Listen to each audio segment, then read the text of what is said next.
Hey everyone, this is Pete, and welcome back to the 400 Mini Show, an exploration of the built-in games of the 400 Mini retro gaming console, and onwards into the broader Atari 8-bit library of games. Today's game is an absolute legend. It's Lucasfilm's Rescue on Fractalus, originally released in 1985.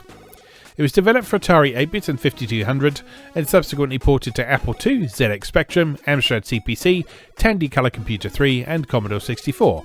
But most people agree that the Atari 8-bit and 5200 versions stand head and shoulders above all the other ports. Rescue on Fractalus and Ball Blazer were the first two games developed by the then new computer games division of Lucasfilm. This had been established in 1982 with the aid of $1 million in funding from Atari in exchange for the right of first refusal for Atari as publisher. And as such, both Rescue on Fractalus and Ball Blazer, the latter of which we'll look at another time, were developed with the Atari 8-bit home computers and the closely related 5200 console as their lead platforms. Rescue on Fractalus was one of the first games to make use of fractal technology to create a 3D landscape, hence the name. It wasn't always called that though. During development, the game was codenamed Behind Jaggy Lines, which was a reference to how the game's 3D visuals lacked anti-aliasing, leading to diagonal lines looking jagged or jaggy. As was often the case, the prototype Behind Jaggy Lines version found itself out in the wild prior to the full game's release via piracy groups. The fractal technology was subsequently used in two more Lucasfilm games: first-person shooter adventure The Eidolon, which we've previously seen on the Atari A to Z series, and the exploration and treasure hunting game Koronis Rift. The developers behind Rescue on Fractalus originally wanted to set the game in the Star Wars universe, but George Lucas wouldn't allow it. Lucas did contribute to the game in his own way, however. The game's notorious jump scare of aliens bashing on your windshield was apparently Lucas's idea. Supposedly, work was underway for a Rescue on Fractalus sequel for Amiga in the late 1980s, but it was ultimately canned on the grounds that the hardware wasn't up to the ambition of the design. Likewise, an Amiga port of the original game by Rainbow Arts was announced, but never released. In 1994, developer Factor 5, who had previously been working on the cancelled Amiga sequel, decided that the then new generation of 3D consoles, the PlayStation, Saturn and Nintendo 64, would be ideal to resurrect the sequel project. Ultimately though, the work done on the sequel was retooled into Star Wars Rogue Squadron for the Nintendo 64. Rescue on Fractalus is one of the best, most technically impressive games on Atari 8-bit, and it's one of the games on the platform I come back to most frequently. So let's go play Rescue on Fractalus. Okay, here we go with Rescue on Fractalus from Lucasfilm Games. I always love this Lucasfilm intro on the Atari 8-bit games that they did. It was great. It sort of really got you in the mood for something dramatic and exciting. And here we have the intro sequence. Quite rare for games to have an intro sequence, even at this point.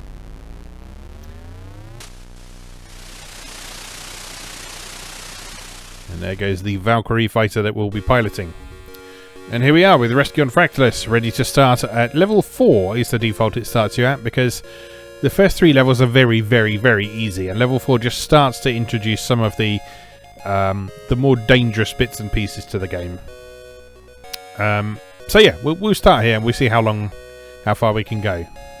Games on this can run quite long, so I don't know if we'll sort of keep going until we die or whatever, but we'll see. We'll see. I love this game, so I'm quite happy to just sit and play this for however long it takes. So let's go. Stand by.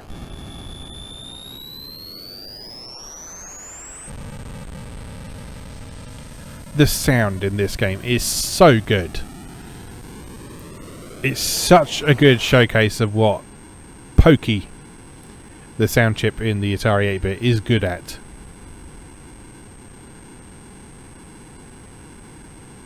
Because it's making great use of those multiple sound channels, both for atmosphere and to give you helpful feedback.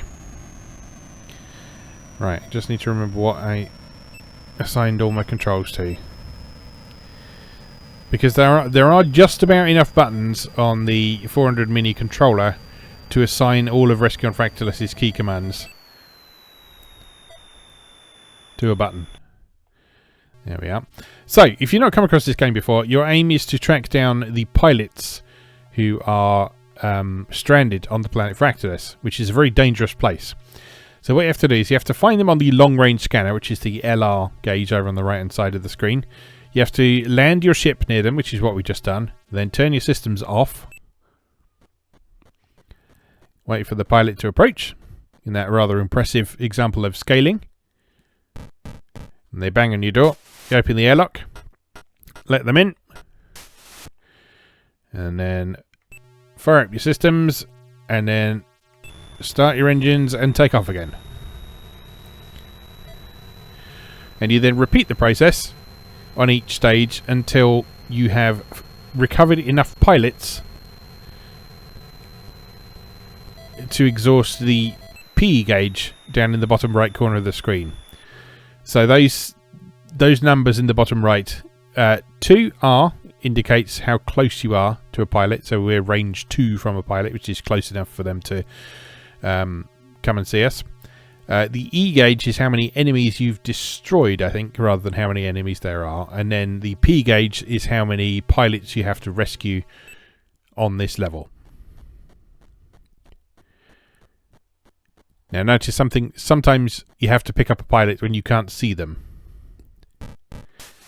Which is not a problem right now, but on the later stages we will almost certainly see why that is sometimes a problem.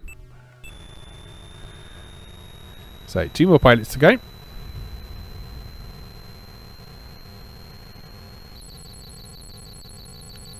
It's a saucer.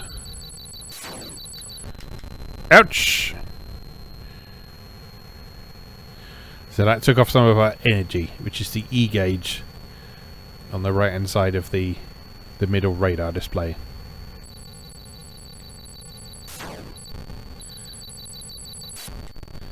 Yeah, there we are. So the E gauge is how many enemies you've destroyed on this level, rather than how many there are. Up ahead we've got a gun emplacement.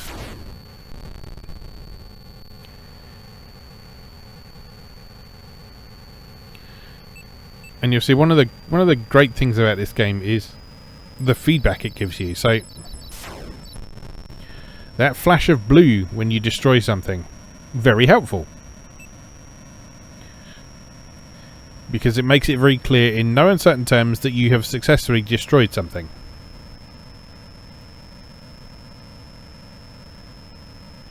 And the collision detection is also very forgiving for shooting things. As long as your shot is somewhere near them, it's sort of suggested that you've kind of caught them in the explosion. Where are all the pilots?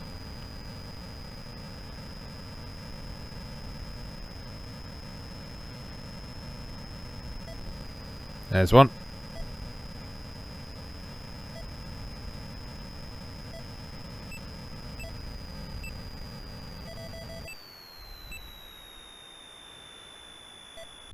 Okay, can't see him, but we're probably fine.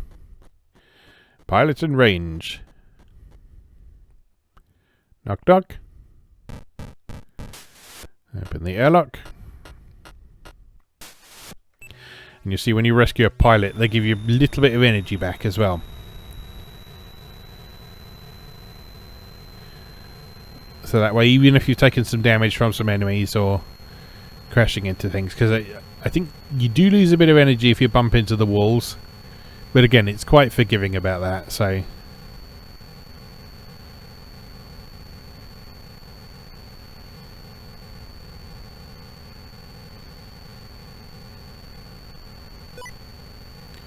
Mothership! Now once it said mothership, you see that light started to flash on the right hand side of the screen.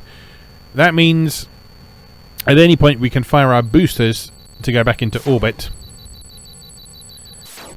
and resupply.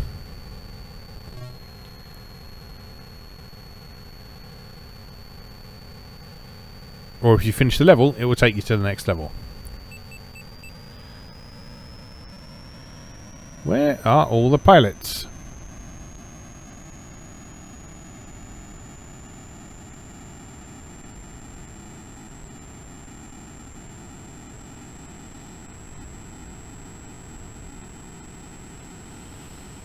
Normally have this much trouble tracking one down.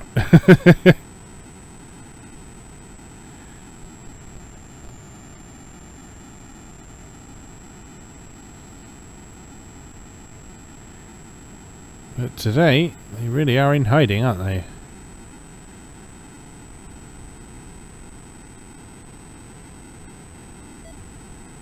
Oh, there's one.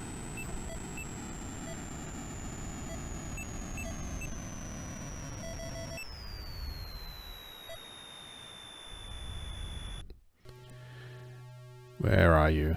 Can I see? Yes, I can. I always feel better if you can see them. As I say, on this level, not an issue. But on later stages, it is helpful to be able to see them. Come on in!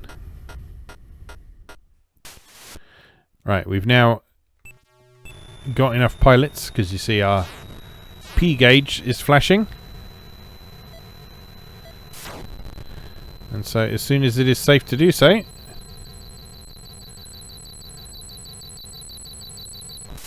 whoops, and we can actually go and rescue an extra one if we want to. Just get a bit of extra, little bit of extra credit.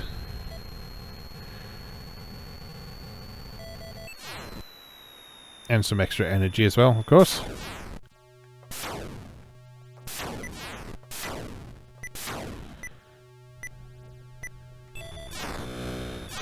Oh dear. Let's deal with this guy first. I'm just a little bit too far away to blast him. There we go.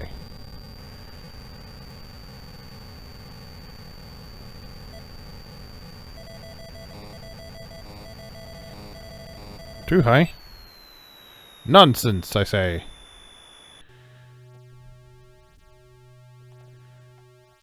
There you are. Right. Systems off.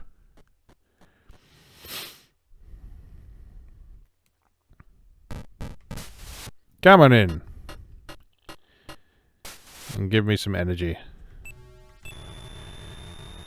Might as well go and pick up the other one now. Now we found them all now. Now we don't need them.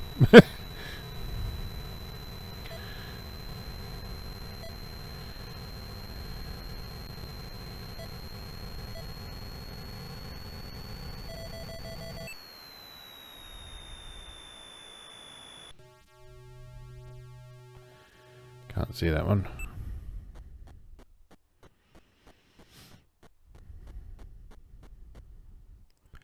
Knock knock.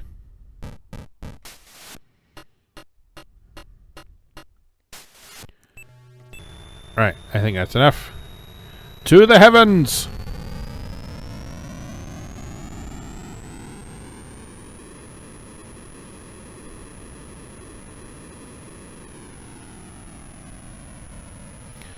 And we return to base.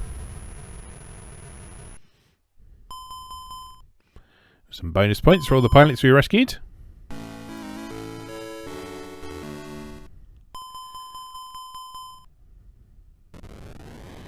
And there we go, up in the elevator to the next level. We can enjoy the stirring theme music if we want to, or we can just go. This energy gets refilled a bit there. I don't think it refills you fully if you're low. But certainly in the early stages you can afford to make a few mistakes like we did before.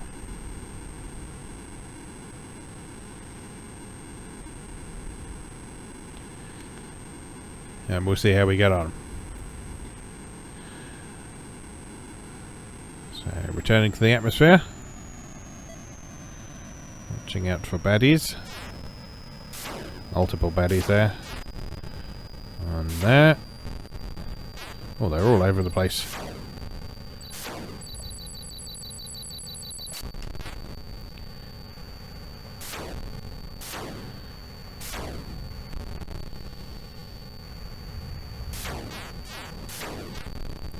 The enemies in this are really simple, but I find them genuinely quite threatening. And again, a lot of that is down to the sound.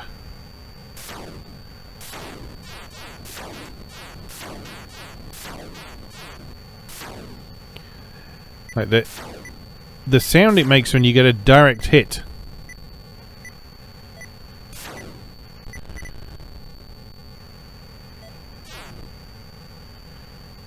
well, one of those gun installments gets a direct hit on you, it's quite frightening.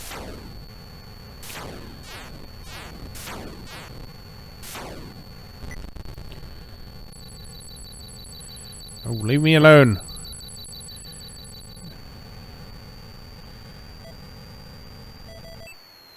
Alright. There's our friend.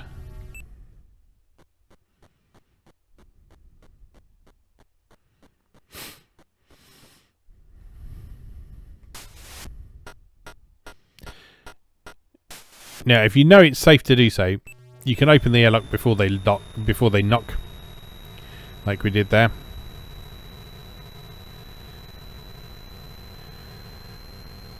I forget what level where it starts getting dangerous to do that, but we'll see. I'm sure it will happen at some point.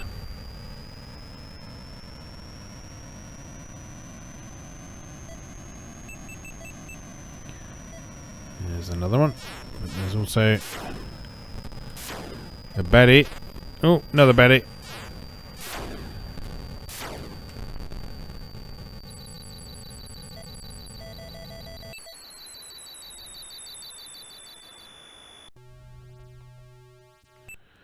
Systems off.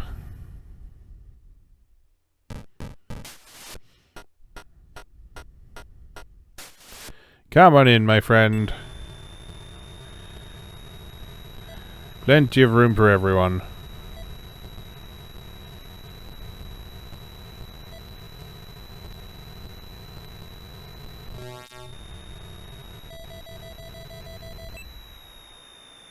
That noise there was the shield's taking some damage from bumping into a mountain. Can we see them? Is that the same one or a different one? I don't know. We'll see. No, it's a different one. There's two very close to each other, apparently.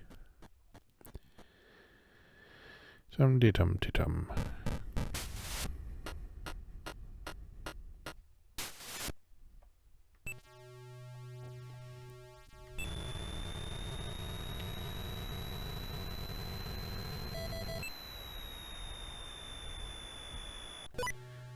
And you, sir?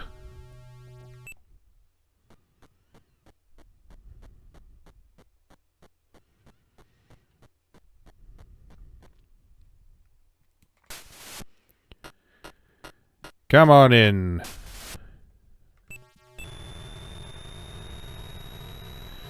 Right, and that's our quota. Off we go. 2 levels down. Hardly any damage taken that time either. And we'll just enjoy a quick drink while we land and recuperate.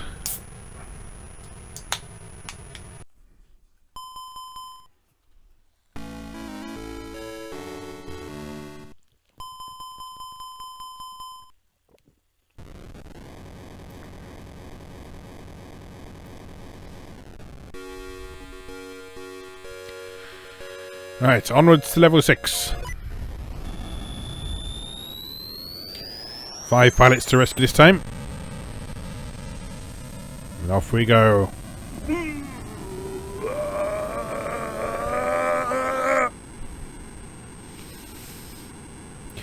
That's what that launch sequence always makes me think of. I feel like it would be quite scary in reality. Being thrown out of a ship at that speed. Right. Where are we? Baddies! Destroy the baddies! And find the goodies. Not the goodies, as in, you know what I mean. Systems off. Pilot in range. Knock knock? Knock knock. I'm getting tense now, because I know at some point around here that bad things start happening.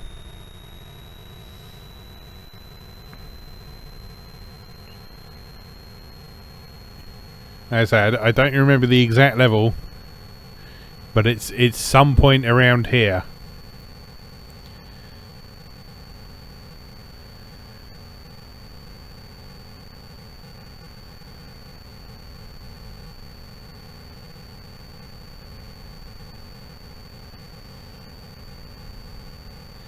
This is an incredible game.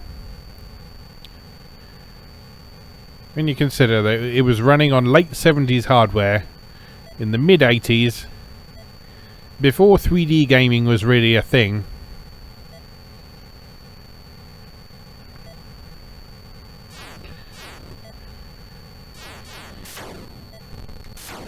And we have an admirably convincing, surprisingly smooth 3D flight game.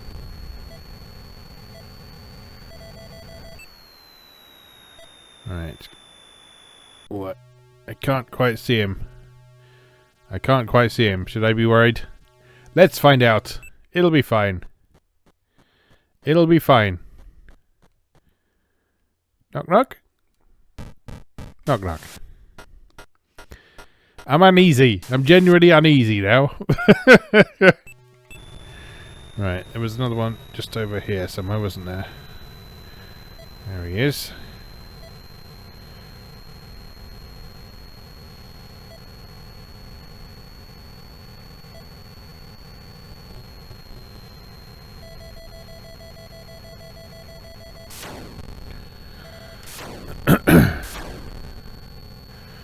Deal with this gun emplacement before we come to this chappie. Where's he gone? Oh, wait. Where are you? There you are. And I can see you. I like it when I can see you.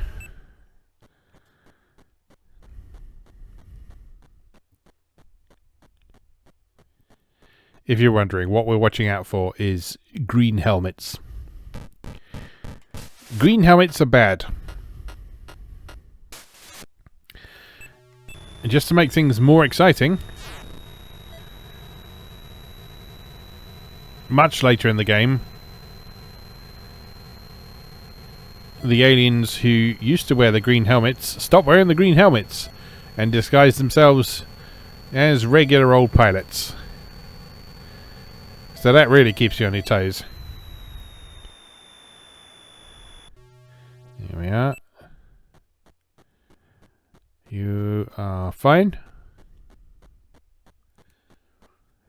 It's alright. We appear to be safe for the moment. Come on in. Alright, one more to go.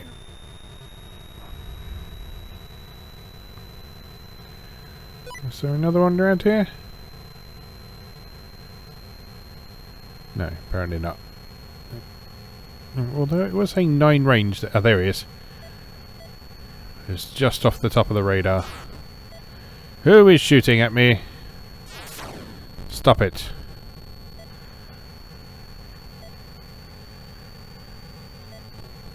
Oops.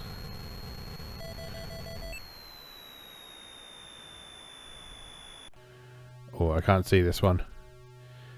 Okay. Okay. I'm ready. I'm ready for this.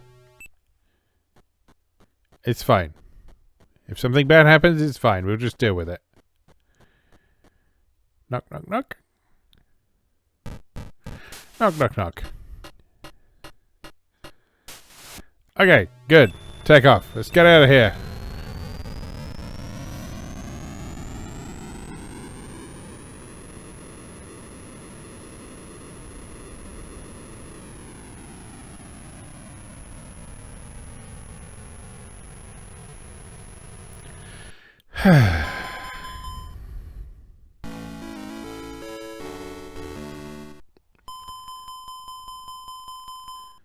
Going up.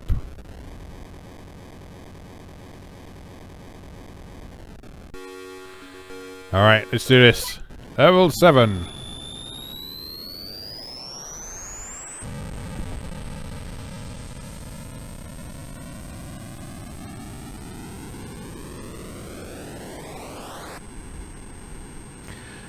Can't resist, sorry.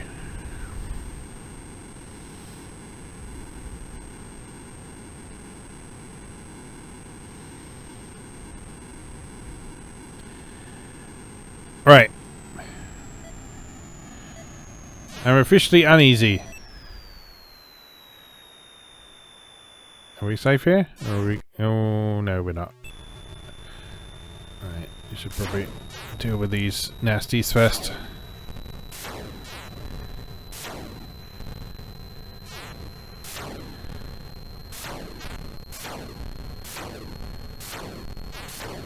Die!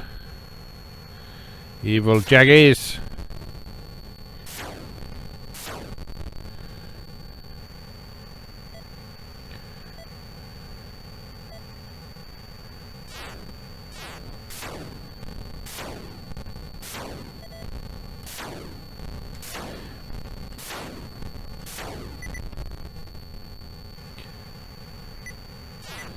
As you can hopefully see, the difficulty does gradually escalate with each passing stage, just gradually and quite gently.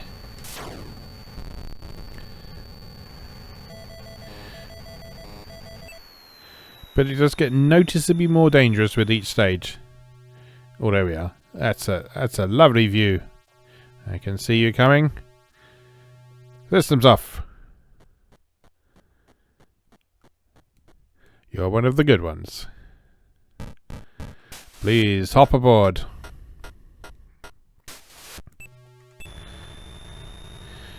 Please fasten your seatbelts and remain seated at all times.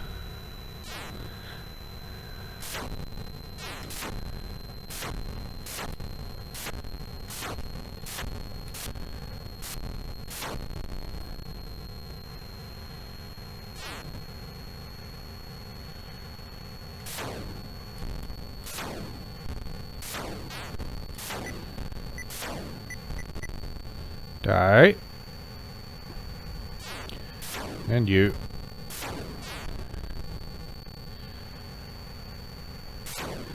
And you. Oh, and there's a pilot.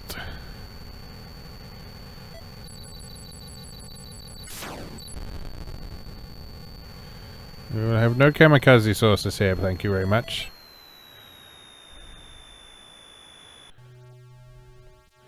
Where are you? I can't see you. But it's fine. I trust you. Tum tum tum tum tum tum tum. Knock knock. Knock knock. Oh. I feel better once it's happened once. It's the anticipation. The anticipation is the worst thing.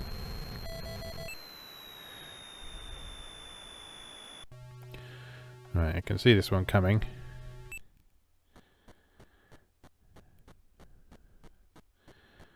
He's a goodie.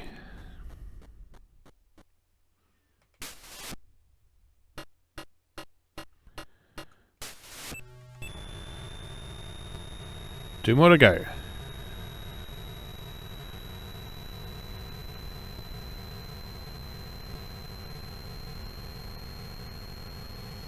I wonder what an Amiga version of this would have looked like.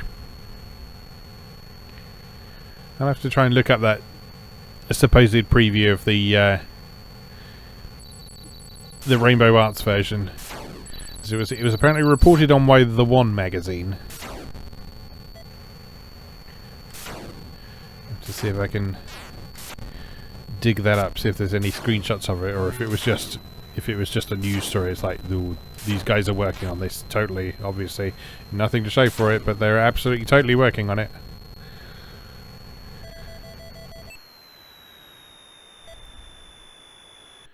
Oh, I can't see you.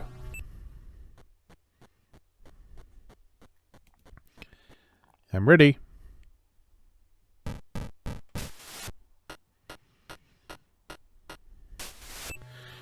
Right, one more to go.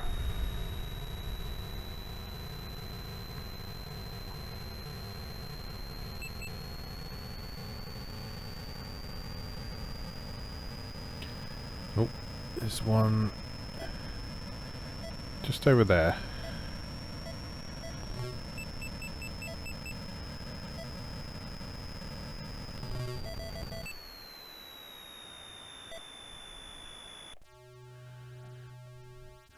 Come on over, sunshine.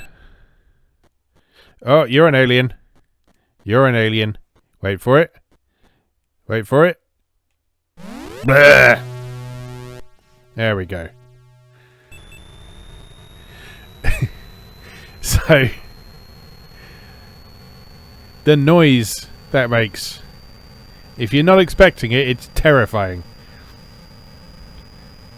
So, the way you destroy the aliens is you just turn your systems back on, because that activates your shields and that fries the alien. If you accidentally let them into your ship, that doesn't necessarily kill you straight away, but it does cause some fairly significant problems for you.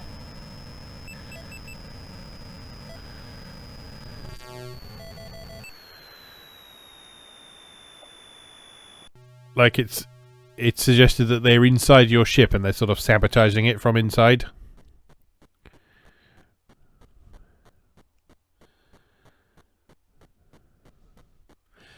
And as I say, from a certain point in the game, I don't know what level, which is what makes me more uneasy. From a certain point in the game, the aliens stop wearing green helmets and they wear white helmets like your regular pilots. So you can't even tell that they're going to show up until they show up.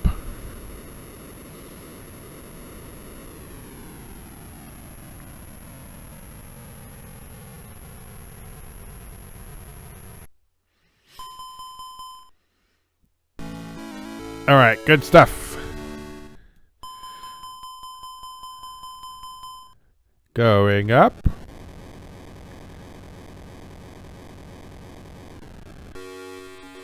And onwards, stand by.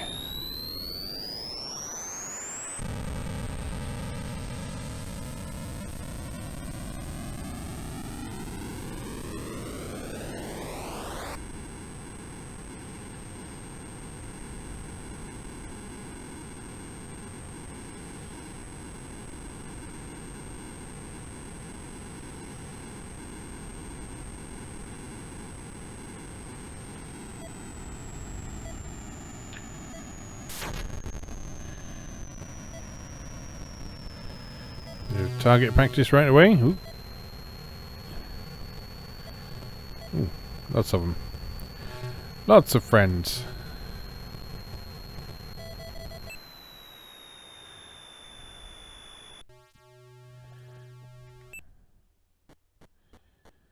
You're a friend, aren't you? Sure you are. Let's just make sure.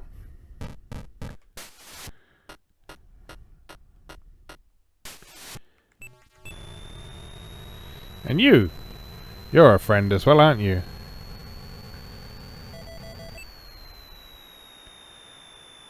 Sure you are. Yeah, all good. The other kind of pilot you can come across is aces, who have purple helmets. And they are worth more points, which is nice.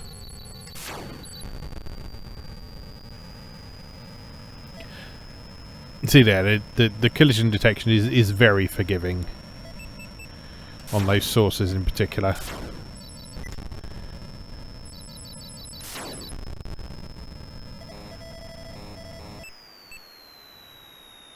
Where have you gone? Where are you?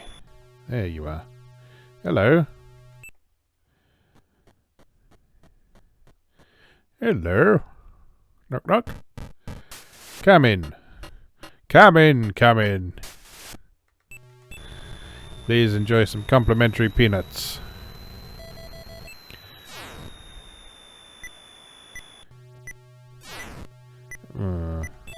Unsafe. Unsafe.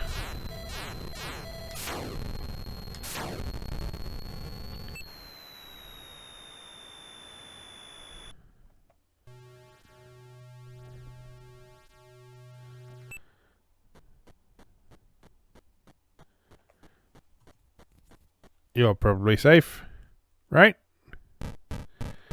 Yep. All good. All good. 2 more to go.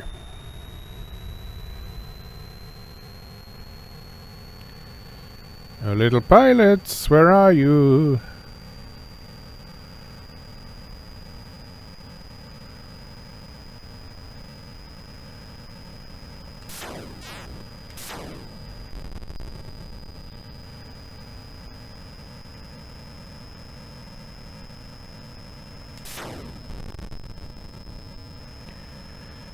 Yeah, this game is so well designed. Just the audio-visual feedback is great. The gameplay is straightforward, but has some depth to it.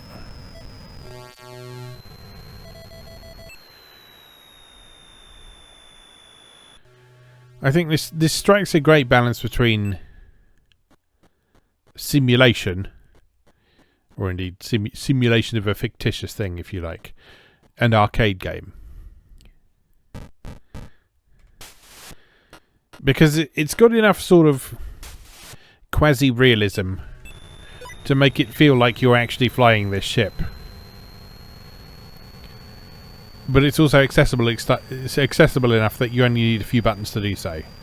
Like I say, all of the functions you need in this game, you can map to the 400 mini controller.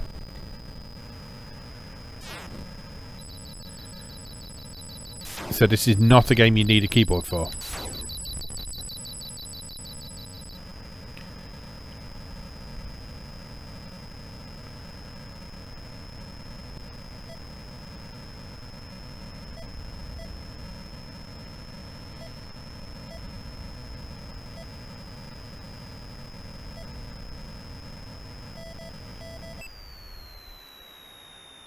Where are you? I can't see you, which concerns me. Got my finger ready on the systems button.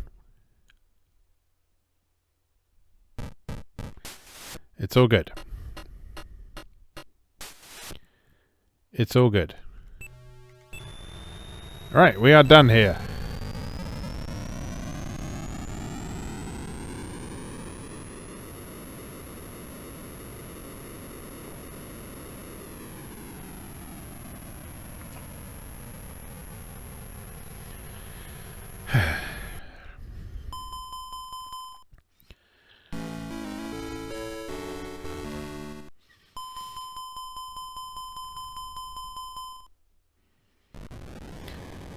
On to level 9. At some point we start getting the day-night cycle.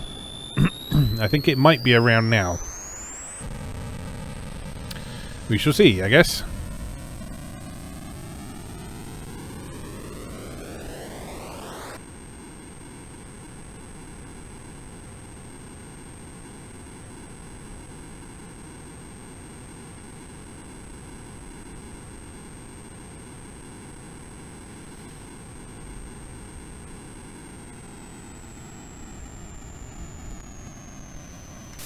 Alright, 6 pilots to rescue this time. Many bad guys.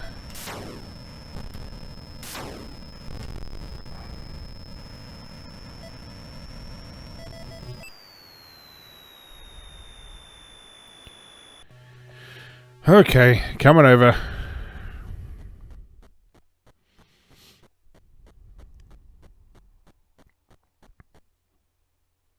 Knock knock. Knock knock.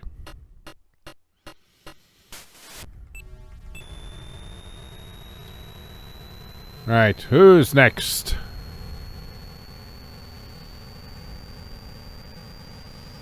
Who's next, I ask you?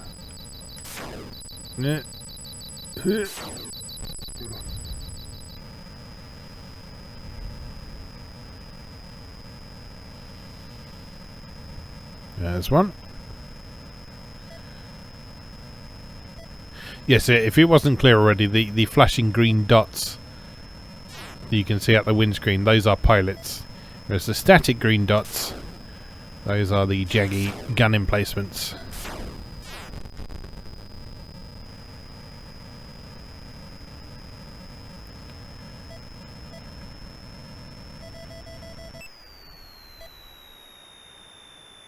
Oh, 2 of them. Hello. Knock knock. Knock knock.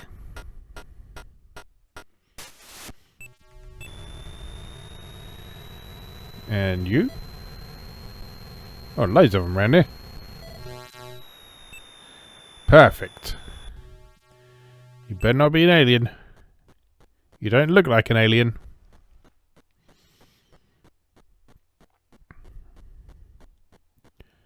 Knock knock. Knock knock. Everything's fine. Everything's fine. I'm not scared.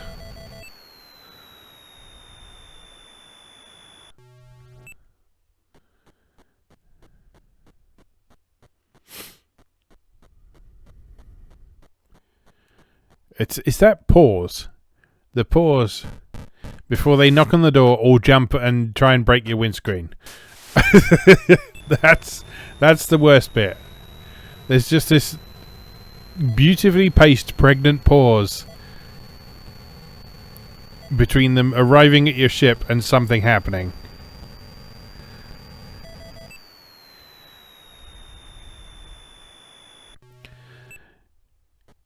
And in that moment, you just have a moment to contemplate your life choices and consider what might be about to happen.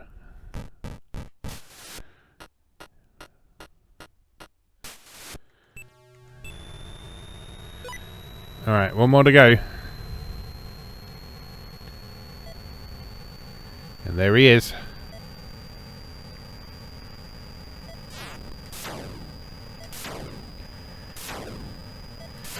Leave me alone.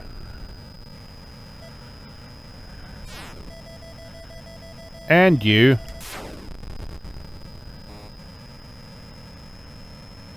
Where's he gone?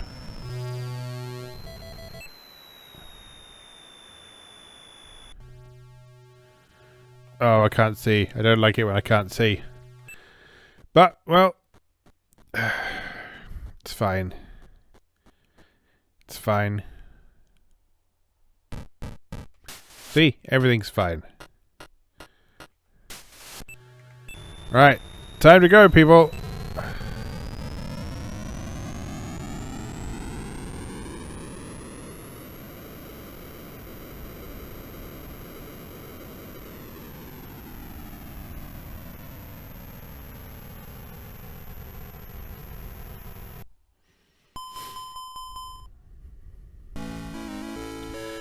Lovely stuff.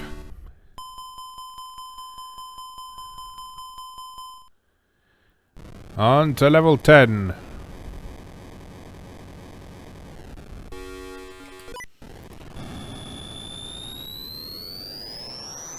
Not even time to get out and stretch my legs. Sir, I've been flying for hours. I need a rest. You can't have one. Think those pilots down there are going to save themselves, but can't someone else fly my ship? No.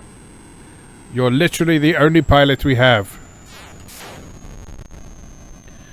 Well, that seems remarkably inefficient, sir. I don't care.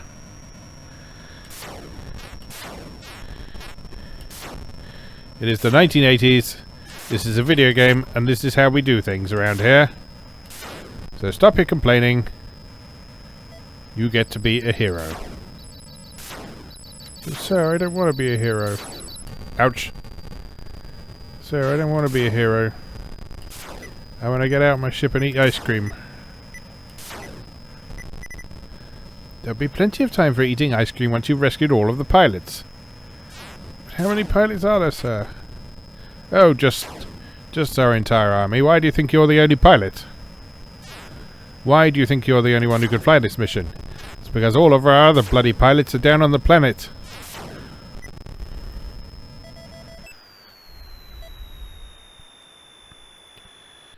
Ah, I can see you.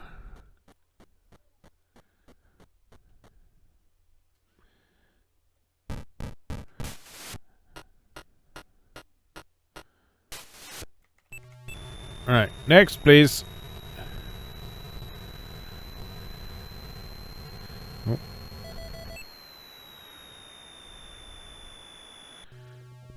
I can't see you. Concerning? Mildly concerning. No, all good. Next, please.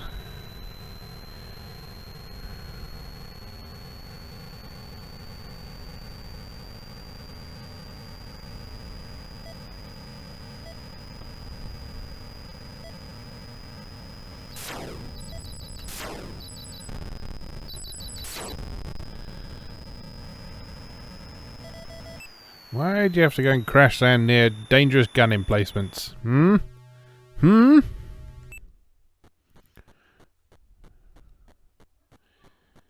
It's fine. I don't mind really.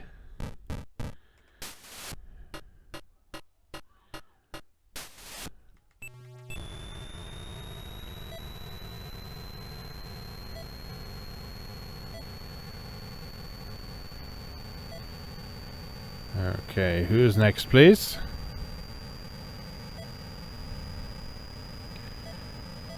You are next for destruction.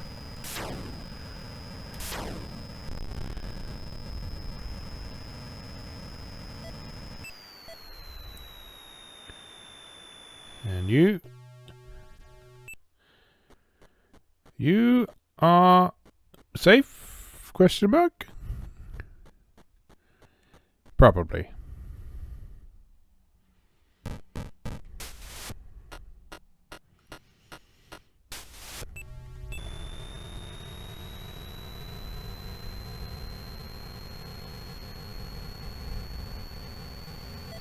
This is where I'm getting all paranoid over the aliens, and like the chance of encountering an alien in the early stages is like ridiculously small or something like that.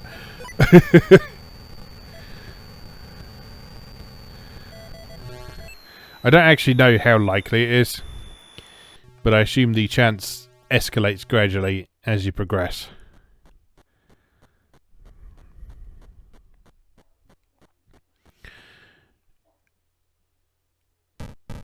And I imagine it escalates more once you get to the point where they stop wearing the green helmets as well.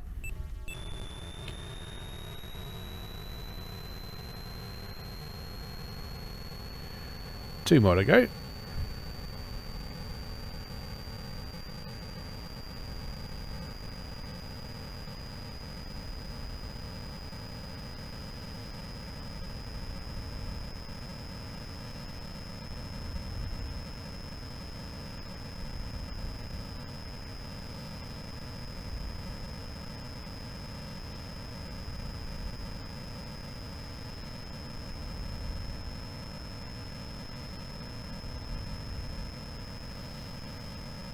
No sign of anyone. Oh, there you are. Oh, there you are as well. Hello.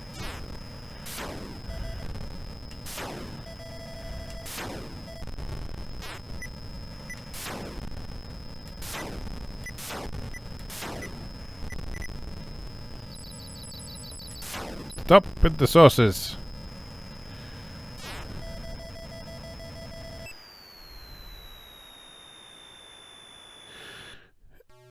Oh.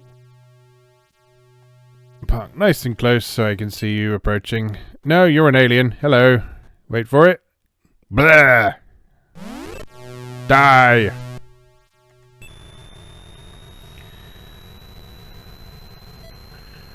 This is why it's helpful to be able to see them.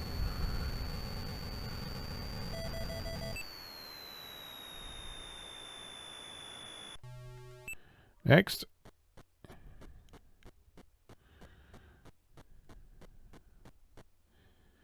Knock, knock, knock.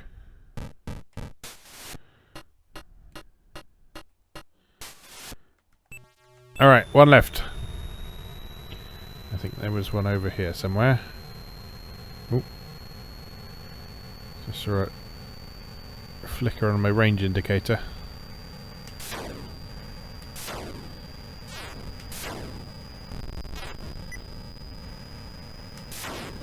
Yeah, there they are.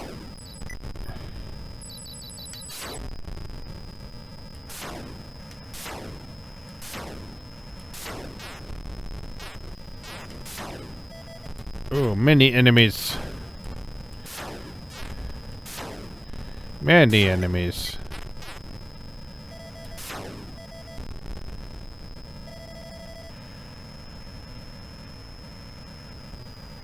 Where have you gone?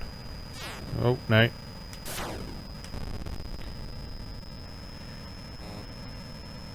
Where have you gone? There you are.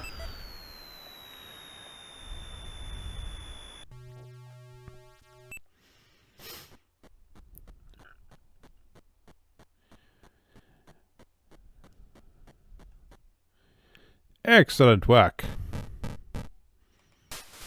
Come on in. Right.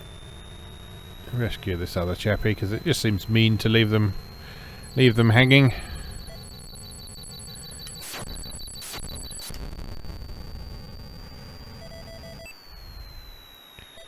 Unless they're an alien, in which case, well, we'll see.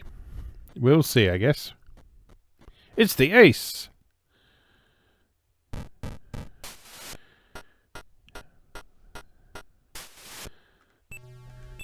Not that ace if you got shot down, are you? Huh? Fire boosters!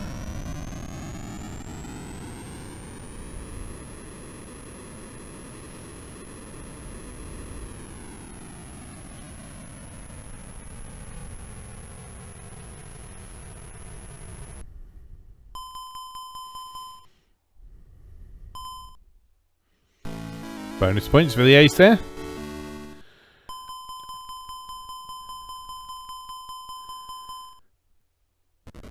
Onwards to level 11.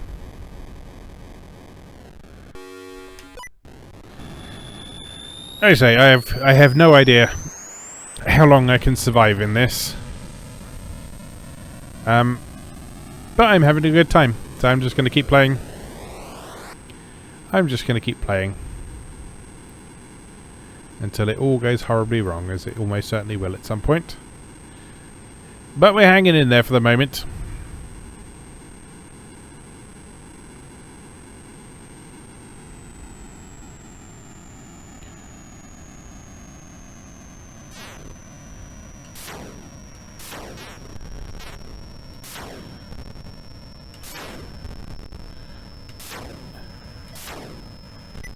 Number of enemies is increasing fairly dramatically. Oh, hello. I've got so many! So many of you!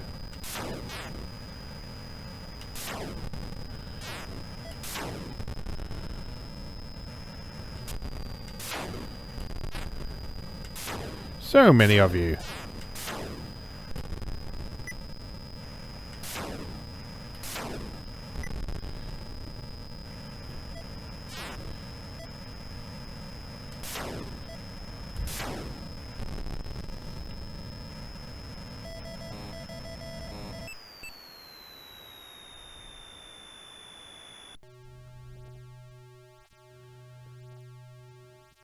Oh, there you are. Hello.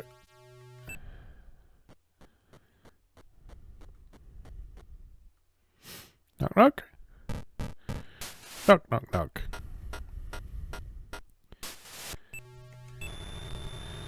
Onwards.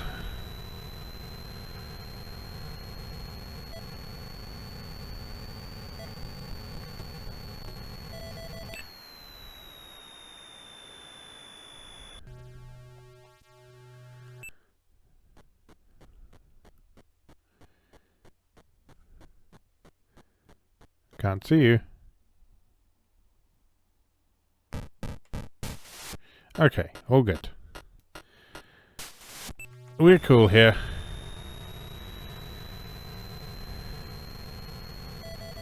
And you?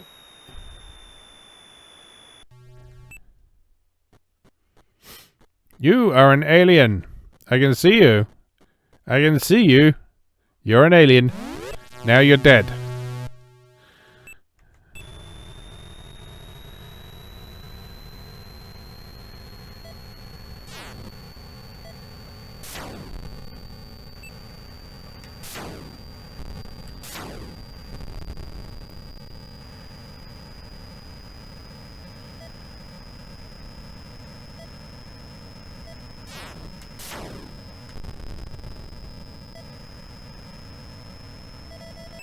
Loads around here. Little cluster of them. Always nice.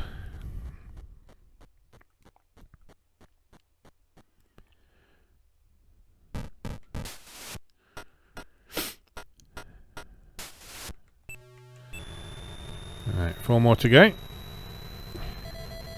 One of whom is right here.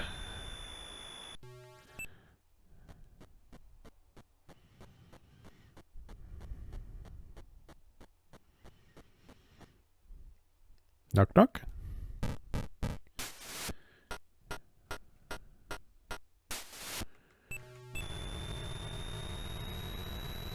And 3 more.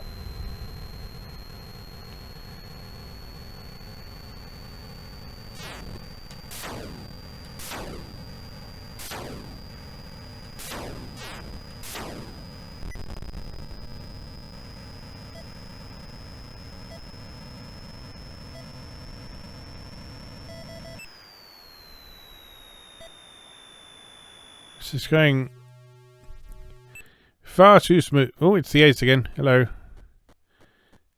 Or an ace, I should probably say. I'm gonna be charitable and assume it's not the same ace who's crashed multiple times. 2 more.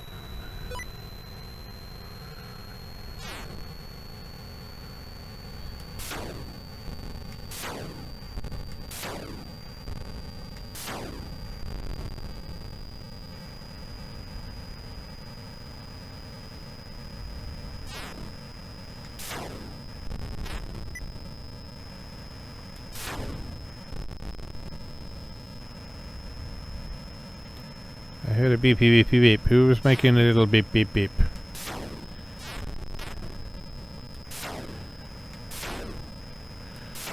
You lot, that's for sure.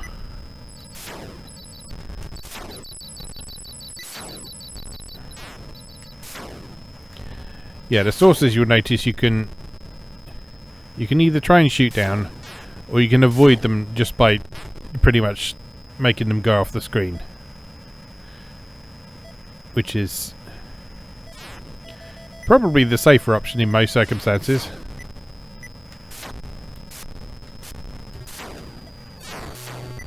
Ouch. That was a direct hit. Right, where are you? There's one. You'll do.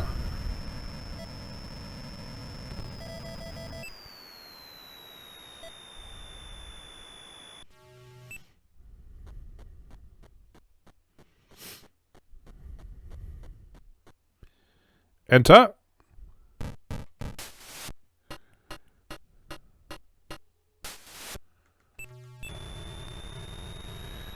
And there was another one right there.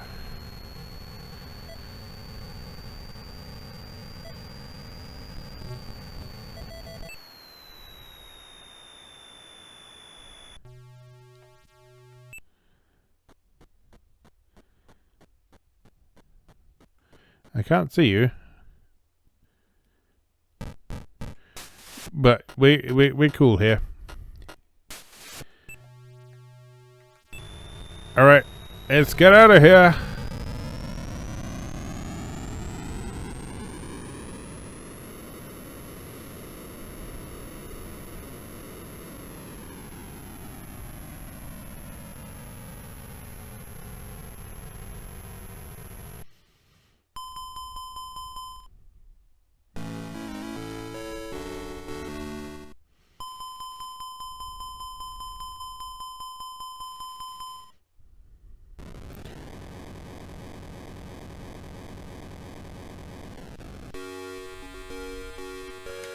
On to level 12.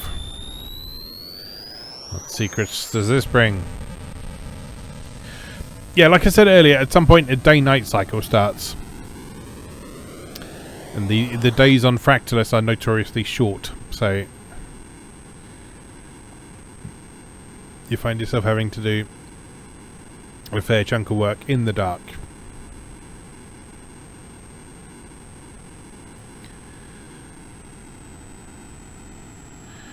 But again, I'm not sure when they start.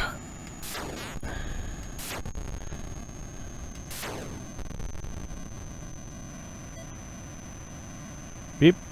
There you are. I thought I heard beep.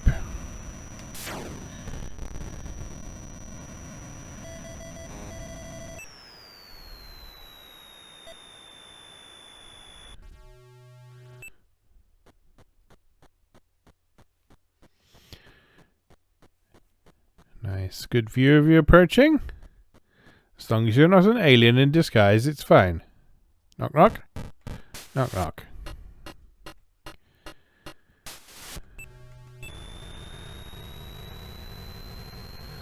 Seven more to go this time. Ooh.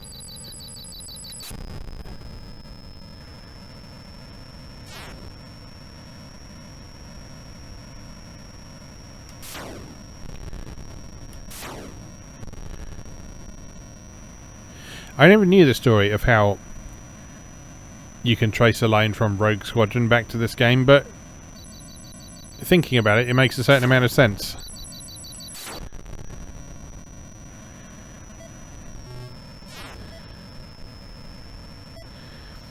Because although Rogue Squadron is using more what we think of as conventional 3D techniques with polygons, certainly the landscape in some of the levels feels quite like what we have here.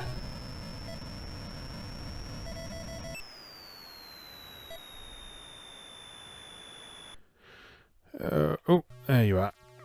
Hello.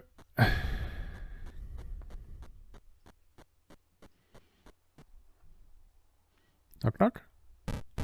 Knock knock.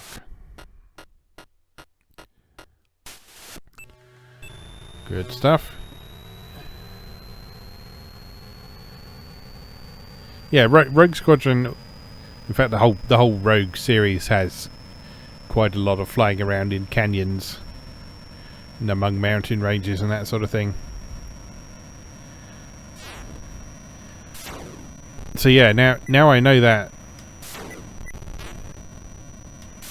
sort of shared development history. That makes a lot of sense. I've played Rogue Squadron for years.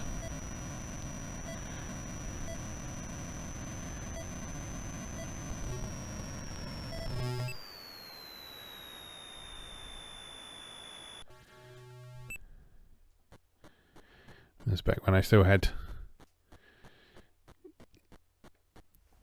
any real sort of time for Star Wars.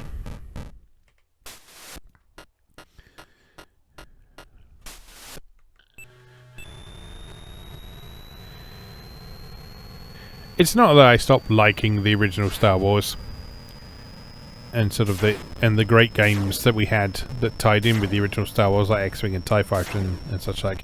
Again, I haven't played those for years either. But I remember vividly the exact moment that I fell out of love with what Star Wars had become.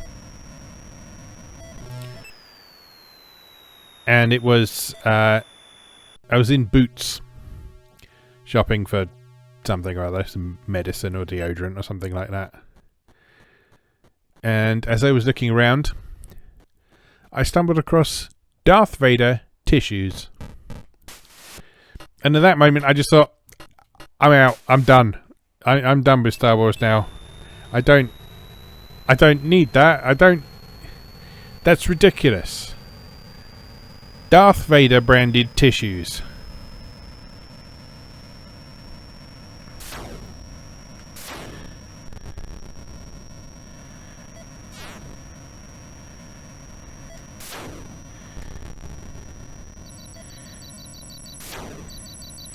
And you might think that a silly thing to get upset over, and maybe it is, but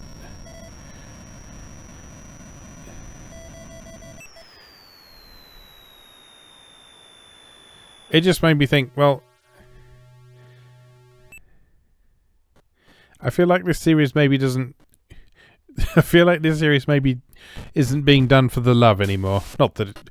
I mean, there's an argument to be made that as soon as A New Hope got popular and we started getting the action figures and the toys and all that sort of thing, there's an argument to be made that very little of Star Wars lifespan was done for the love.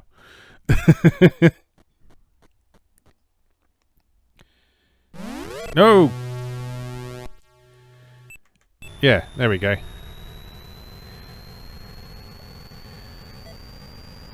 But yeah, Darth Vader branded tissues just felt like a step too far for me.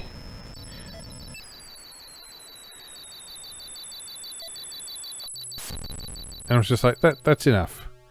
That's enough now.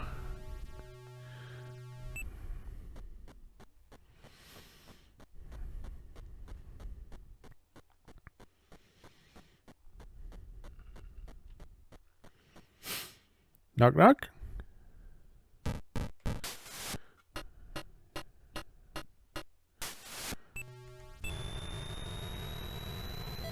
All our remaining pilots lined up neatly in this one canyon. It's convenient. As long as none of you are filthy aliens.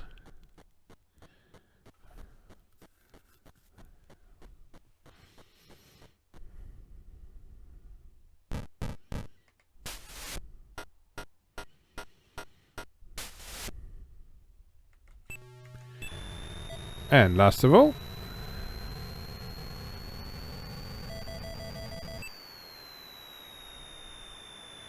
yo.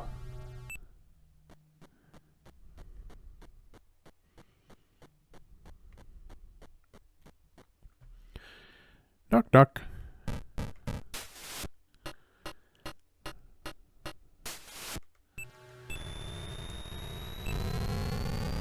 All right. It's going swimmingly. It's also been going on for an hour and 10 minutes. I'm well aware of that, but I feel like I'm committed now. I feel like I'm committed to the bit.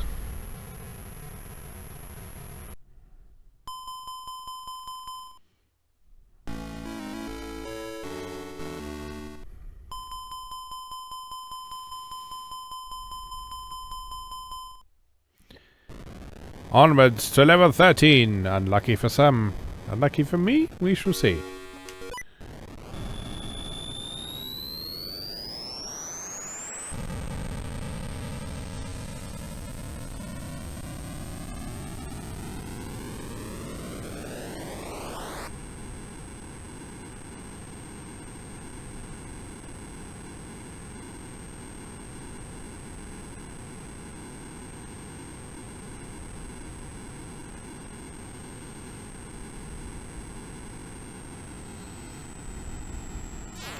It occurs to me that talking about the amount of time we've spent playing this so far, it ties in with something I was talking about when we looked at Star Raiders 2 a little while back,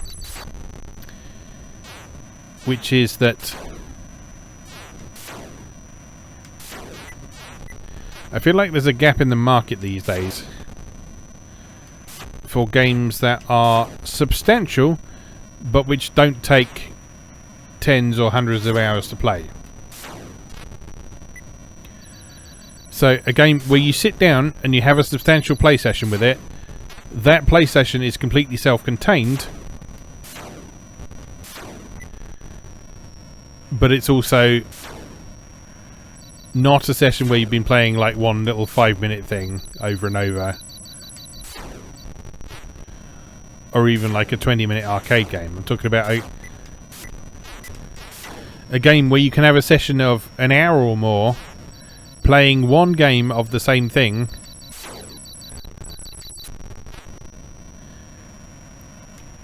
and there's no like saving your game or anything like that. So that one play session is self-contained, it's just a long play session.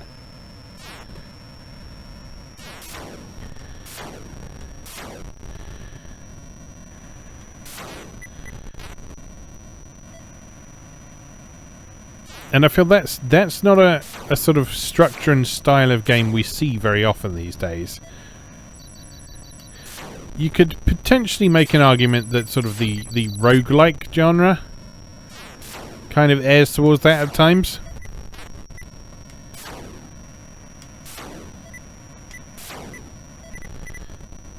But at the same time,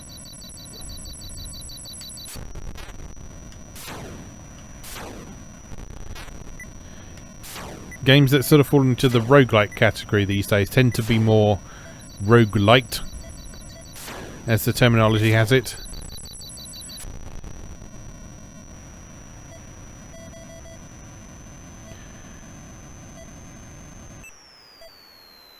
Whereby one play session might be sort of reasonably substantial and self-contained, but there's still a larger meta game to engage with. You're an alien. You're an alien. And you know what we do to aliens? You know? We set fire to them. Yes, we do.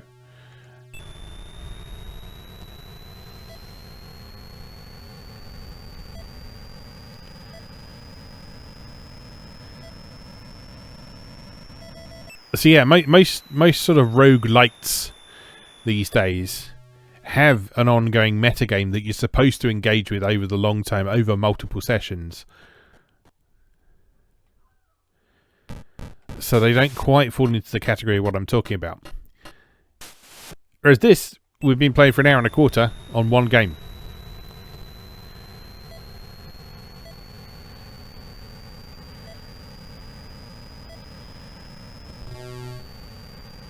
And if you're bored, I'm sorry, but I'm not. I'm having a good time.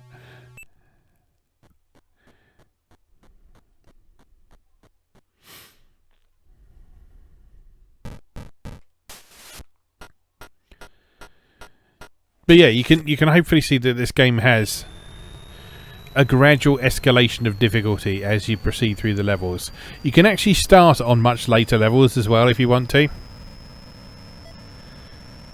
So if you know you're capable of handling what the later levels offer, you can actually choose your starting level up to a certain extent. I forget what the upper maximum you can start at as.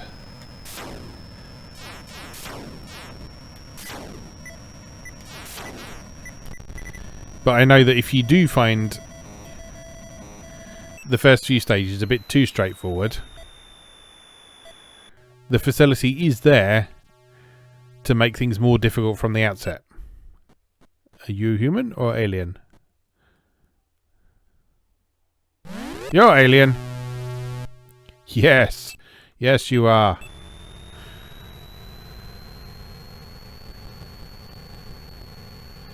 It's fine. I feel like I've broken the seal now. No, I'm not as uneasy and scared. I'm mentally prepared for the aliens now. Probably. Are you human or alien? You are also alien. Yes.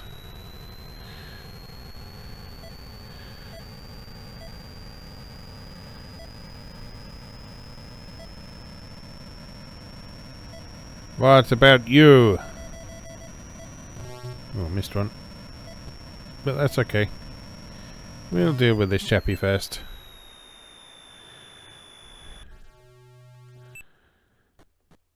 You are also alien. What is with all the aliens?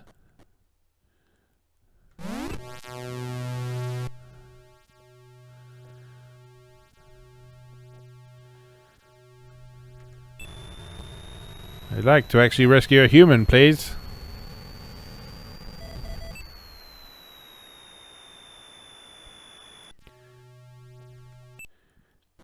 Are you human? You look human.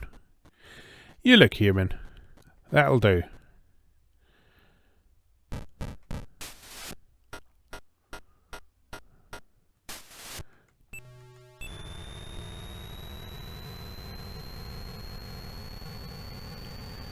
Alright, 5 more. 5 more to go.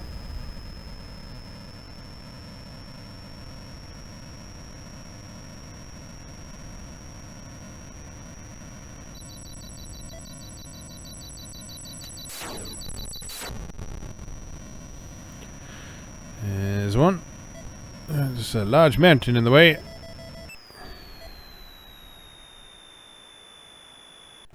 I can't see you. I'm going to trust that you're human.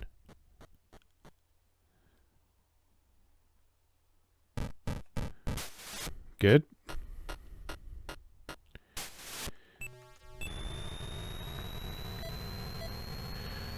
Another one over here.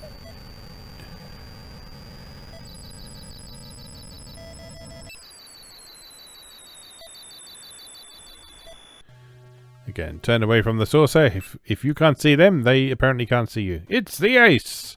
Again. Dear Ace, stop crashing. Love, Pete.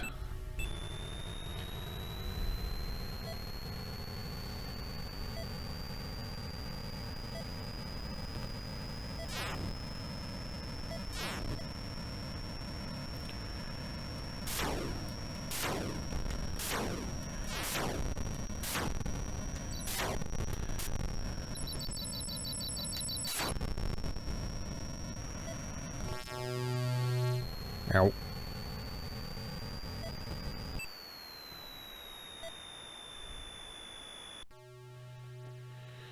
Come on over.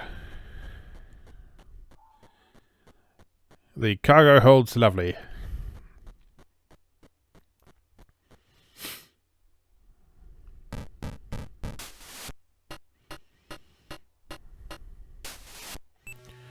Two more.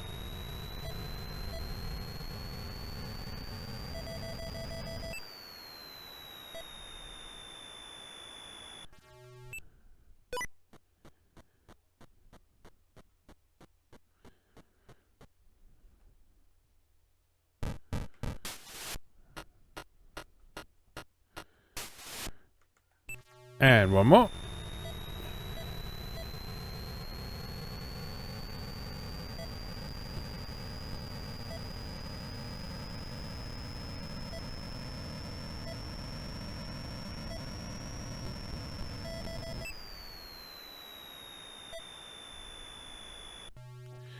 Come on, hop in with... No, you're an alien. Don't hop in. Bleh.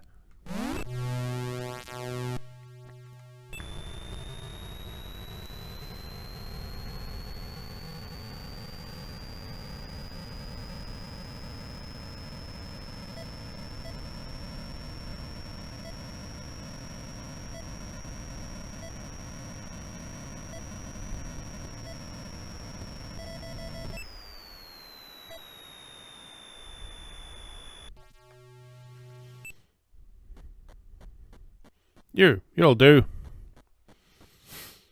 Hopefully.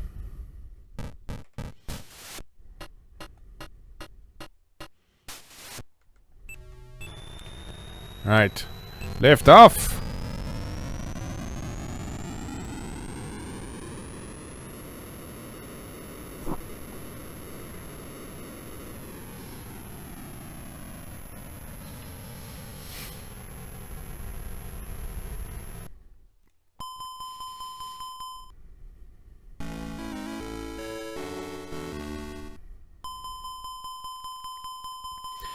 I suppose the one advantage of playing this on an emulator or something like the 400 Mini is if you don't want to sit here and play the same game for multiple hours like it looks like we're going to be doing, you can save your game and come back later. But like I say, I think at this point I'm committed to the bit. To see how long we can manage.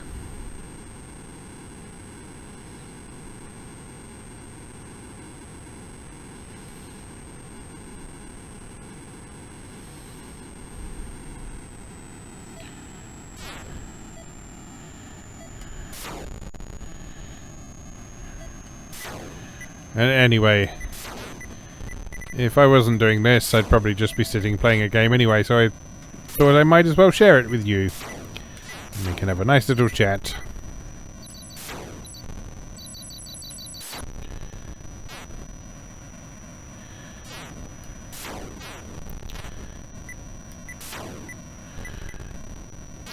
Talking of which, probably an hour and 20 minutes into a video is probably not the best time to bring this up, but at some point I've got a setup which is suitable for doing streaming now. So at some point in the not too distant future, I'm going to do a bit of experimental streaming. Now the stuff I plan on streaming is probably primarily going to be retro, due to how I've got things set up. So provisionally speaking, it'll be some Atari stuff, maybe some Amiga stuff, and some Evercade stuff.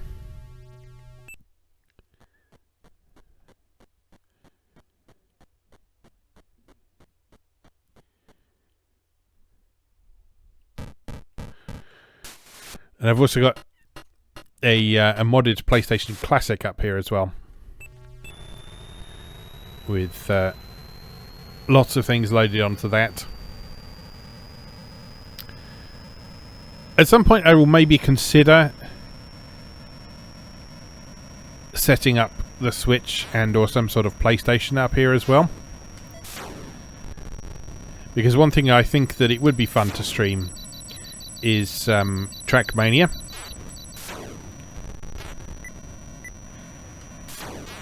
And the easiest way to stream that would be from console, because the streaming setup I've got here is not a gaming PC. It's a PC that can quite comfortably handle streaming stuff from an external source, but it doesn't really have the grunt to actually play games itself. So if I was going to stream something like Trackmania, it would have to be from, most likely, PlayStation.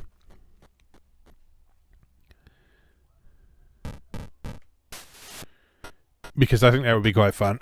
However, my PlayStation is downstairs, and the setup we're talking about, which is what I'm talking to you on right now, is upstairs.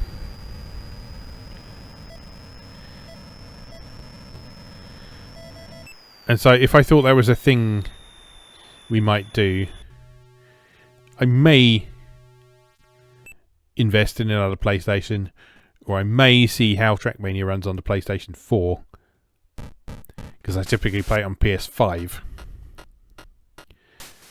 And I haven't actually tried the PS4 version to see if it's significantly worse in terms of performance. But we'll see. Anyway, the point is I have a setup that is suitable for doing some streaming now. So if you are the sort of person who enjoys watching live streams, which is basically what we're doing here, only you can actually talk to me, then head on over to my Twitch channel, which is twitch.tv/PJEDavison. I'll put a link in the description if I remember. And then you can be notified anytime that I'm going live.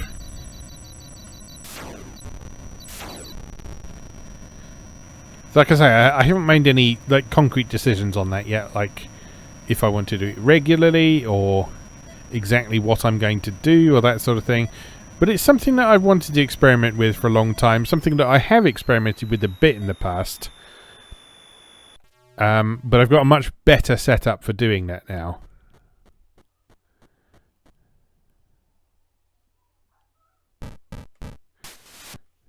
And so I think it might be fun to give it a proper go. So we'll have to see.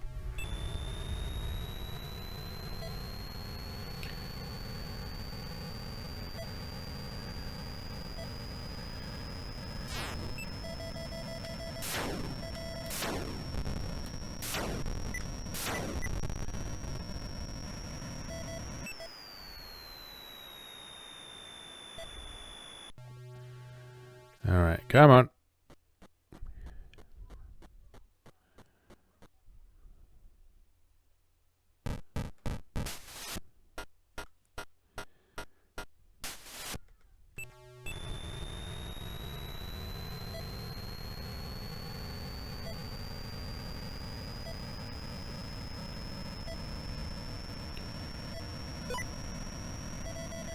Because I feel like playing longer games like this is probably more suited to a streaming sort of situation than what we're doing here, but what am I doing? Systems off. But like I say, we're here now. We're in the midst of this. This is what is happening for today.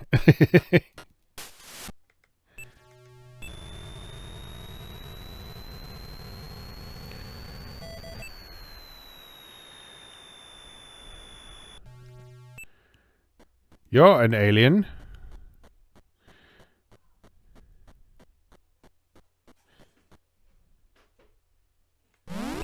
Besides, I think it's important that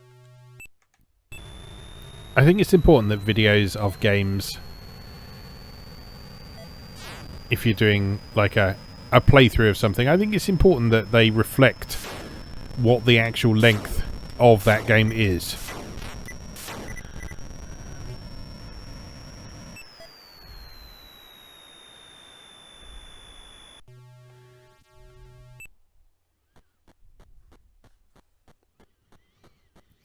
Because I feel like the long play sessions are part of this game's identity. Part of what makes this game what it is the fact that while it's not trying to take over your life in the long term like we talked about, it does expect you to actually sit still for over an hour for a typical playthrough. Unless you're starting at one of those later levels, of course. Who else was shooting at me? No one? Fine.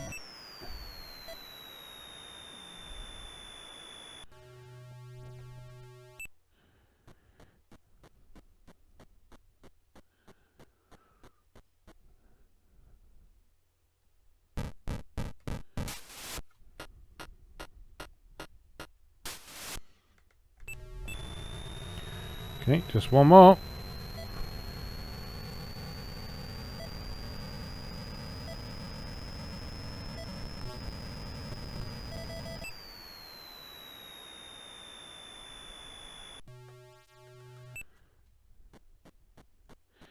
You, sir, are an alien.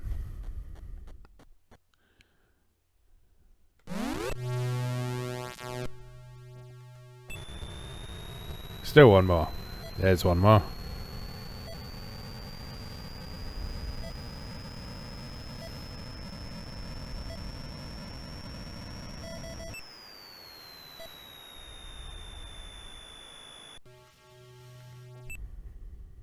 You, sir, are also an alien. You don't fool me.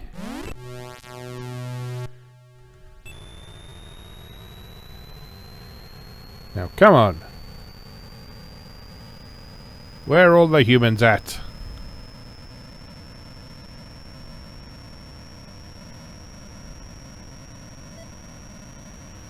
Oh, picking up something.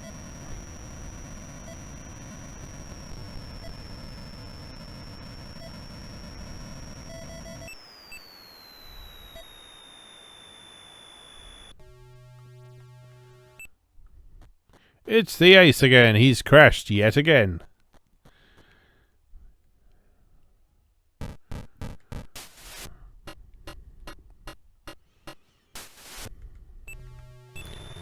Alright, time to move.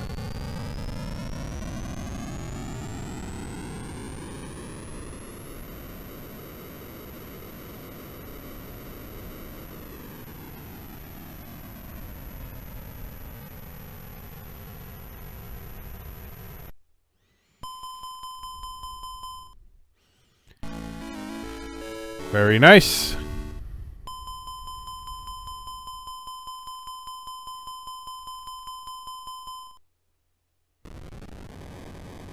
Up we go. Level 15.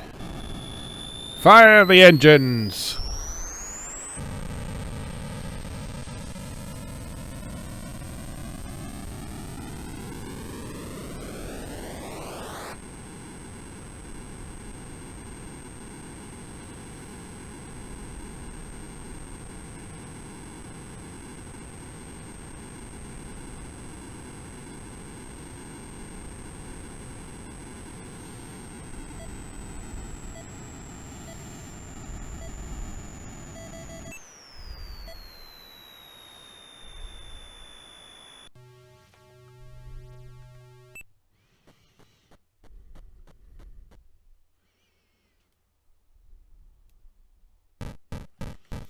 One reason I do think it's quite helpful to try and sit and play something like this once in a while is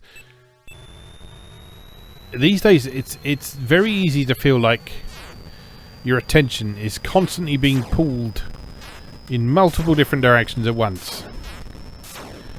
And a lot of people seem to have difficulty focusing on just one thing for quite some time. And I mean, yes, there are people who sit and play things like Call of Duty and Fortnite for hours, but in themselves, those games are set up to sort of tickle the reward centers of the brain and kind of feed into that attention deficit sort of situation. Because the matches are quite short, you're constantly getting rewards.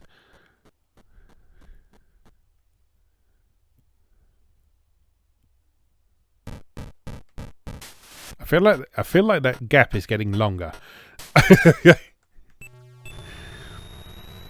Yeah, in those games, your matches are quite short, so you're thrown into new situations continually. You're constantly getting rewards for everything you do. You're interacting directly with other people, which is often unpredictable.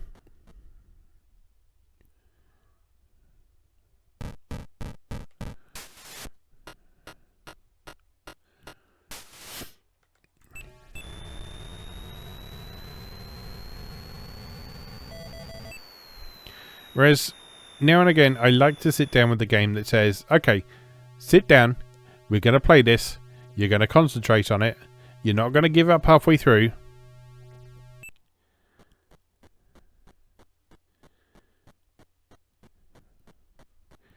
You're just going to sit here and you're going to enjoy it. Now, like I say, for those of you who are still watching at this point, I'm not sort of saying that you should feel obliged to watch this whole video or anything like this. But an hour and 34 minutes into recording this,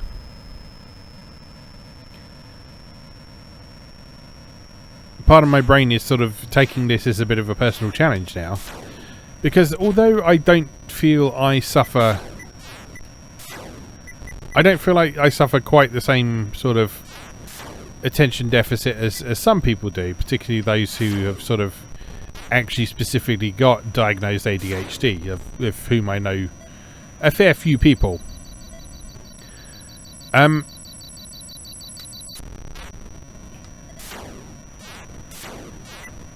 still feel just sitting around that there are lots of things competing for my attention at once, all the time.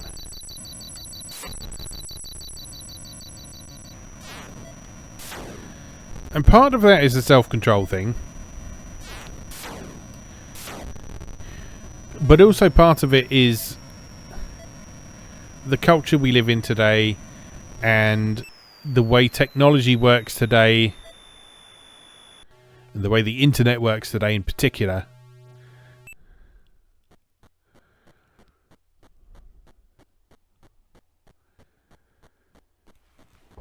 It feels like there's this kind of attitude that doing one thing for a protracted amount of time is somehow undesirable.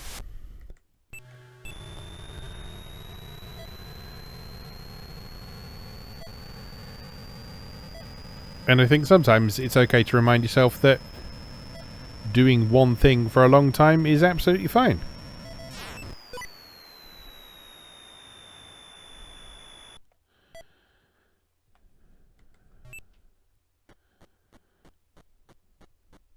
You're an alien. You don't fool me.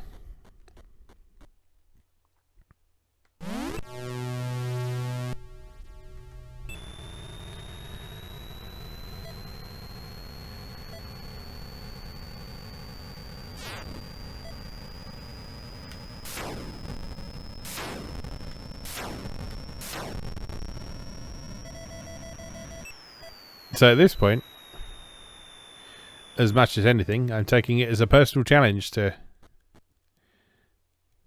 Hello?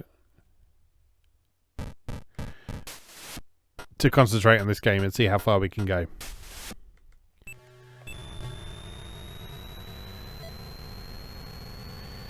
Because one of the reasons I've actually held off making a video on this game for so long is because I know that a play session takes so long. And sure, I could stop between levels at any point. But I'm not going to. I'm not going to.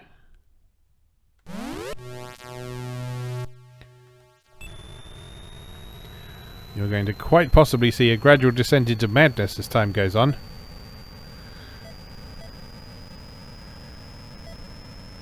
But we'll see. We shall see.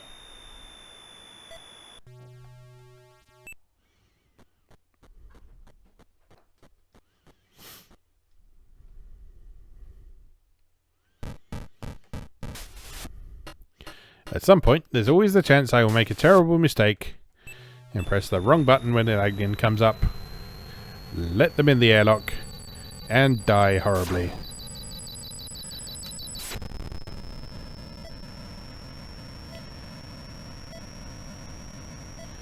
But for now, it's all going swimmingly. I don't see... There he is.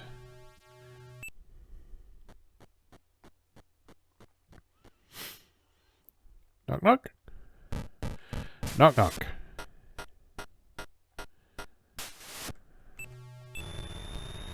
Okay, one more to go on this stage. And picking up a faint signal. There it is.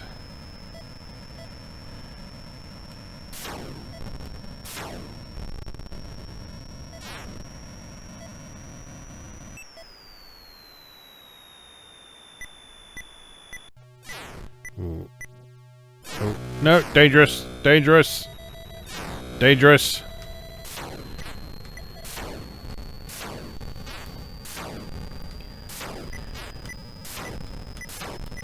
Dangerous, pay attention to backward. Right, that's fine. That's fine, everything's fine.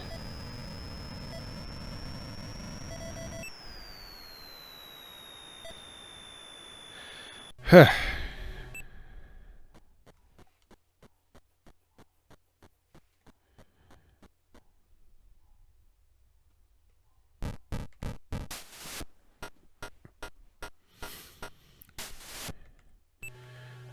Alright, fire the boosters!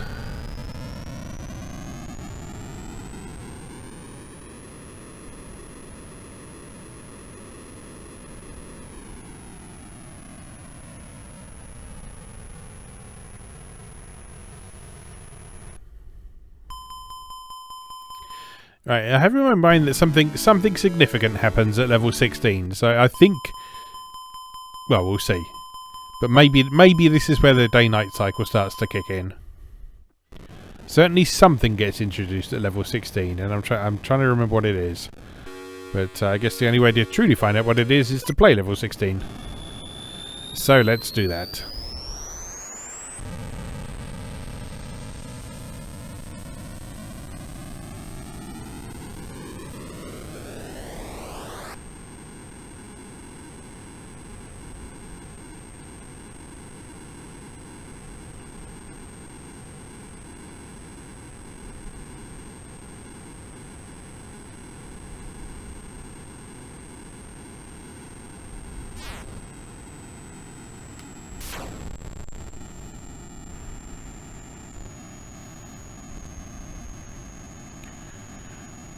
Okay, pilots, where are you?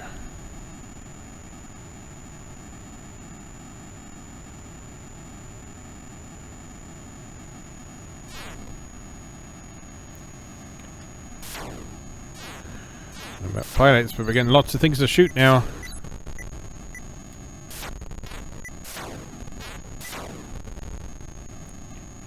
Did I hear beep beep beep?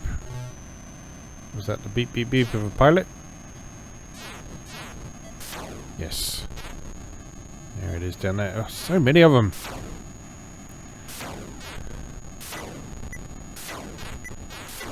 Well, I guess we better secure this area first then.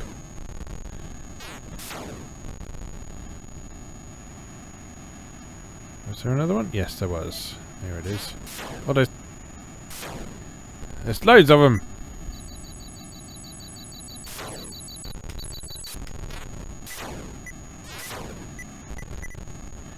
How am I supposed to land in conditions like this?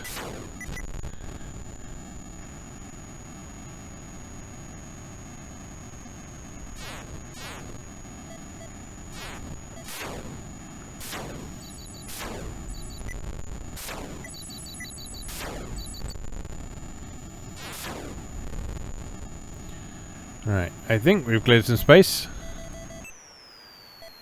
Watch this be a bloody alien now. Come on up!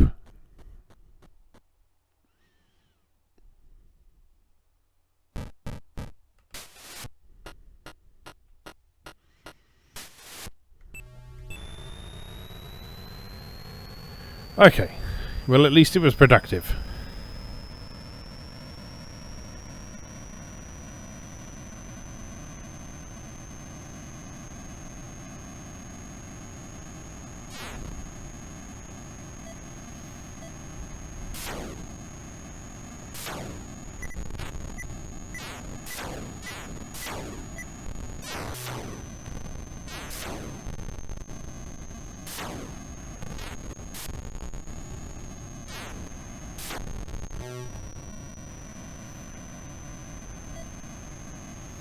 Are we clear? I think we might be clear. Setting down.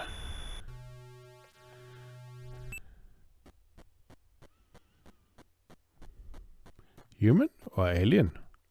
Who knows? Human!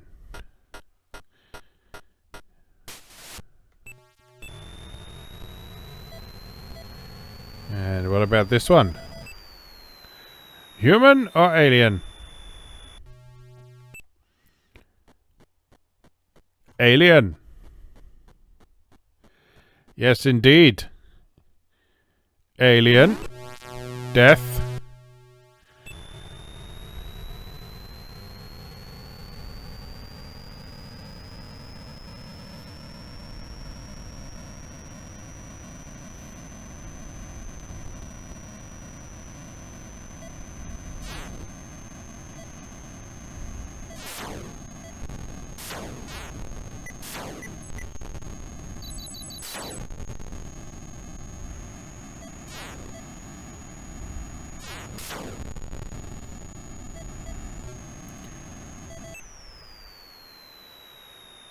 Okay, another one here.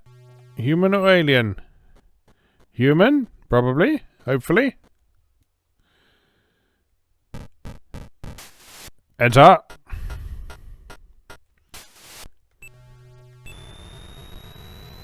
And there was another one around here somewhere. There it is. Get out of here.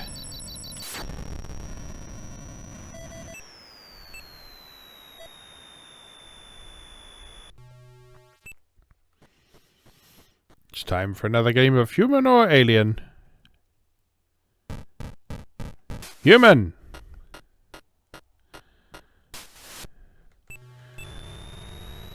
Alright, 6 more to go. Easy money.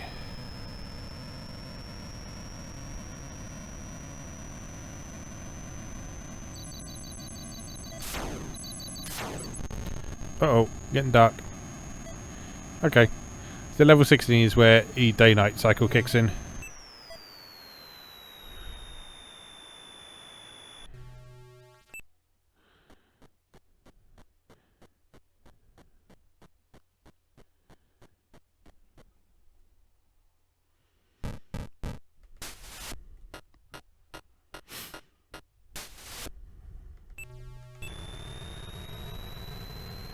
I assume it gets darker than that.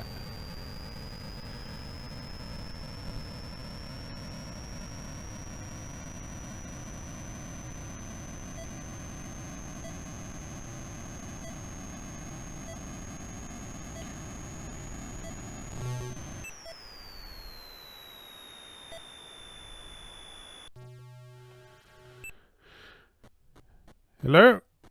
I can't see you.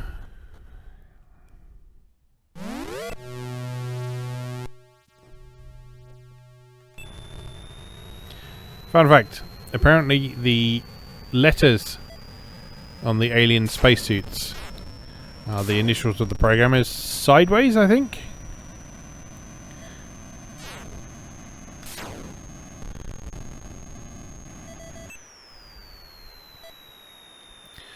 Designed to be sort of an homage to the old Atari Easter eggs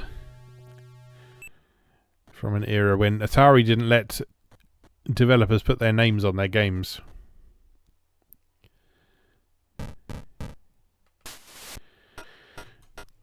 And like I said at the start, this wasn't an Atari game, but it was part funded by Atari. Oh, it is getting darker. Okay. It was part funded by Atari.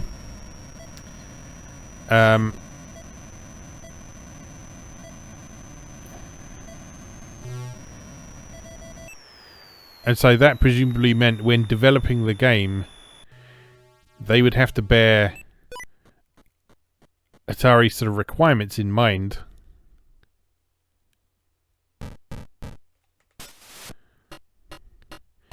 Because Atari had first refusal on it. Now, interestingly, later on this did sort of become an Atari game. Because Activision published this originally. Certainly in the UK. I think Epix might have published it in the States.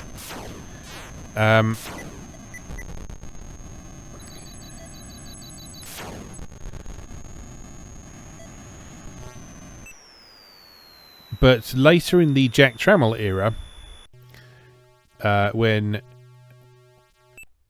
Jack and Co. were sort of almost rebranding the Atari 8-bit as a game system, they released the XE game system, which was a 65XE with a detachable keyboard that could also be used as a standalone console. And as part of releasing that, Atari got the rights to a bunch of games from earlier in the Atari 8-bit's lifespan and released them on cartridge for the XE game system. And Rescue on Fractalus is one of those games.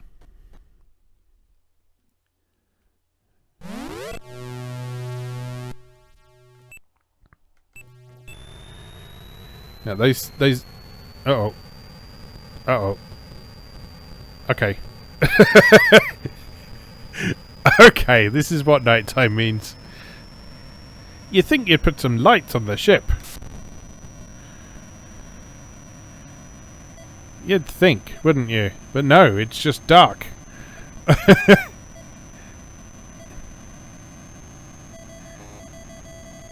Too high. Nonsense. I can land wherever the hell I want.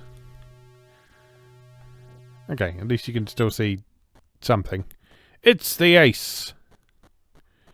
You can see his shiny purple helmet in the dark.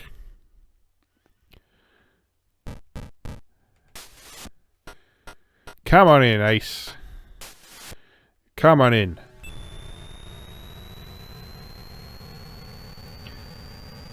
Oh, pick it up. A faint signal.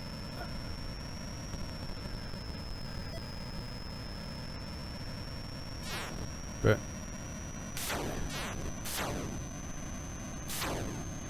you can see the enemies at least. So that's something.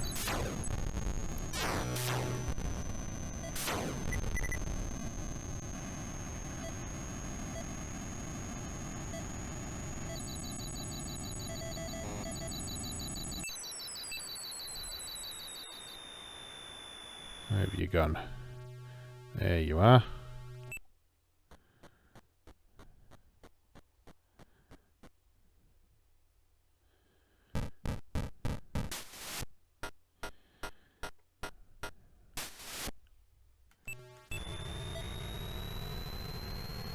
Oh. I guess the night is as short as the day.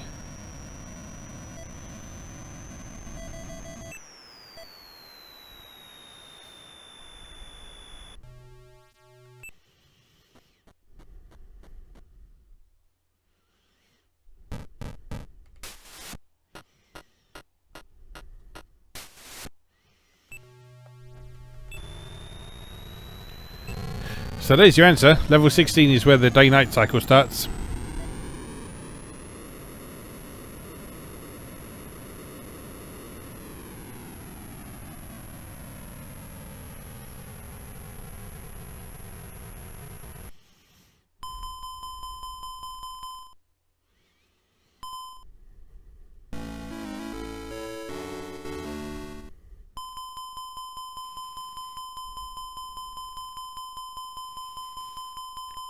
Get some big bonuses now.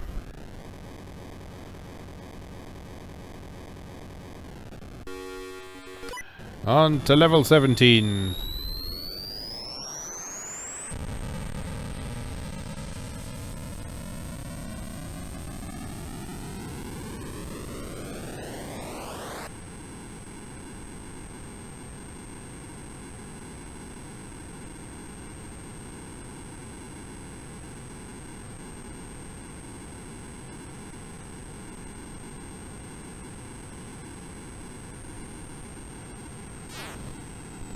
Ooh, right into the action straight away.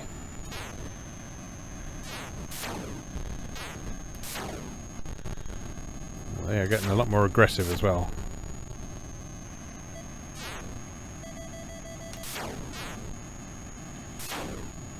Again, I guess we should secure this area before trying to land. Oh, there's so many of them! Not for long, there won't be.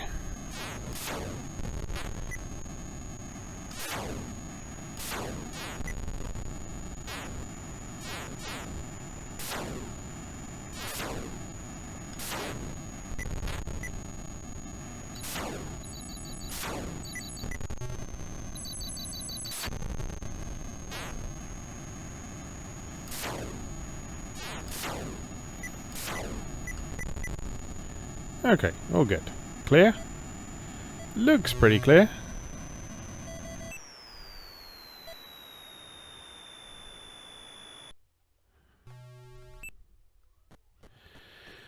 Alien, because of course.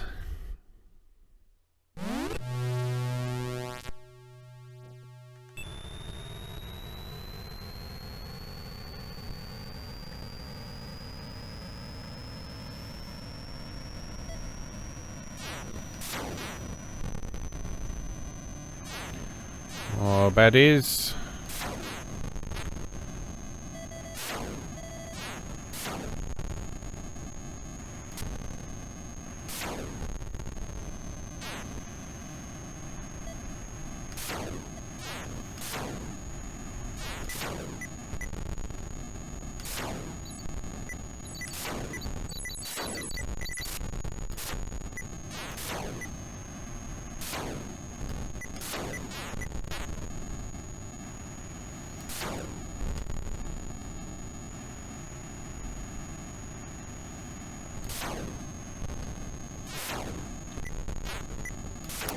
I feel one thing the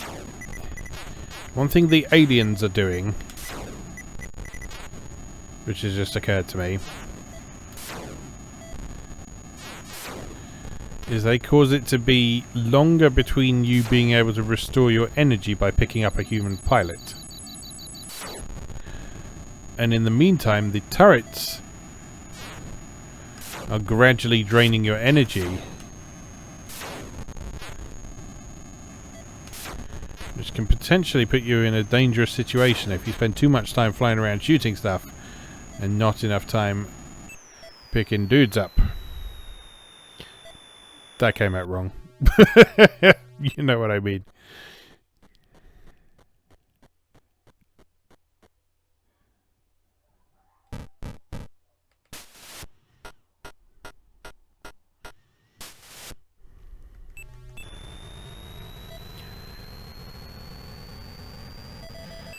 See, we lost a chunk of energy already.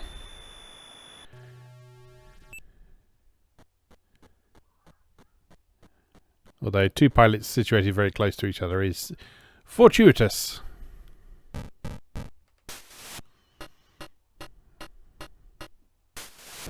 So now we're nearly back to full. Okay.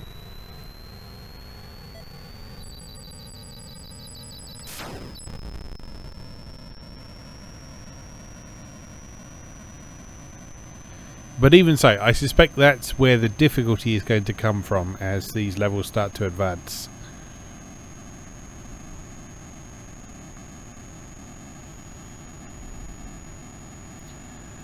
It's going to almost become a race against time as much as anything.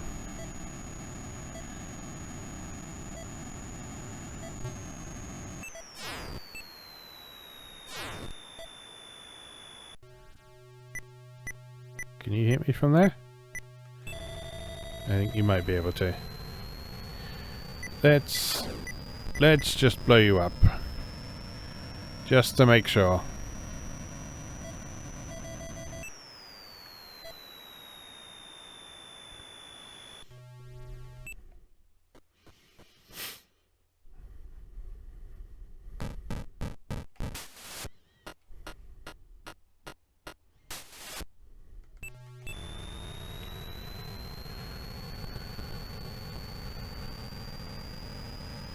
Seven more to go.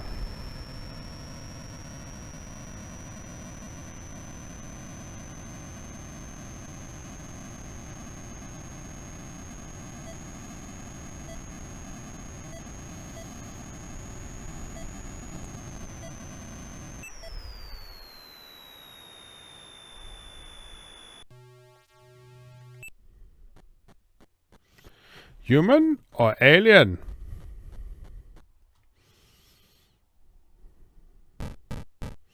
Human?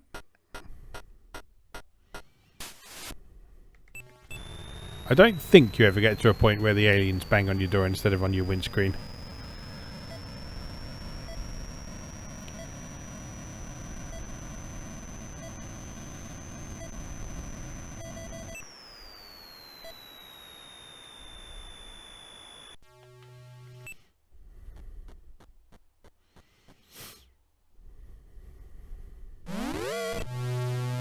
Death!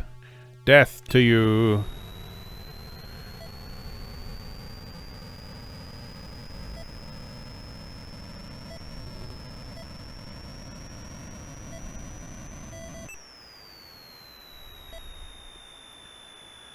It's getting a tad dark.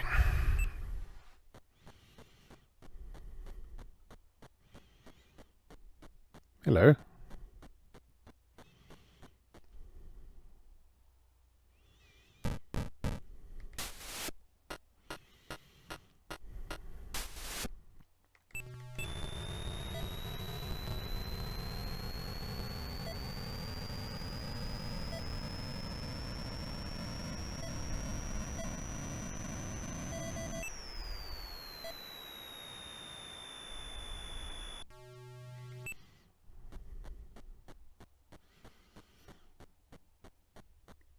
This is good.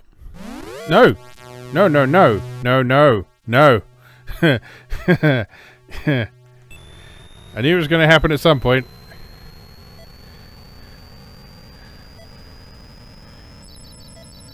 I guess that's a thing now.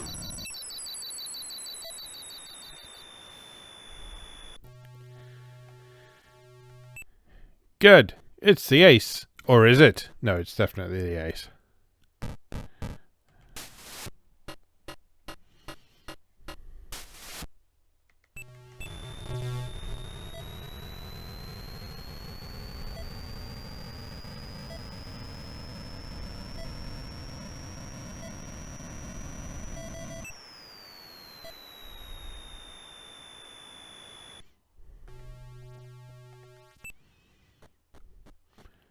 Trust no one. Until they bang on your airlock. 3 more.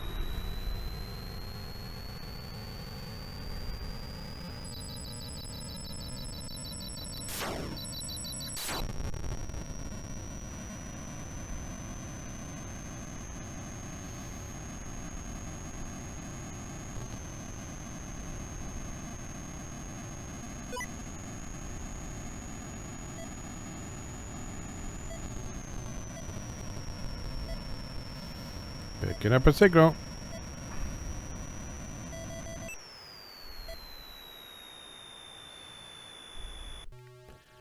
Can't see it, but, well, we'll take our chances. Because that's the game. Good. Good, good, good.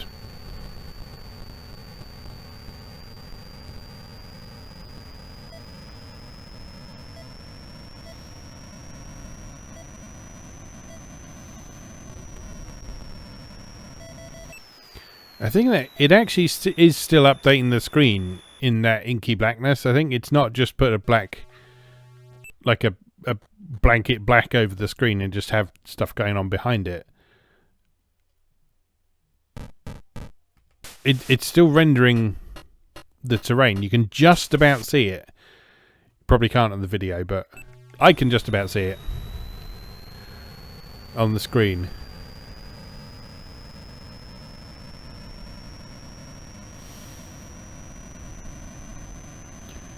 Which is interesting.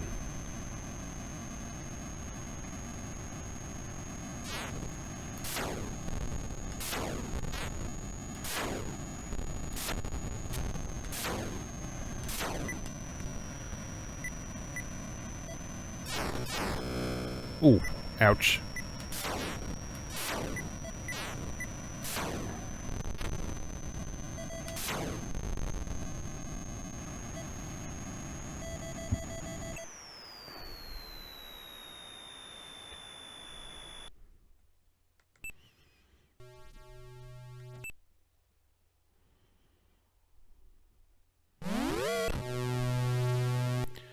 That was strange.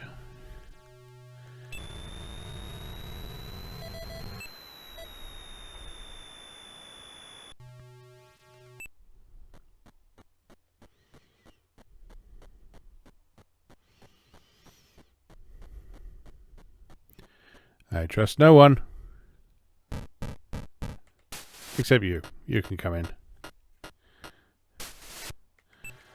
Alright, one more. One more. Could it be you?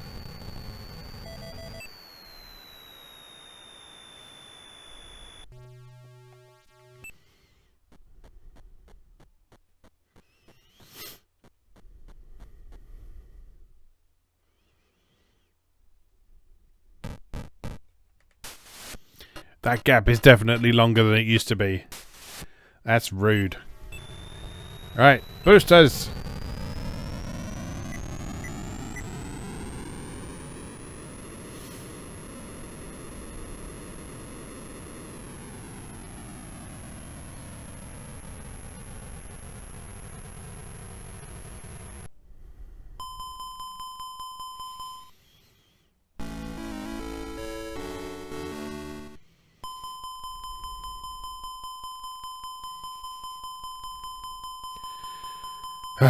Right, we've been going over 2 hours. On to level 18. Good job, this chair's comfy.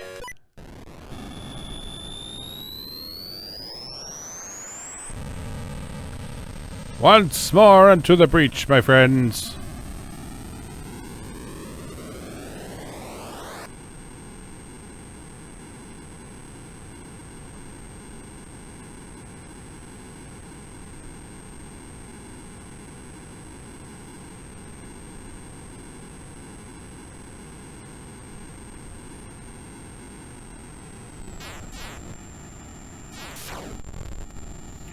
Straight into chaos.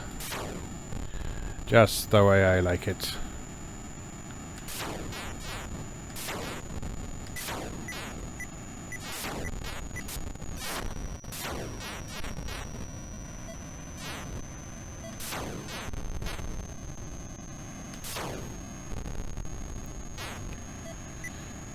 Right, again, looking like we should try and secure this area as a starting point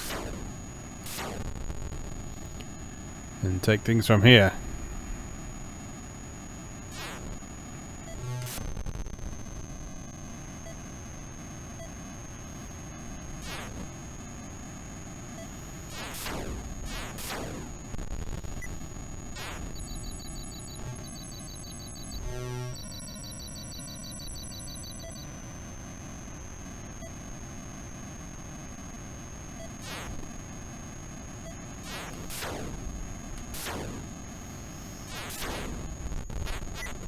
Getting very dense with jaggy gun emplacements.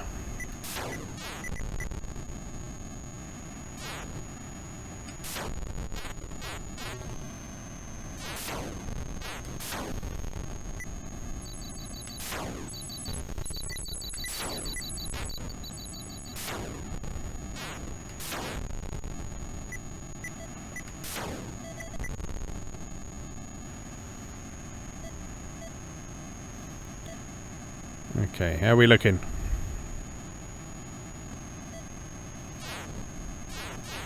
Still danger.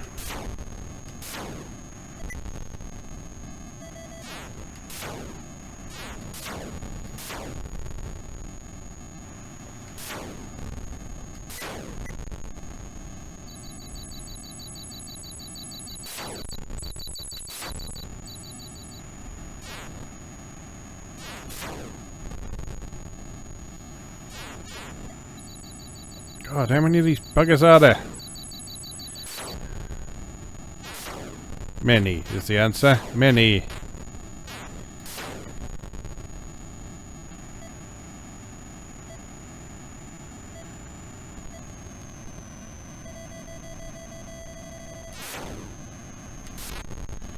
Every time I think it's clear, I find some more.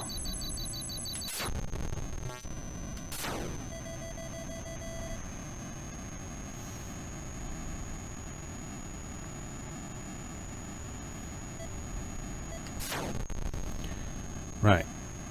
I think we might actually be in a position to pick someone up.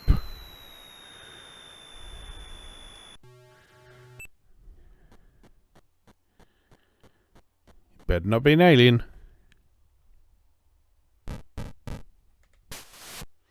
Good. Well done for not being an alien. And next up, you. You.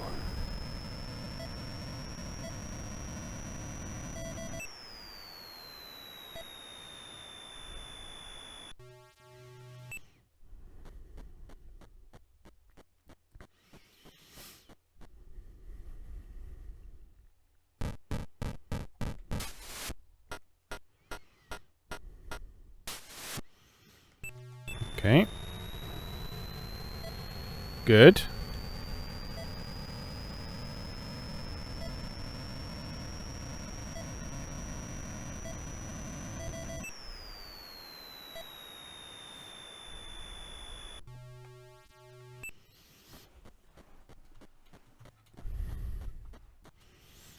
Knock knock? No! No, no. No knock knock.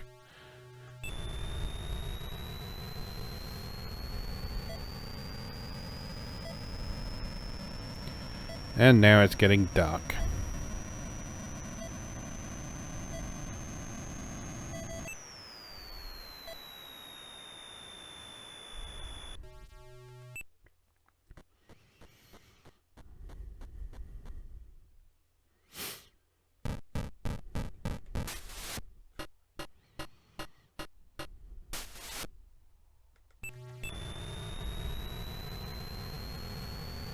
Okay, things seem to have settled down nicely. We cleared a nice bit of space with blowing up our 28 enemies at the start of this level.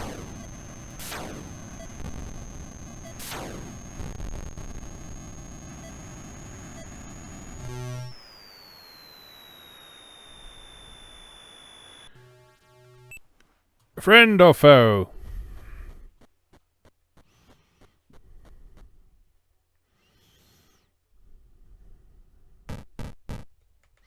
Friend. 7 to go.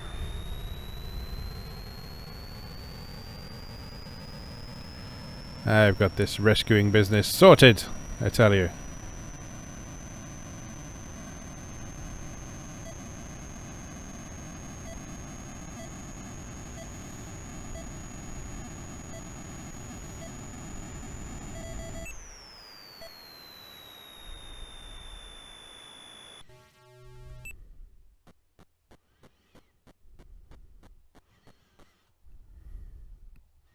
No, no, no, no. None of that. None of that. We will have none of that.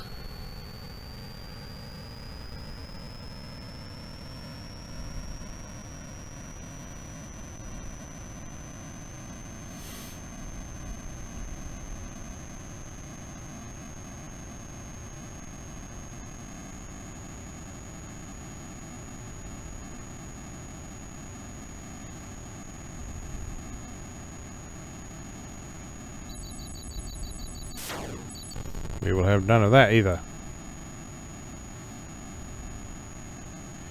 Could do with 7 more pilots though.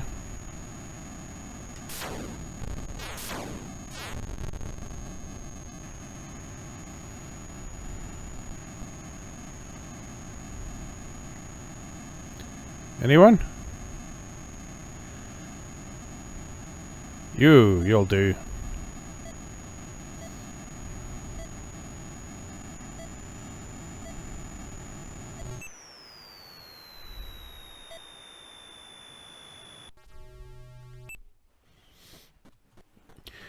Can't even trust the helmets anymore. What's the world coming to?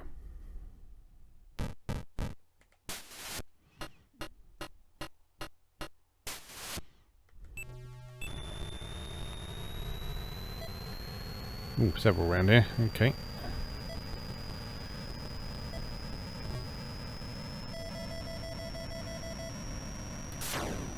And of course, bad guys.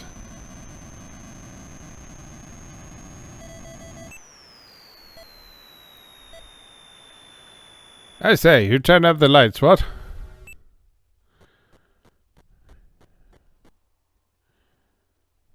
Hello? Yep. Good. Fine.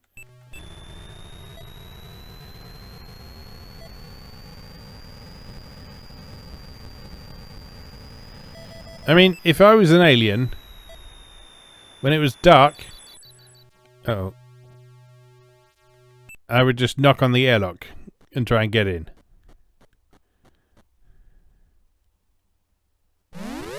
Rather than that. Because, you know, that makes it just a bit obvious, doesn't it? Makes it a bit obvious that you're up to no good.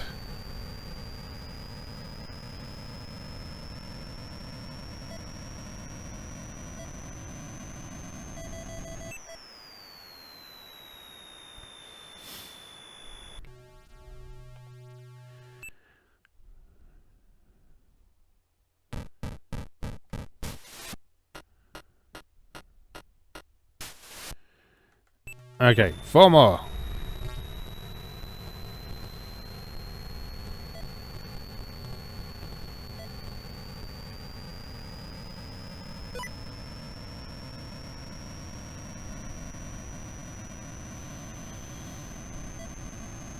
I see something. I see multiple somethings.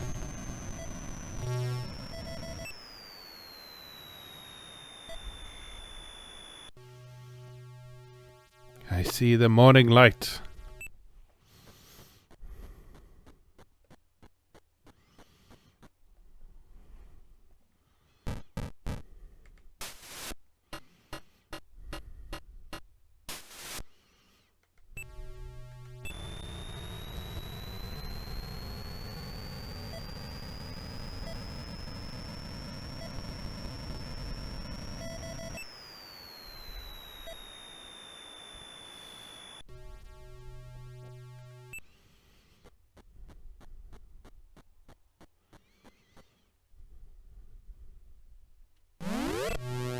Cease.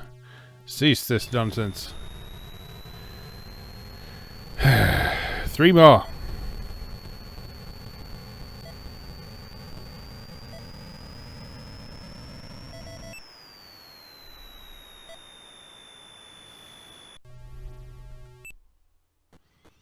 It's the ace.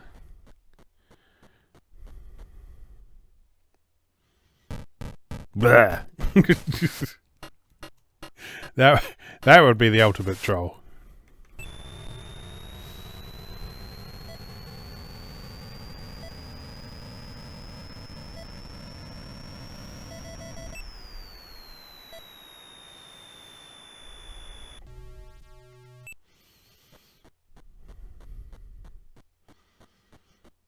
You friendly?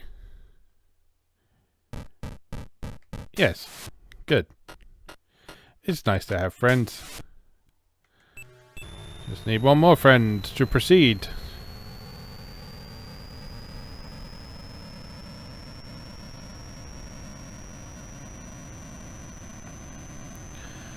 Any more friends? No, you are not friend. Friend! Friend alert!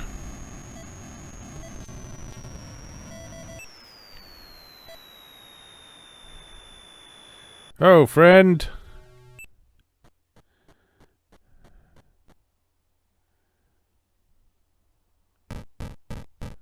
Friend.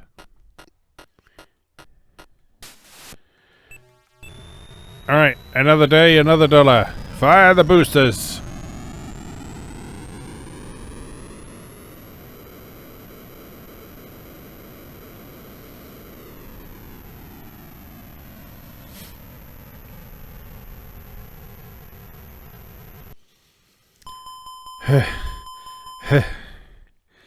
Fatigue is starting to set in slightly, but you know, I'm at this point, 2 hours and 20 minutes. You know, I can't stop now. I feel like it would have been a waste. A waste of what? I don't know. Level 19.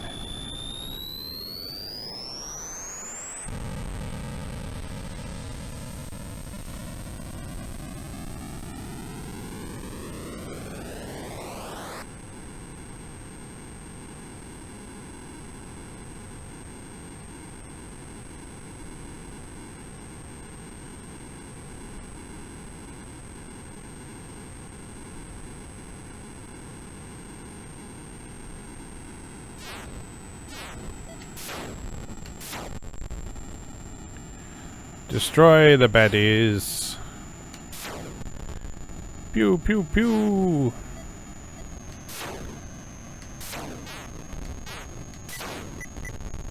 Uh-oh, many baddies.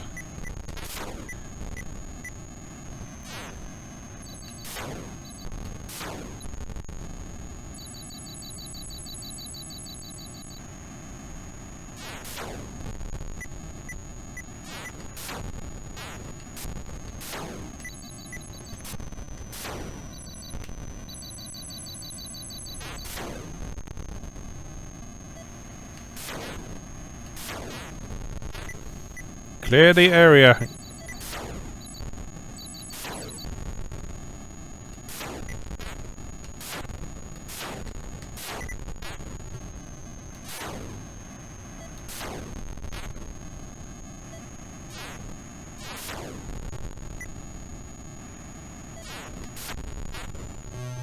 Ooh, bump.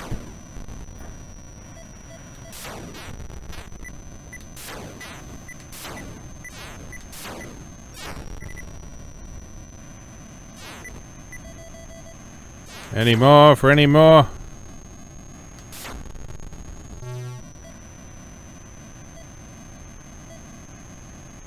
Right. Seems clear? Question mark?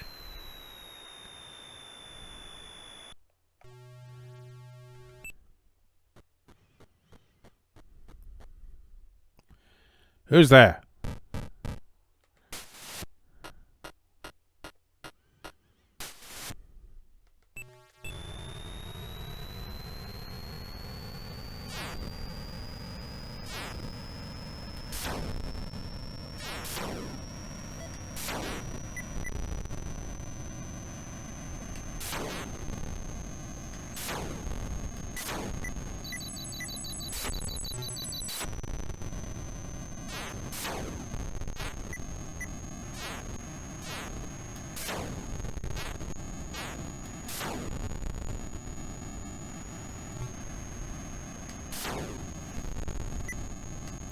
There's a comment on Atari Mania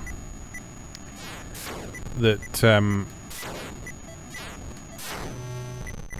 someone considers this to be a suitable successor to Star Raiders, and you know what? I can see that. I can see how this would be considered a good companion piece to Star Raiders. Particularly when you bear in mind the story of Eric Wilmunder, which we talked about when we were looking at the Star Raiders prototype. The Star Raiders 2 prototype. Because Eric Wilmunder would have joined Lucasfilm around this time. I don't believe he works on this, but he certainly works on Coronis Rift. Which is one of the other Fractal-based games by Lucasfilm.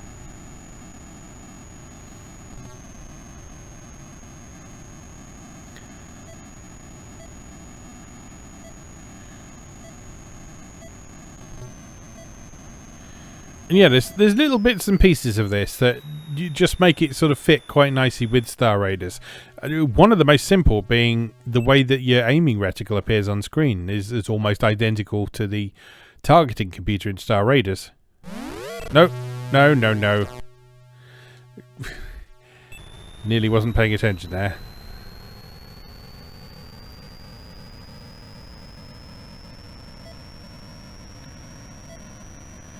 But yeah, this could have quite easily been retooled as a rescue mission where you were retrieving your friends and colleagues from the Xylons. Perhaps in a parallel universe we were.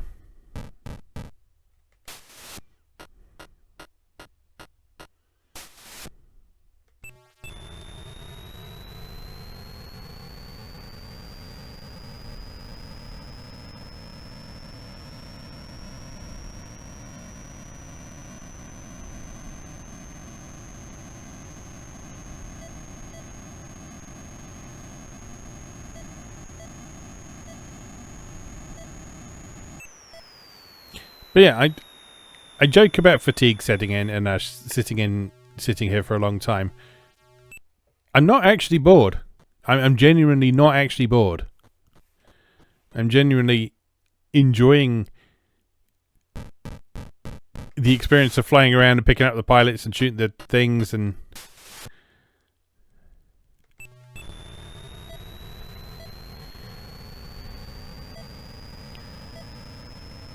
Yes, the game could potentially stand to increase its difficulty a little faster than it does. Ouch! Because while we are getting incremental increases in difficulty with each level, they are quite small. Quite small increases in difficulty.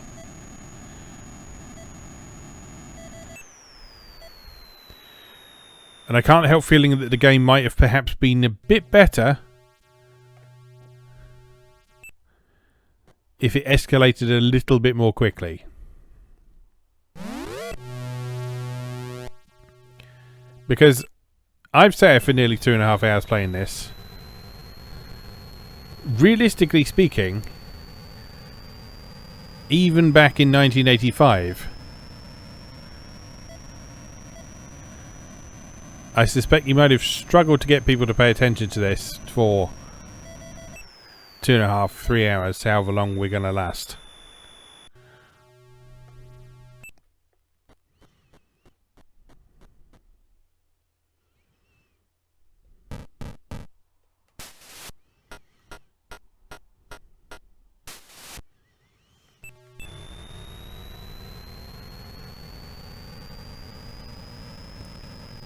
I can't see anything.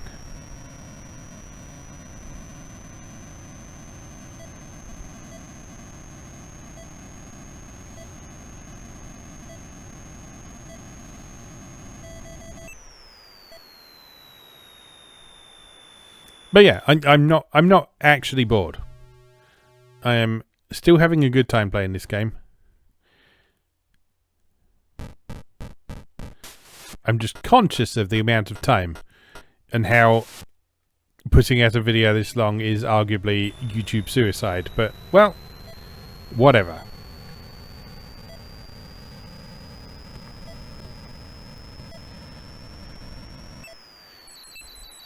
There will be at least one person out there who is happy to sit and watch Rescue and Fractalus for multiple hours. And if that person is you, I salute you. I salute you, and I welcome you, and I shake your hand.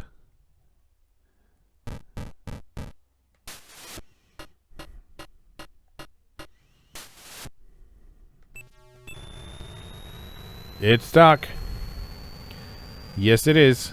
It's dark.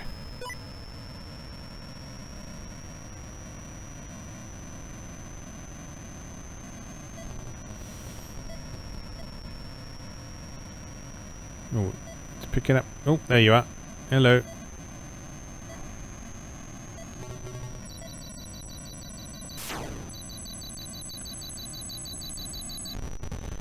Ouch. Oh, this is starting to get a bit nasty now.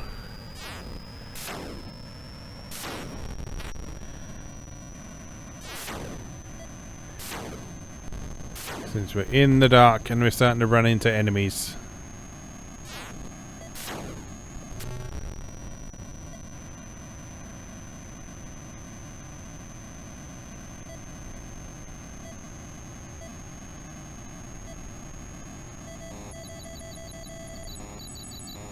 Too high? Nonsense.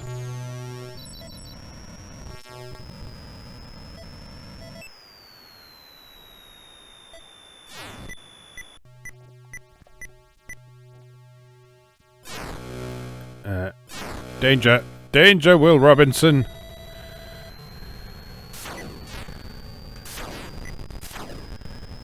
Oh, we are getting low on energy. That's sprung up on us all of a sudden.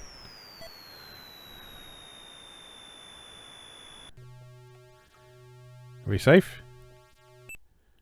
Hopefully. Hopefully you're a pilot as well. You're not a pilot. You're not a pilot. You're an alien.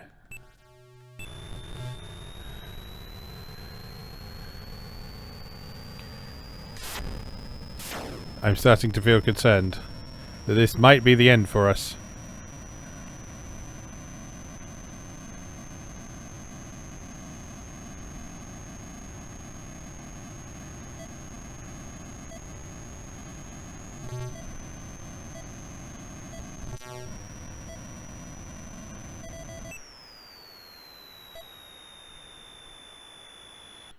So we've got 5 pilots to get as well. God. Yeah, we might be in trouble here.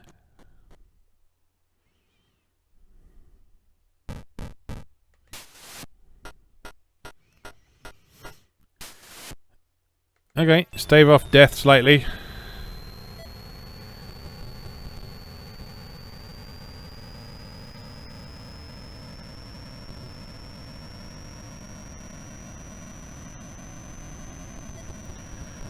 Someone's in this direction.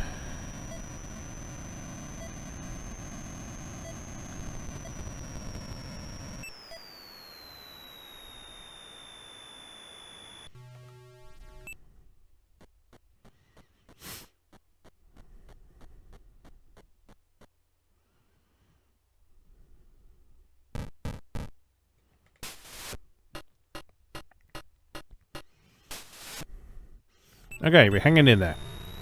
We are hanging in there, officially.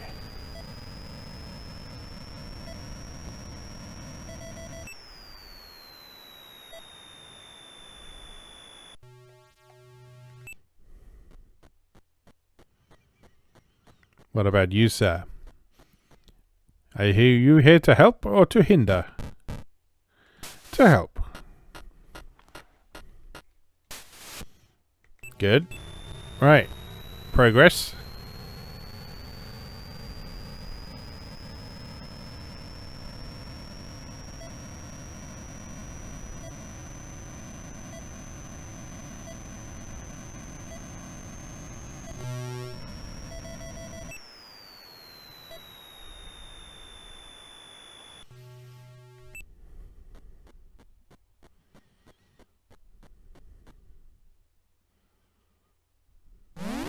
No. None of that. We will have none of that.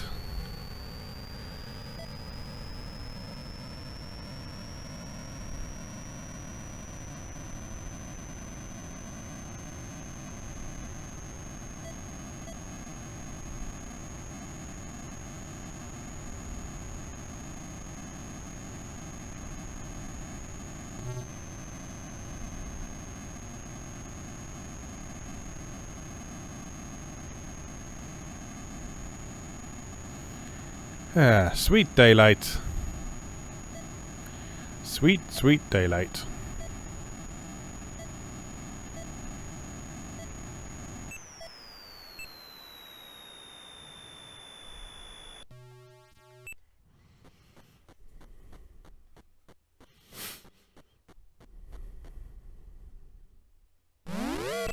No. No. How many times have I told you? No.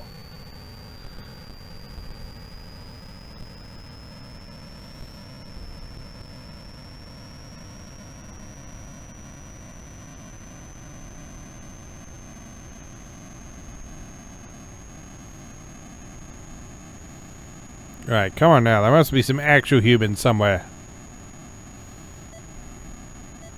Beep. Beep. I hear beep. I like beep.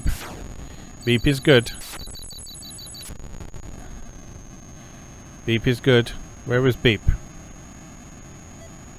Oh, beep is over there somewhere. There is beep.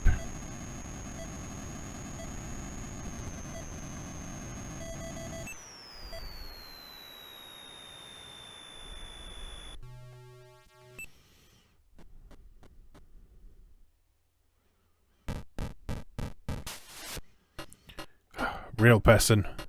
A real person. Right, one more.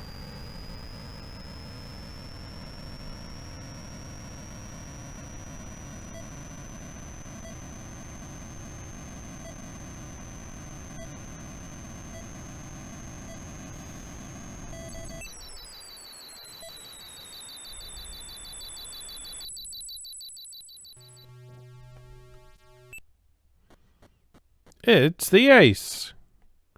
Nice way to finish the level. Blah.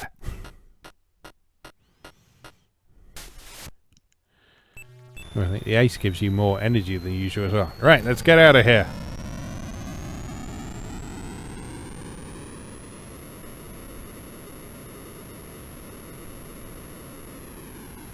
That was closer. That was getting closer.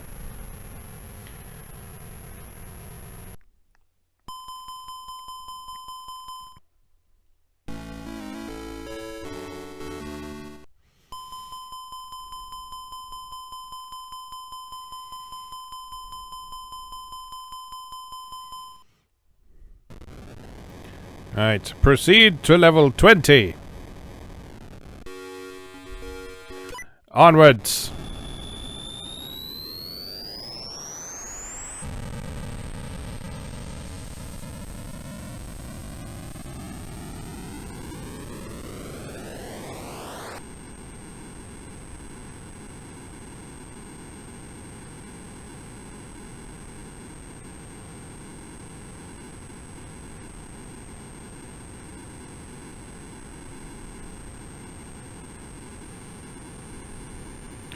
Right, I'm expecting mayhem on this level, given the trials and tribulations of the previous one.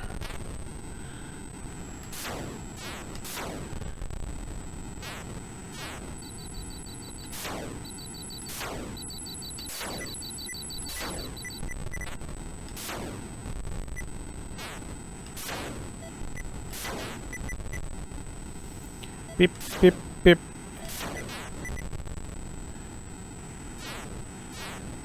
80s sci-fi noises. Love it. Beep, beep, beep, beep. Beep, beep, beep, beep, beep, beep, beep, beep, beep.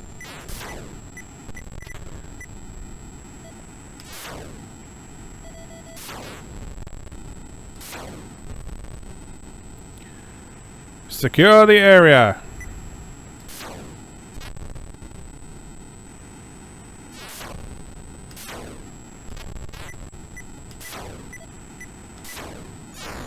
Ow. Ooh. That was a nasty hit.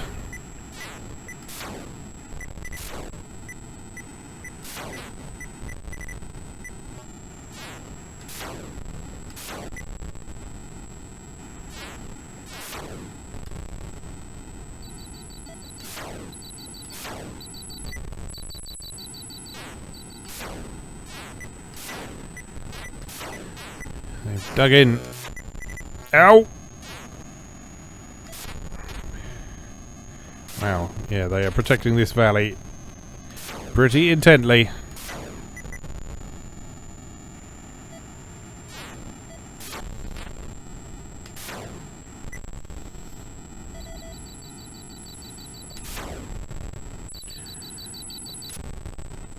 Oof, that was close.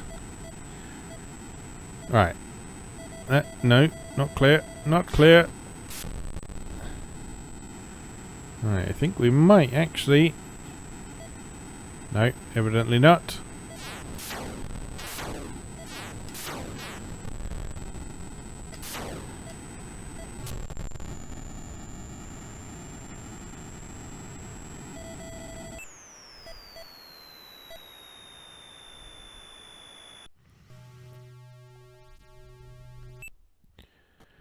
Alright, you first. Friend or foe?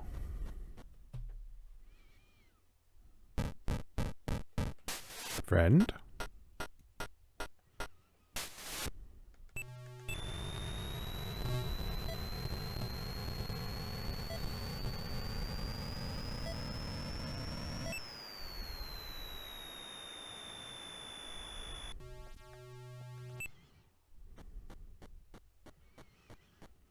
You're an alien and not trying to hide it.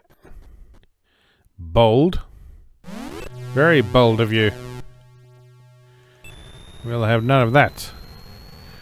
None of that around here.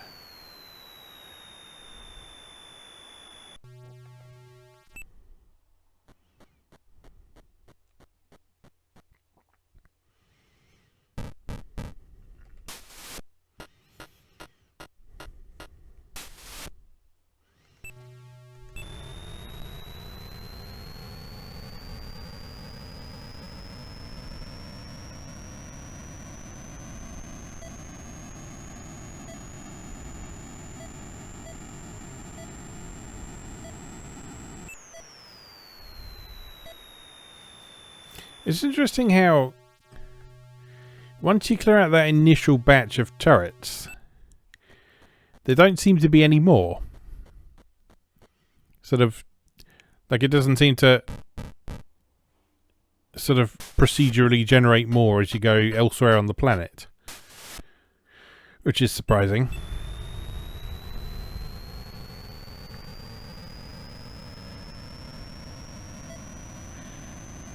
Because it means that once you have cleared out that initial batch, you're relatively unopposed.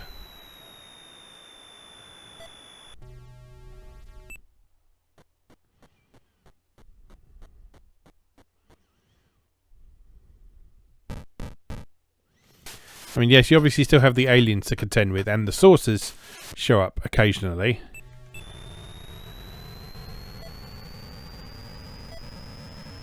But in terms of actually being shot at, that very much seems to be a beginning of a level thing.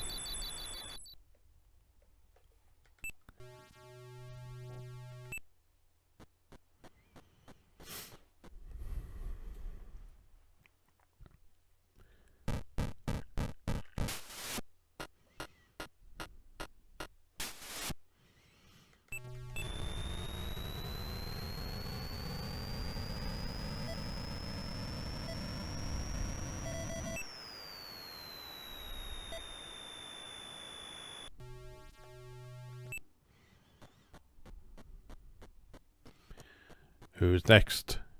Be you friend or foe? Foe! Very much foe.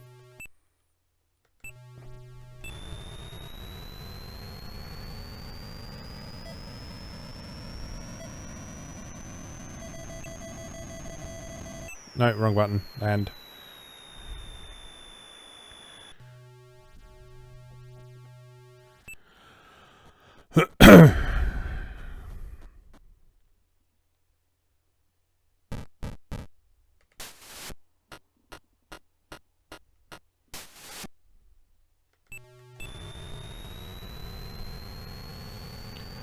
Okay, next.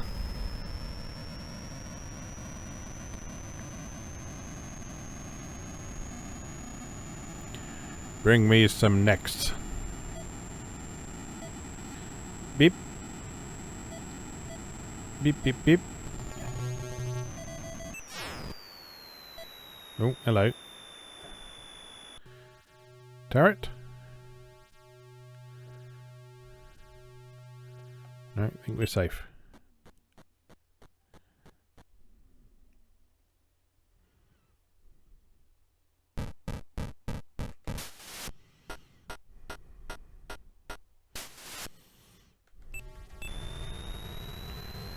Alright, where was that turret? There you are.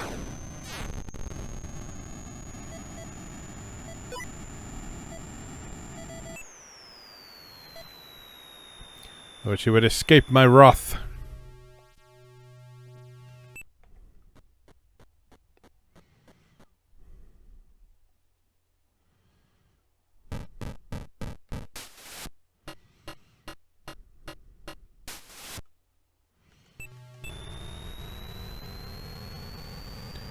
Two and 3/4 hours. Closing in on 3 hours of rescue on Fractalus. If you're still here, cool, thanks. I mean, you've got no obligation to be here. I don't expect anyone to have stuck around beyond the 20-minute mark, to be honest, but, you know, if you're still here, I can only thank you. And hope that you're having at least a slightly, moderately acceptable time.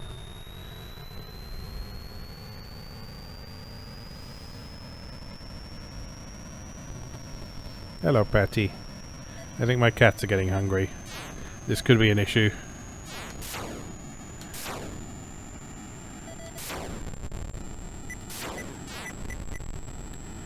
Because I suspect they're going to start visiting soon.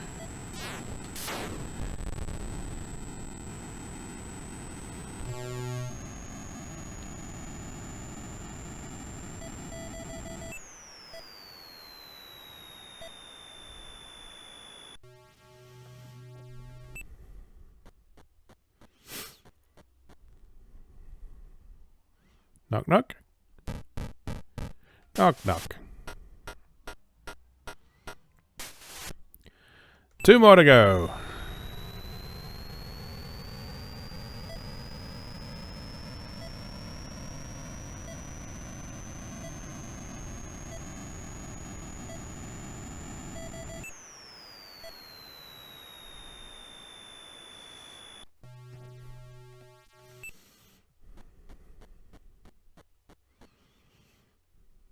Knock, knock. No, knock, knock.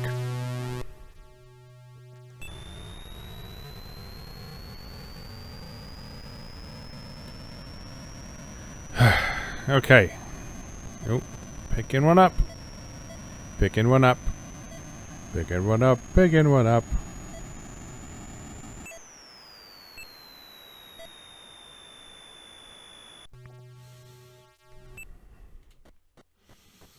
I've mentioned before on numerous videos how when I was a kid... No. I'm getting complacent now. I mentioned before on numerous videos how when I was a kid I was particularly obsessed with video games that unfolded from a cockpit view, whether they were driving games or flight simulations or something like this, which I guess falls under flight sim. And I was particularly obsessed with this specific cockpit. I used to draw quite a lot as a kid. I was never sort of like an amazing artist or anything, and I didn't take like my study of art any further than what I had to do at school. But when I was a kid, particularly if I was in an environment where there weren't any computers to play with, such as when I was going to visit my grandparents, one of my favourite things to do was just to get a sketchbook and just draw stuff that just came out of my imagination. I wasn't necessarily sitting down to draw someone or something specific. I just get a pad of paper and I just draw. And one of the things that I used to enjoy drawing was this cockpit and various different scenarios going on outside the window.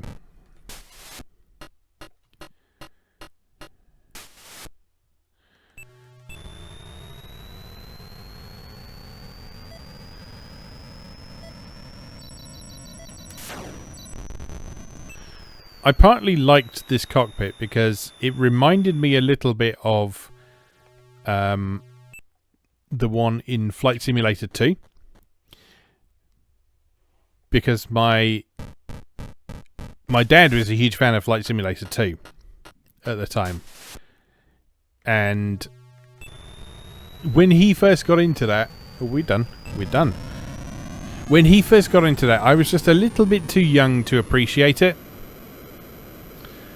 But I was kind of interested by the cockpit display in that, with all its dials and gauges and so on, and just things like having the artificial horizon in this, which is quite similar to the one in Flight Simulator 2, made me feel like I was playing something a bit like what my dad was playing, and that in turn helped me feel a little bit closer to my dad and the things that my dad was interested in.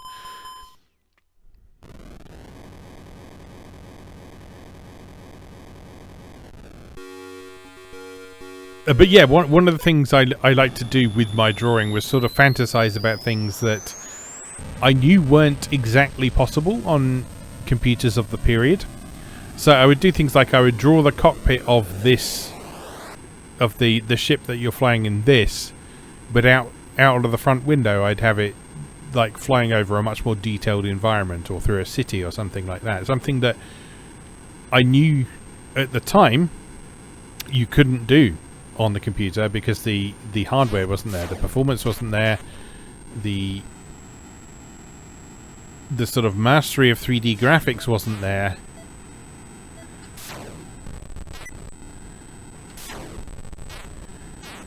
And it would be a very long time before video games were able to catch up with my imagination from that period.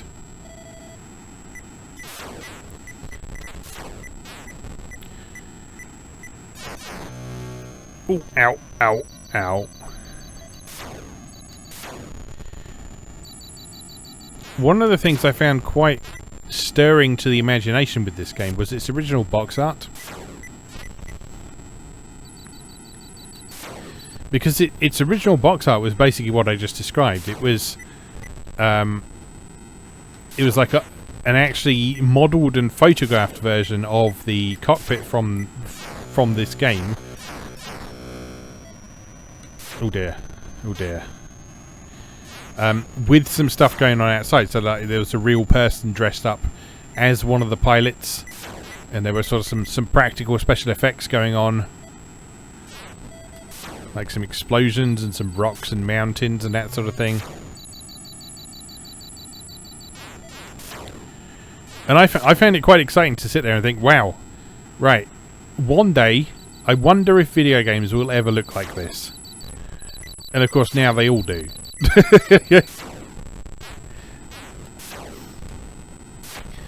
Back when I had a look at the fan-made remake project, which is just called Fractalus, which you can find the video for elsewhere on this channel.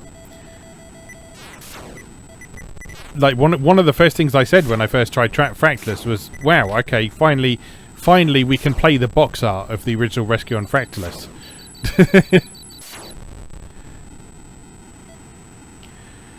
And that game wasn't even using sort of the very cutting edge of 3D. But I think if I'd seen that back in the mid-80s, if I'd somehow been able to see that in the mid-80s and know that was where video games were going to end up, my mind would have been absolutely blown. Well, would it? Would it have been blown? Because I had already imagined that. I had already imagined what it would be like to play a video game that looked like that. But so would it have actually blown my mind? I don't know. because part of me was aware how fast technology was moving.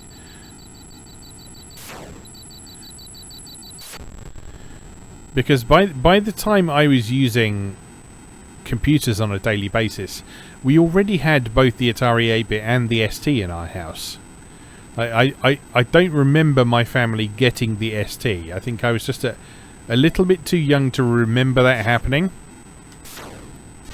It would have happened in my lifetime because the ST launched in 85, I want to say. And I was born in 81. So there would have been some point in my life where there was an Atari 8-bit in our house, but not an Atari ST. But I don't remember that. It's before my active memories. The sort of thing, the things I specifically remember are from the age of about 4 or 5 or so. So from about 1985 onwards. And so from the time where I was specifically aware of computers and video games, we already had 2 generations of hardware in our house. We already had the 8-bits, the Atari 8-bits, and the 16-bit Atari STs. And I could tell that there was a difference between the two of them. I didn't necessarily think one was better than the other, because there were definitely things that I preferred doing on the 8-bit to the ST. And that was not an uncommon viewpoint at all. Looking back at old issues of Page 6 magazine, I find it quite interesting to read the perspective of people who are concerned about whether they're going to need to upgrade to the Atari ST.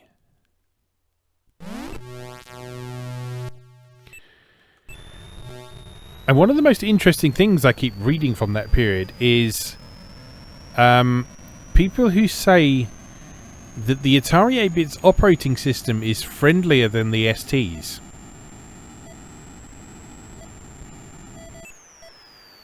Which is a really interesting perspective, because the ST's operating system, and particularly GEM, the graphical user interface that was attached to it, was specifically designed to be user-friendly. And it was specifically designed to help people understand computers who previously hadn't. People who didn't have experience typing in basic programs. People who didn't have experience using various versions of DOS with menus and so on. Like, GEM was specifically designed to be a recognizable desktop metaphor so that a broader range of people could understand it. And yet there were still people who genuinely thought that the Atari 8-bit was friendlier.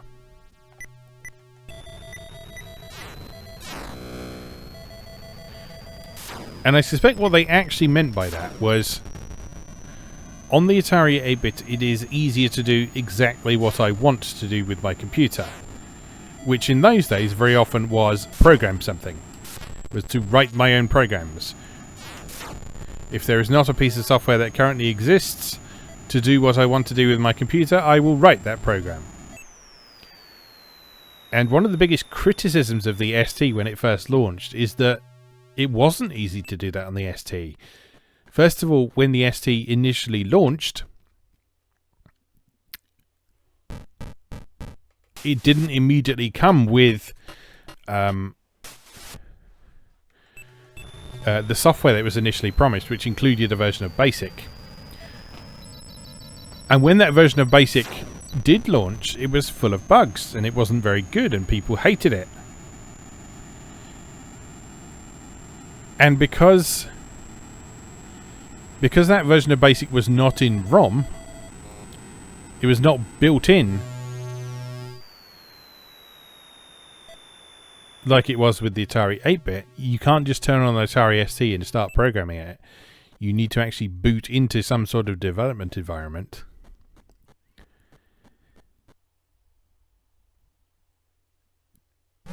People took that as less friendly.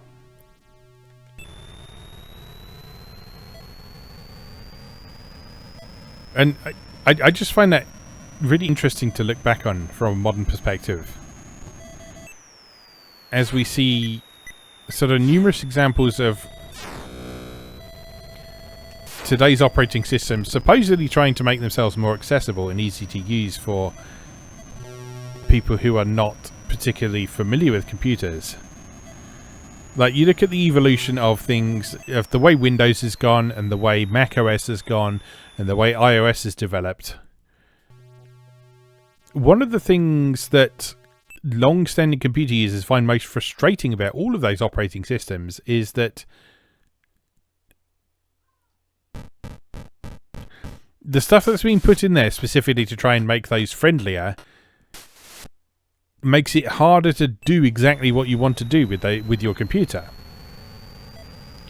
It's still possible, yes. It's only really something like iOS that is completely locked down, and even then there's ways around that.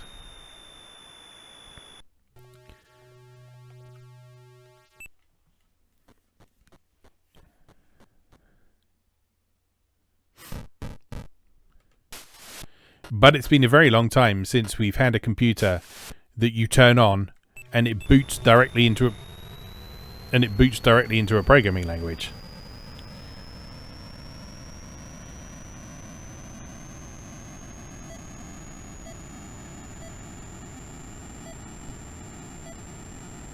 I forget what my original point was, but it was something along the lines of, I recognised that the Atari 8-bit and the Atari ST could coexist because there were different things that they were both good at.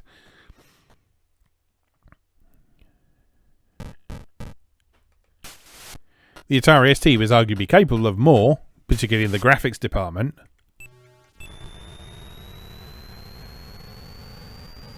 Many would argue that the Atari 8-bit sound is superior to the Atari ST, not taking into account things like MIDI and sampling and so on.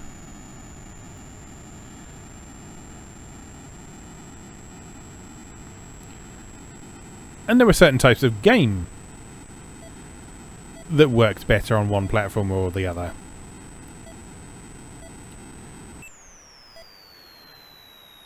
And so there were times when I was a kid and it was time to go on the computer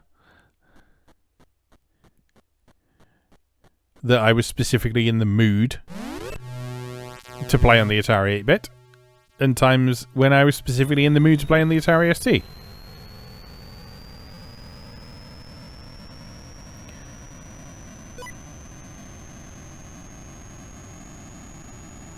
And that is much less of a distinction these days than now.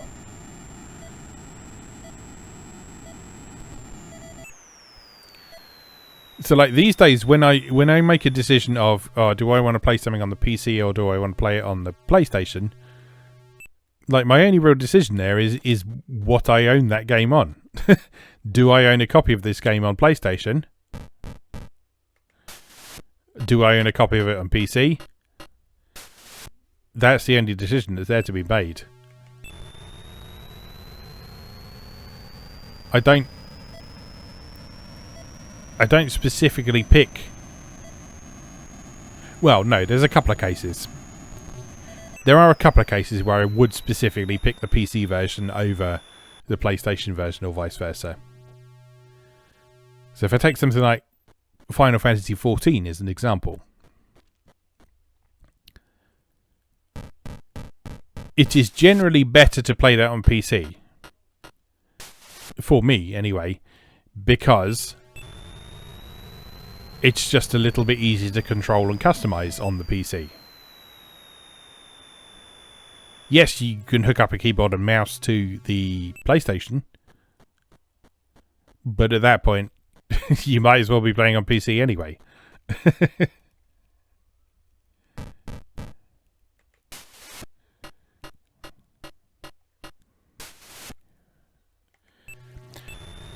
I suppose a modern distinction would be, do I fancy playing something on a current console, so PC, PlayStation 5, Nintendo Switch, or do I fancy playing something on an older console?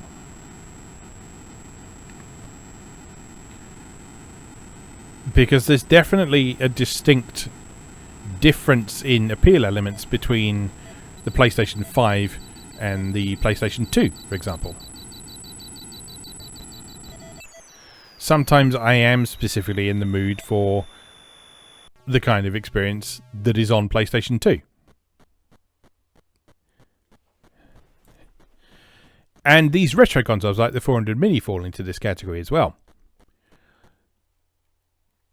Like, I could emulate Atari 8-bit games on my PC, no problem. I have done a lot in the past. Prior to the 400 Mini's release, all of the Atari A to Z videos that I made were done using Altera on the PC, just emulating the Atari 8-bit on the PC.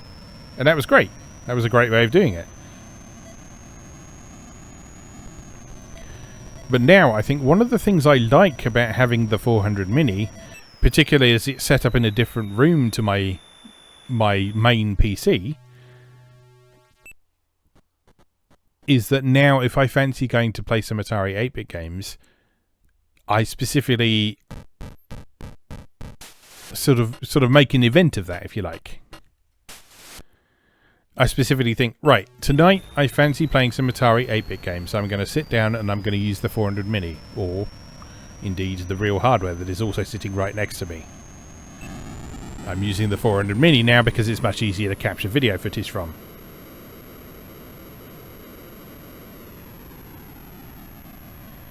So I guess that distinction is sort of there, but it's a distinction between mainstream current and stuff that's a little bit off the beaten track, whether that's old stuff or specialist hardware.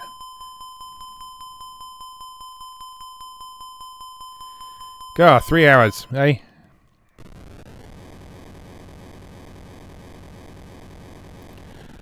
Level 22. Right, we're doing this. We're hanging in there. We're hanging in here for however long it takes. Because I feel there's a point to be made about this game with the length of this session.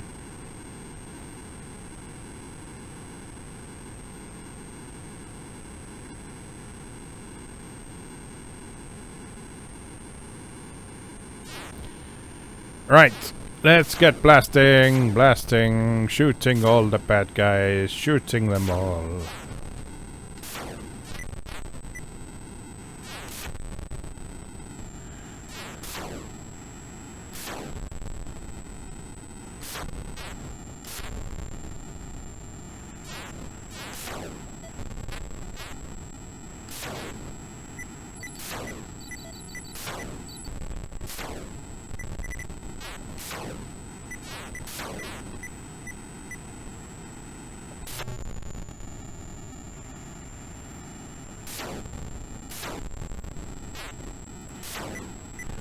So, to continue the thought from before,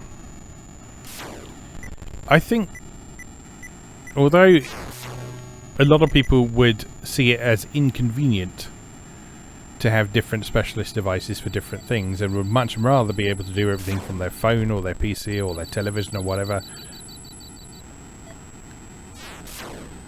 I still like having discrete devices for things.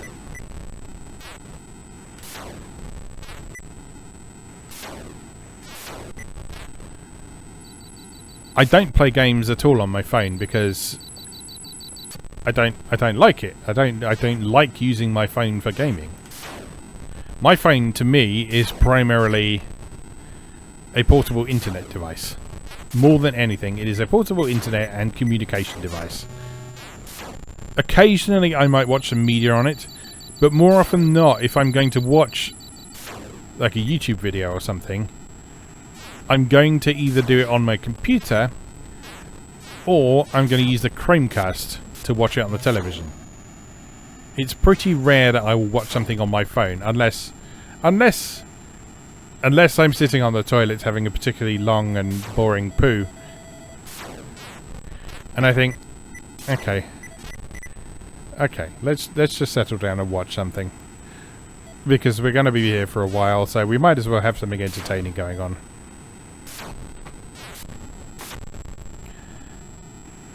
My cat is now attacking my chair. I think she might be hungry.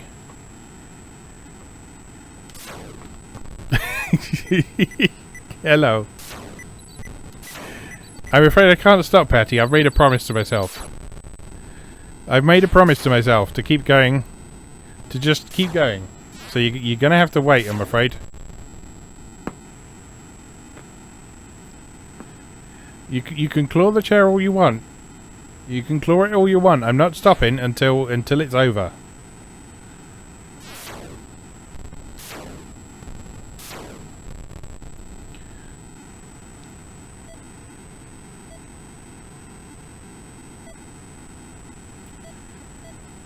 So many other things I could have been doing today, and yet here I am. And like I say, I'm not bored. I'm not having a bad time. I'm not resenting or begrudging the amount of time this game is taking.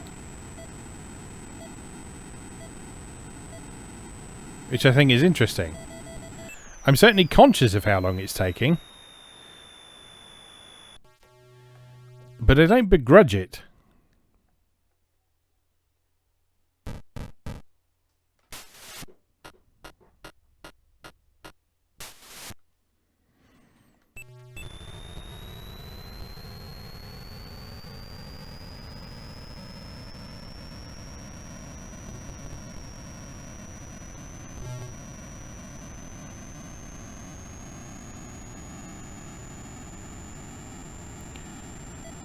Right.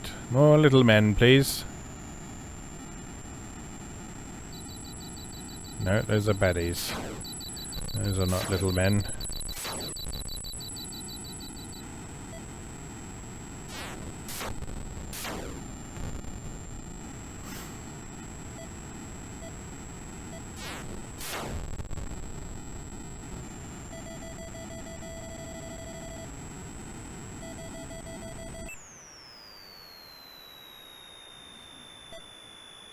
Where have you gone? There you are.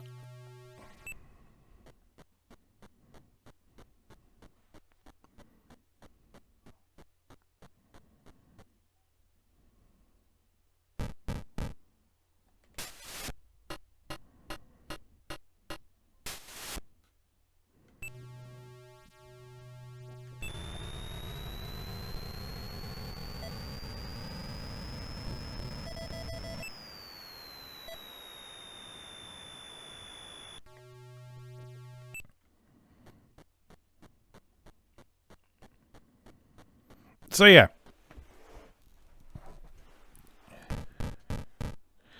Like I said, however, God knows how long ago it was at this point. Streaming. I think if I can handle this, then streaming is certainly a distinct possibility.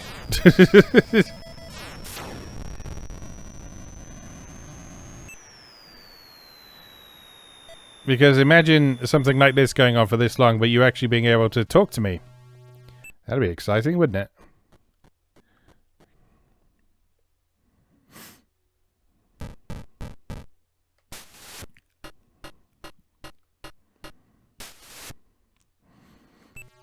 So yeah, like I say, I haven't made any kind of concrete decisions on that at the minute, but at the time of recording, my wife is away for a week. So that strikes me as an ideal time to experiment with this sort of thing. So... No. At some point during the week in which this video comes out, it may have already happened by the time this video is released. At some point during the week in which this video is released, I will do at least one stream to see how that goes and that sort of thing. And I'm aware that streaming is something that requires you... No! Something that requires you to take your time over and build up your following gradually. And you can't necessarily guarantee on a YouTube following migrating over to Twitch. Because I know there's a lot of people who don't like Twitch very much. To be honest, I don't like Twitch very much either, but it's kind of where you have to go if you want to do streaming. That's just the way of things.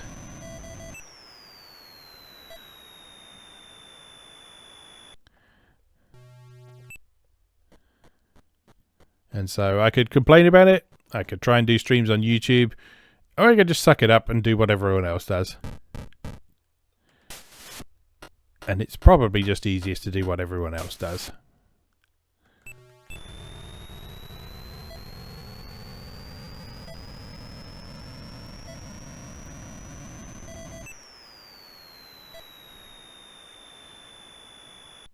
But yes, anyway, please look forward to 24 hours of Rescue on Fractalus.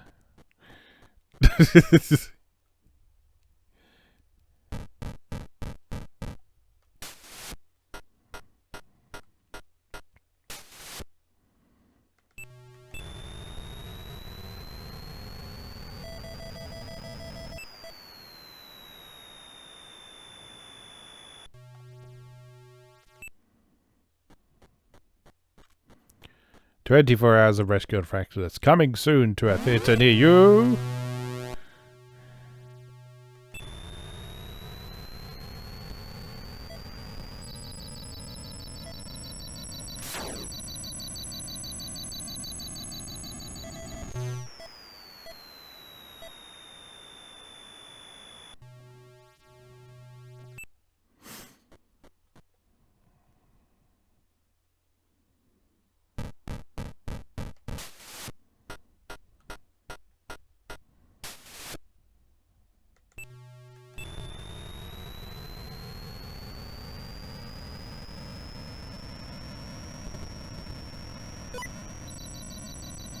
Mothership?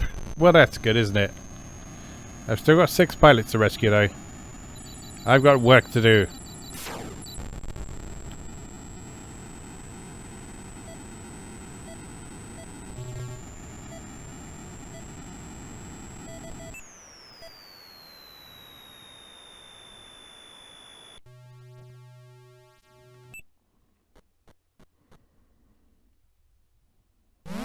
No. No. No. How many times do I have to tell you no?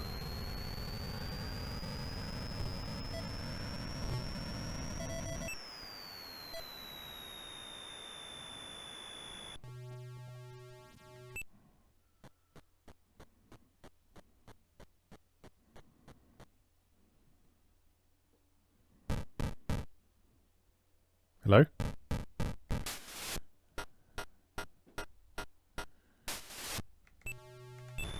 That's strange. I don't know what happened there.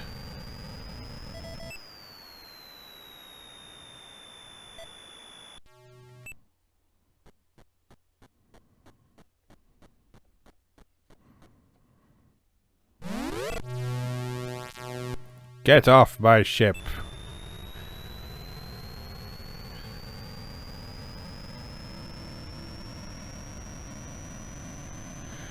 Right. 5 more dudes to go. There's one.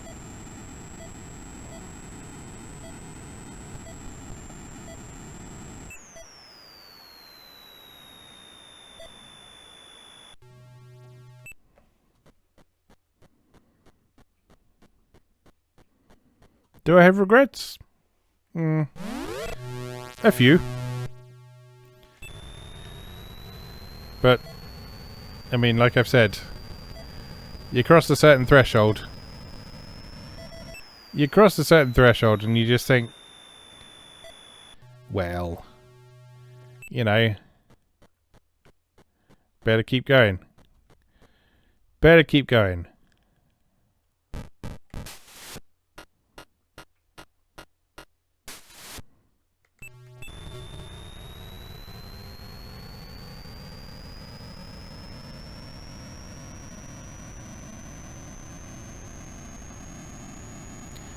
I'm starting to reach that point where I'm wondering if anyone else has actually sat down and done this.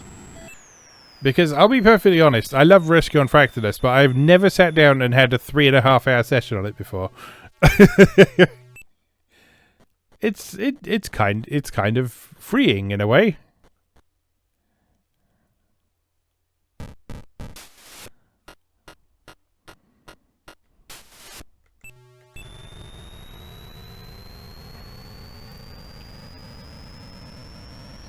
But yeah, I love this game, but for one reason or another, I've just never sat down and given it this much time in one go before.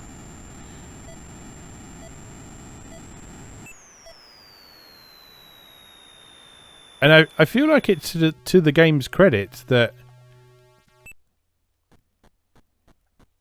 I haven't felt I can't take any more of this. I can't deal with any more of this.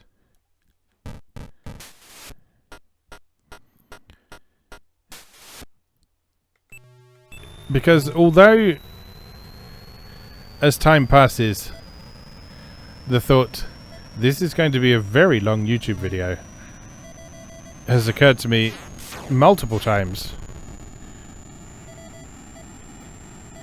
And the thought, everyone is going to see the duration on this video and not watch it, has also occurred to me multiple times.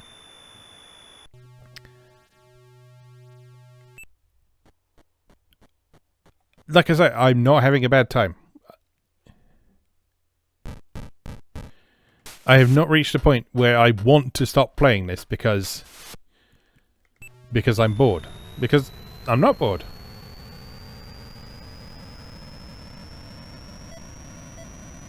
I'm enjoying it. There's something here.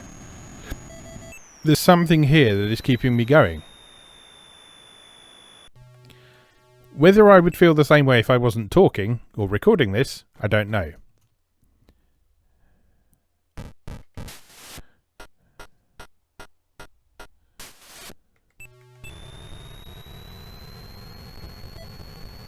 But regardless of the specific reason, I'm still here, I'm still playing, and apparently we're still going.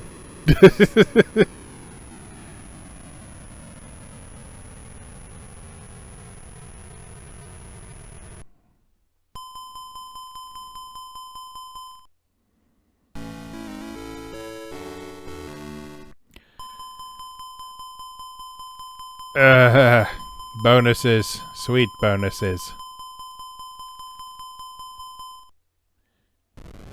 Okay, level 23. Bring it on. Stand by. One more time.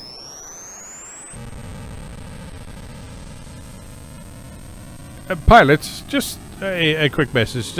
Are you sure you don't need the toilet or anything? No, I'm fine, sir. You know, I've just settled in. I've just settled in for the long haul. Rome wasn't built in a day, and our entire Space Force won't be rescued in less than 12 hours.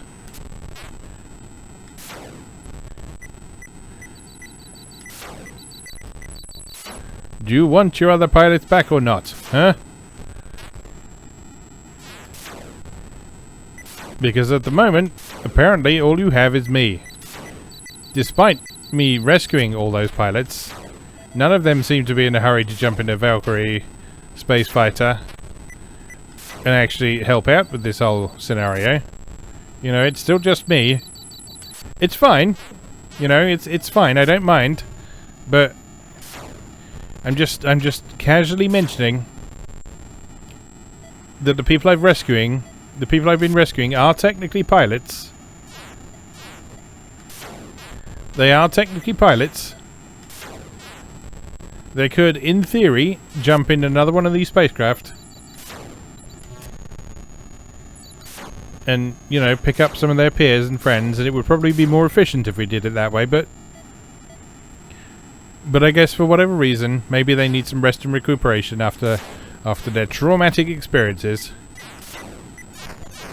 As it is, whatever the reason, I'm still here getting shot at by jaggy installations. But it's fine. It's honestly fine. I don't mind at all. Because, you know, these things have to be done. And someone has to do them. And if that someone has to be me, then so be it. And apparently that someone does have to be me. So, you know, there's no point complaining about it. Because, frankly, if I don't do it, who else is going to?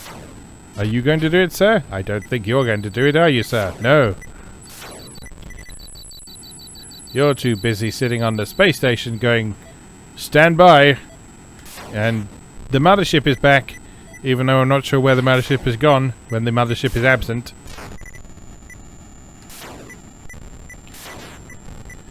Because my impression was that the mothership was in orbit around Fractalus specifically so that we could rescue these pilots.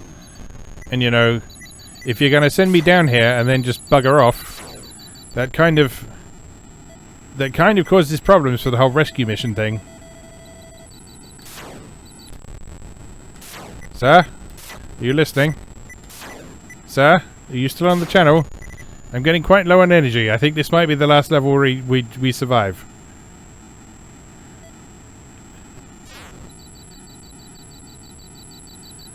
Sir? Sir, I'm scared.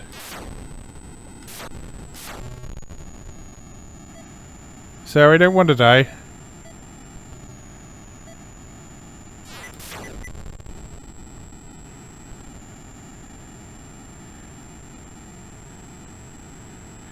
No, you know what? It's fine.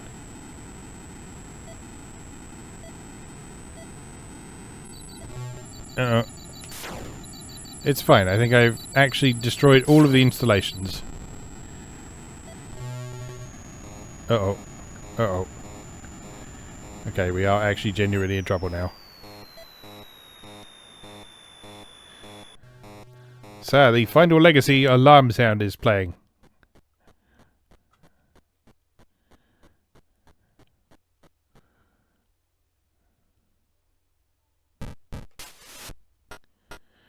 Welcome, pilot. Welcome aboard.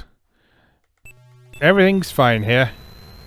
Please fasten your seatbelts and stow your tray tables in the upright position, and we will have you home as soon as I have rescued 12 of your colleagues. Ouch! Uh-oh, that could have been... that might be bad. That might be bad. Oh no. I think... yeah, we are.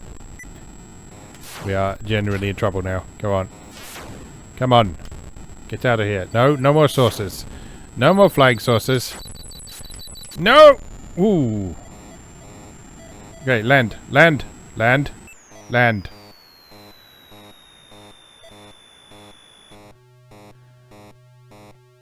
Oh, I'm not close enough.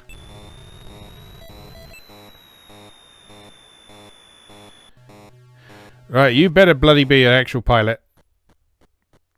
You'd better be a pilot. 'Cause I'm hurting here. Knock knock? No! No, no, no. We're in trouble, sir. I'm having issues. I'm also being attacked by a cat. A cat who is very hungry. He is very hungry. And he's not willing to accept my low energy level as an excuse, because his energy level is also low.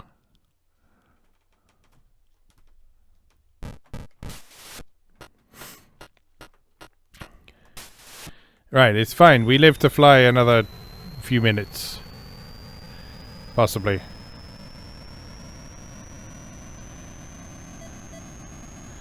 Sir, the cat is now on my table. The cat is wandering around my control panel. The cat is giving me increasingly urgent signals that he is hungry.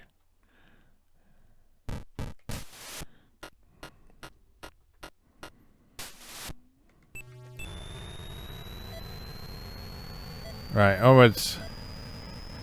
It's fine. We got ourselves out of a sticky situation.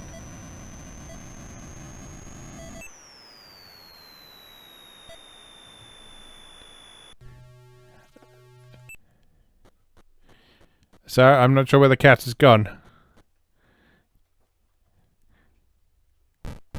He's behind something that I don't think he's supposed to be behind.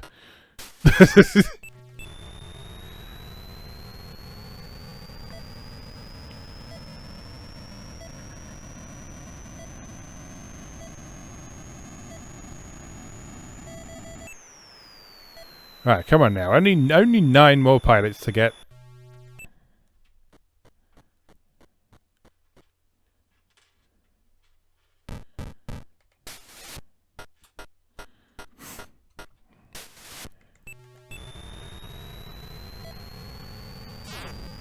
Uh-oh.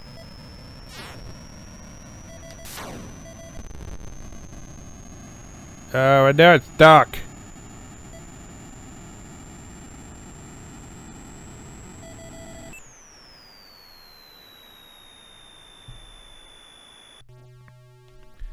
Life is suffering.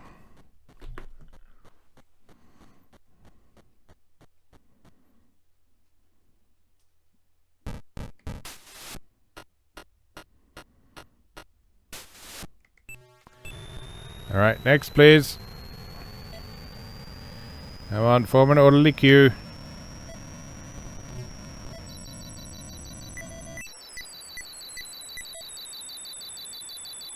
Look away from the saucer and it can't hurt you. Because that's how things work.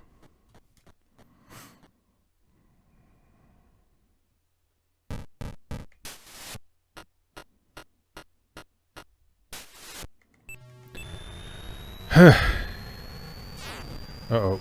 Hello. Hello.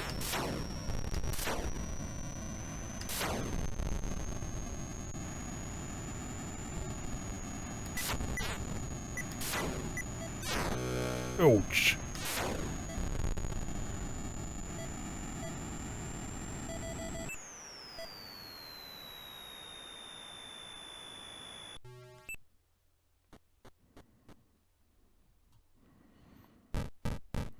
I'm thinking we'll probably survive this level, but I'm starting to have serious questions on if we're going to survive the next one. It's about time.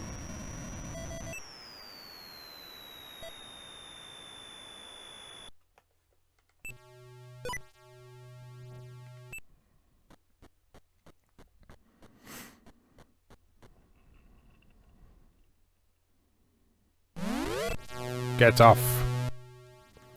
Get off.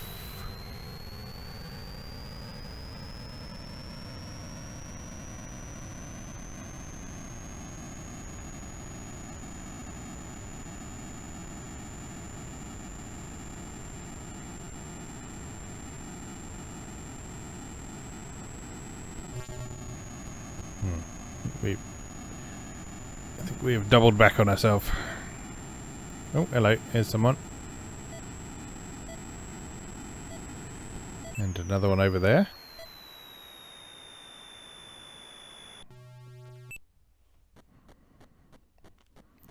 3.5 hours for those keeping count. Nope, stop that. Or indeed those who can't see the duration for some reason.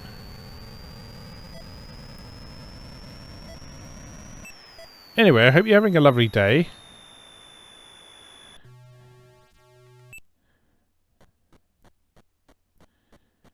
My day's been alright. I spent a lot of it in this chair.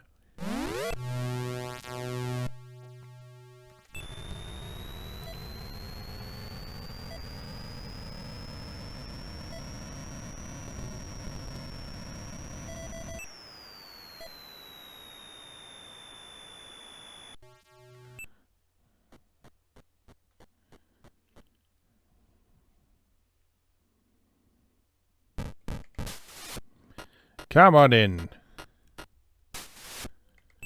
4 more pilots to go.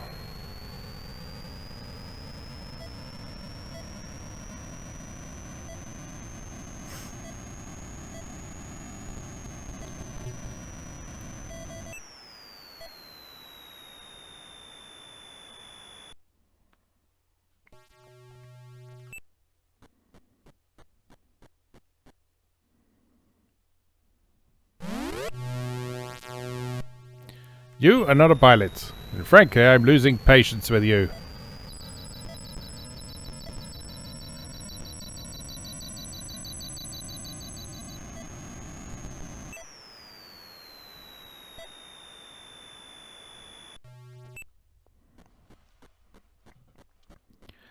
You don't fool me. My finger's right on the system's button, ready to fry you. You can come in though. Onwards.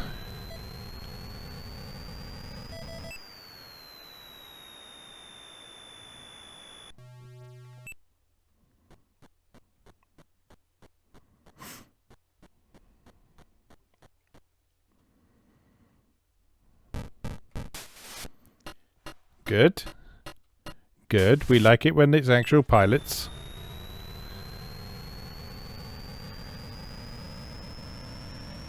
So, those of you sitting in the back, how would you feel about flying one of these Valkyrie-class starfighters and helping me out a bit?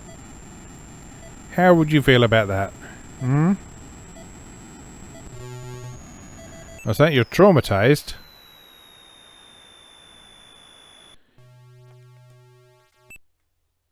You are sitting in your comfy seat in your spacecraft just because the air on the planet is poisonous, and just because it's full of horrible, slobbering green alien monsters who want to kill you. You say you're traumatized. It just sounds like you're being lazy to me. Look at me, I've been at this for 3.5 hours. Without a break, without going to the toilet, and with only one can of Tango.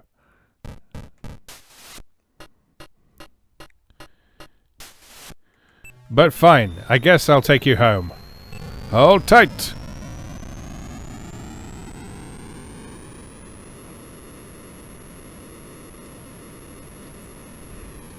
My can of Tango is empty. I should have brought more.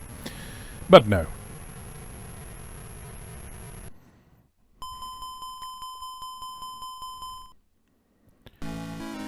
Are you sure you don't need a break, sir? No, it's fine. Raise the lift. When you've done counting bonus points. Elevator up. I'm going again. Are you absolutely sure you're up for this, sir? Yes, it's fine. Fine, stand by. Are you last chance to back out, sir? No, I'm going. I'm going. I told you.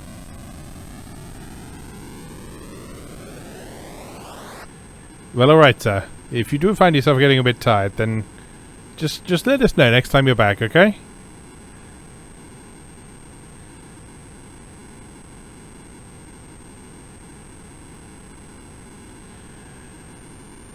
Right, let's do this.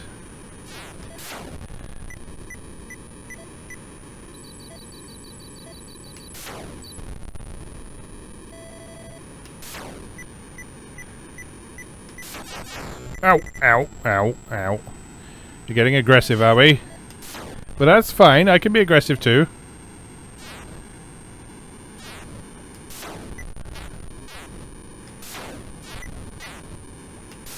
See? I can be aggressive, I can shoot you. I think you're so clever sitting on mountaintops. Shooting your big green lasers. 90% of which don't hit me at all. Ouch! Okay, I asked for that one.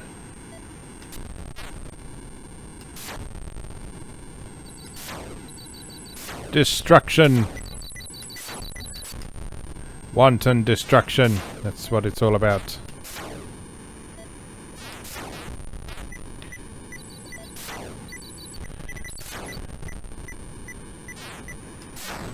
Oh! Stop beeping at me. I know there's pilots, but there's also lots of these things. Lots of these things that need destroying.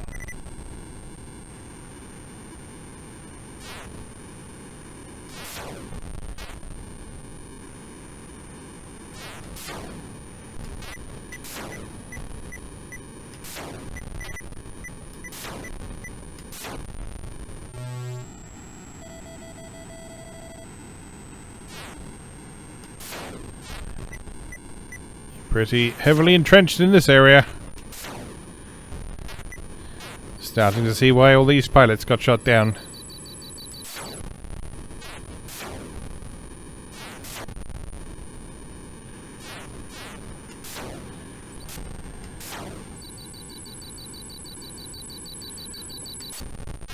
Oh, so many.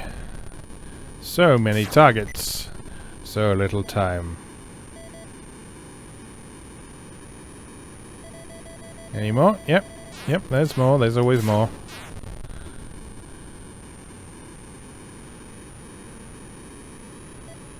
Are we clear? Are we actually clear?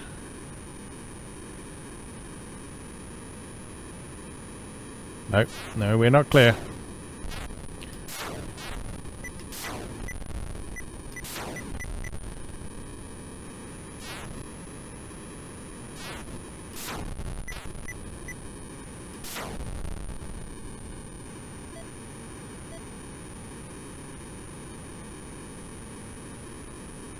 And now it's getting dark. Great!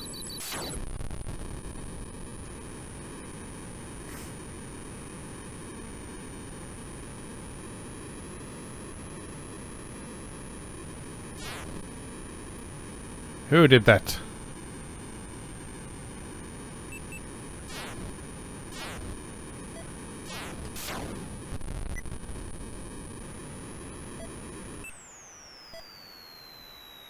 Oh, too far out.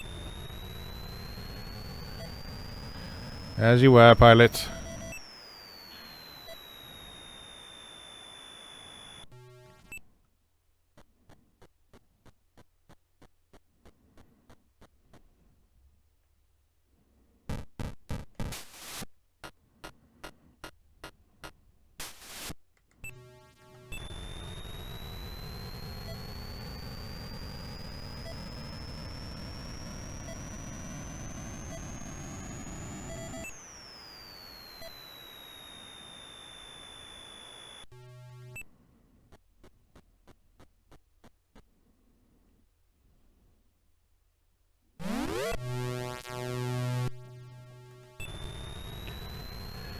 I'm ready for those little buggers now.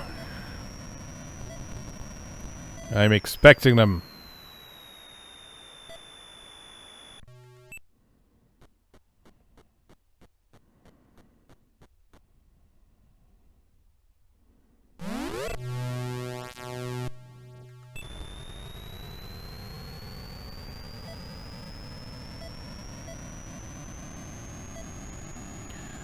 This is where we have 13 pilots to rescue, and there are 300 aliens.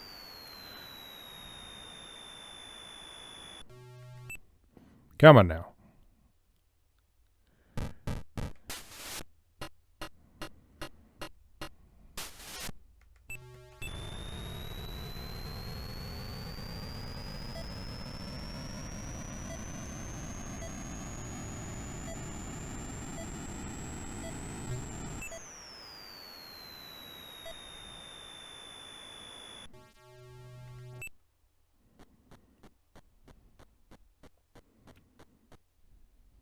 Blair? No. Good. Always nice to see a friendly face.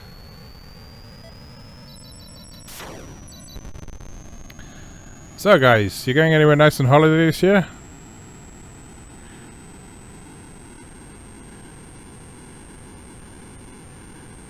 Oh, is that right? What is it you do for a job? And other such taxi driver sayings.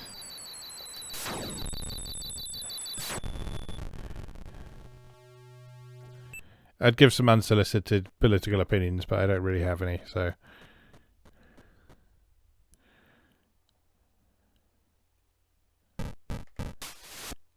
Well, I mean, I do, but... none that are controversial enough to warrant pretending to be a taxi driver.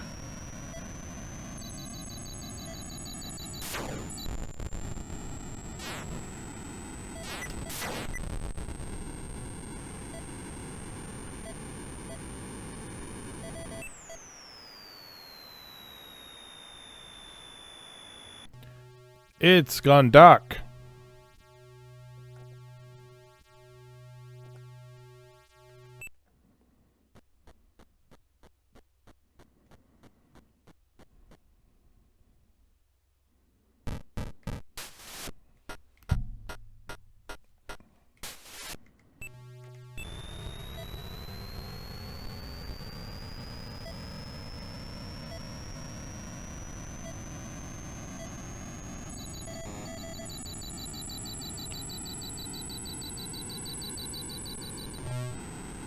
Too high. What is this? Where have you gone? There you are.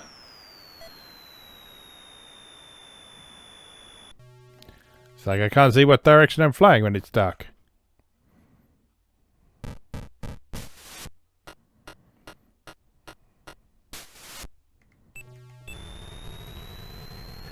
I suppose at some point this video crosses the threshold and it becomes an interesting curiosity, and whoa, one man played Rescue on Fractalus for 6 hours. Or whatever it will end up being.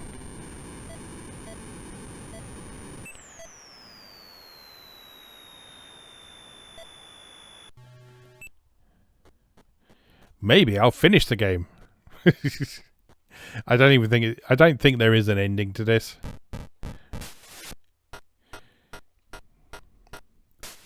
Which is what makes sitting here for this long even more amusing than it already is.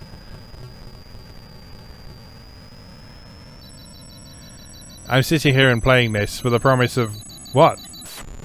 Absolutely nothing. Absolutely nothing at all.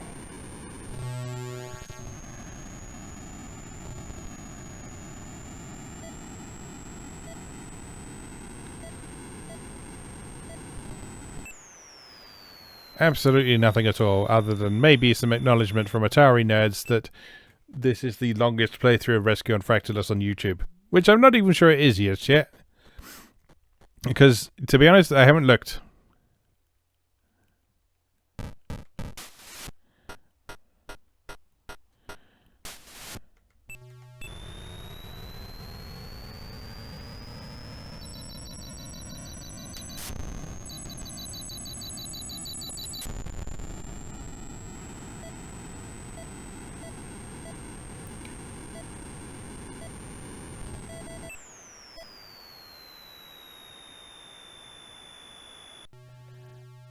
You know what? I might actually look that up.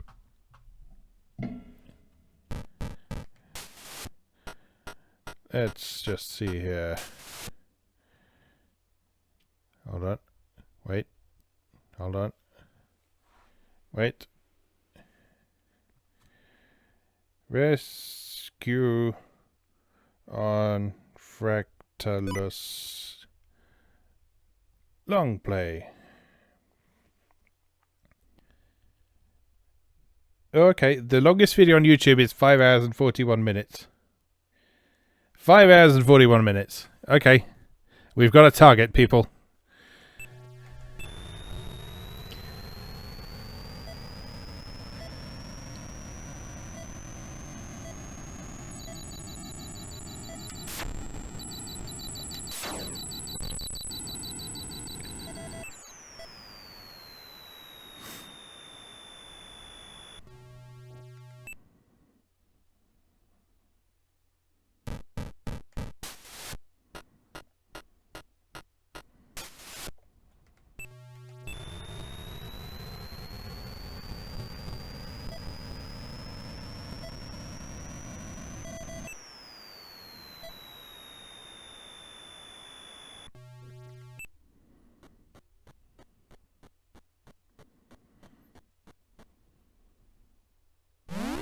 Get off.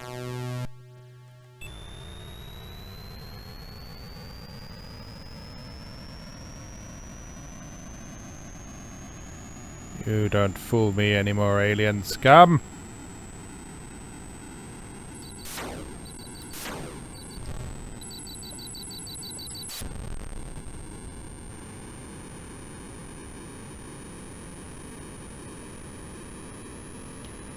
Four more pilots to find.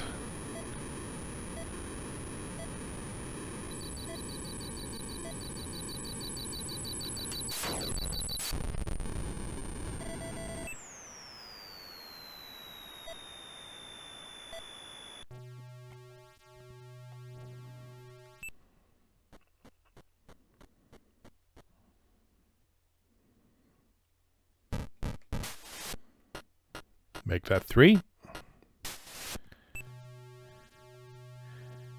And you also.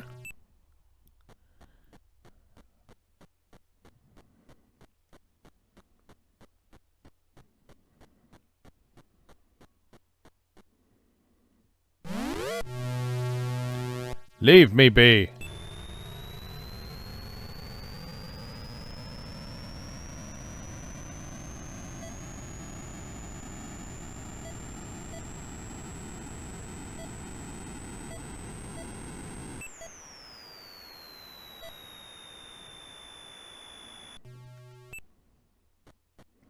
You, sir, are an alien.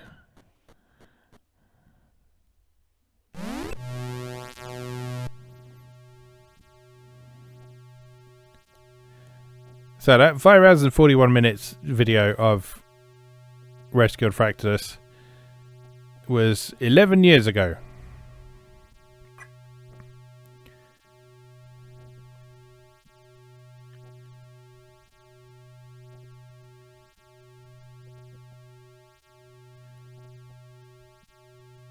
Yeah. There's people in the comments. There are people out there who are insane enough to watch all of that.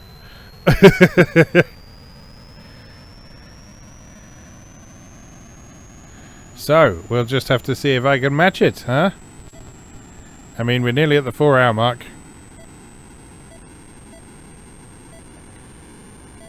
I didn't start playing this today intending this to happen, but it's just sort of happened now.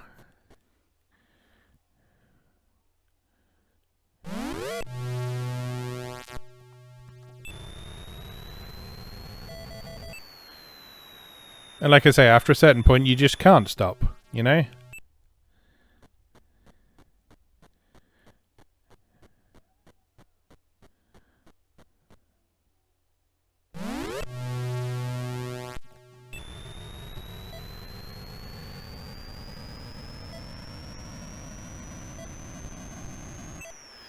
Because what sort of blue balling is it to play for 4 hours and then go, oh, I'm going to stop now. I don't want to play anymore. What kind of blue balling is that? It's nonsense is what it is. God! Enough! Enough!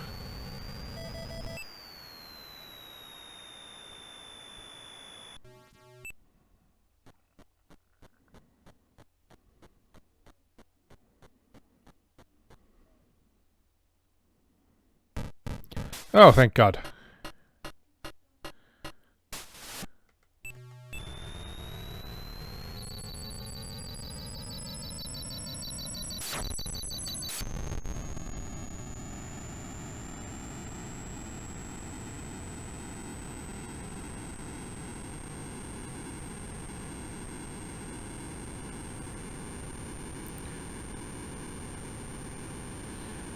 Forget the cats, I'm getting hungry.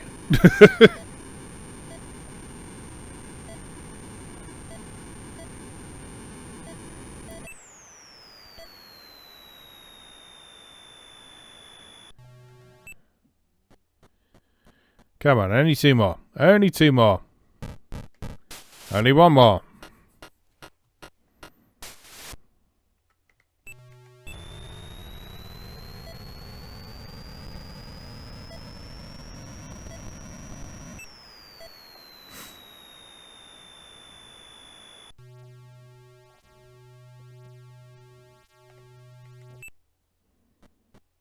One more?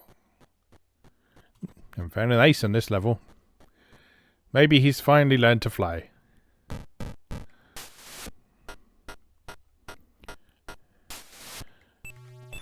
Alright people, hold on. We're going to space.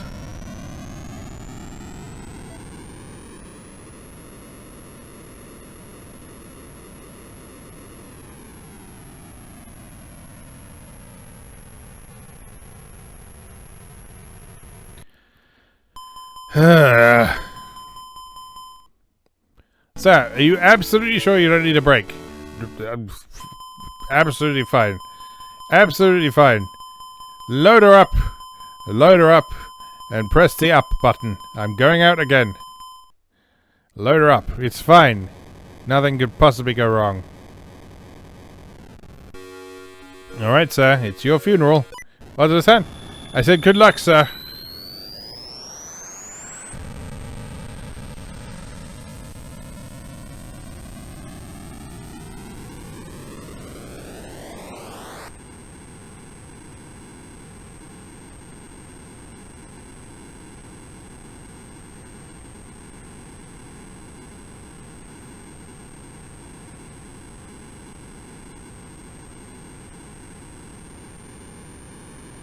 Entering planetary atmosphere. Getting shot at. I've encountered resistance.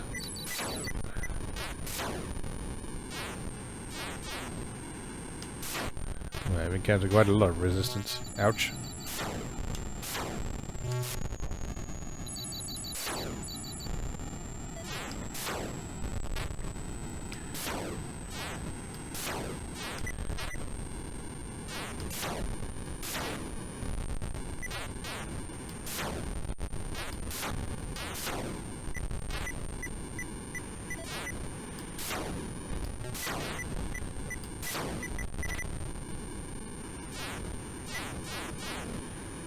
Spread pretty wide this time.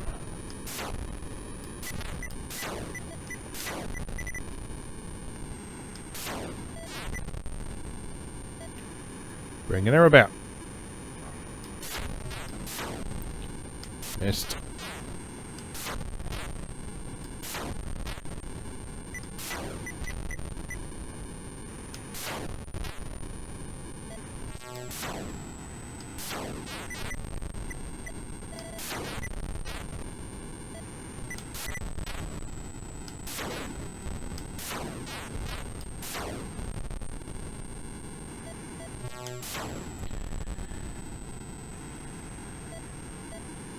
We're all good. We're all good here. Right? Missed.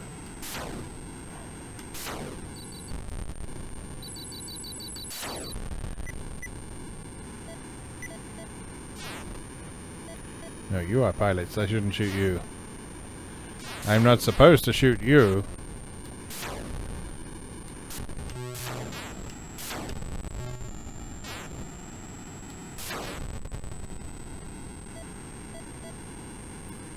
Alright, we good?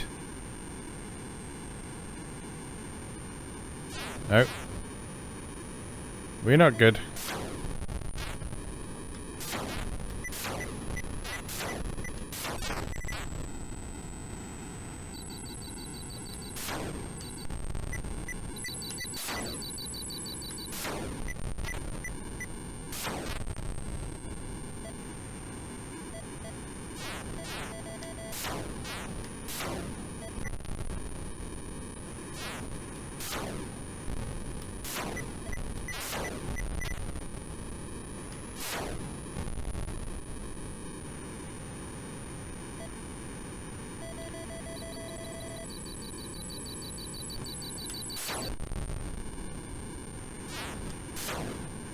Yep, that about tracks with experiences so far.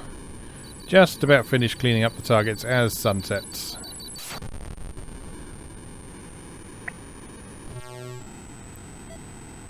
Alright, still more. There's still more.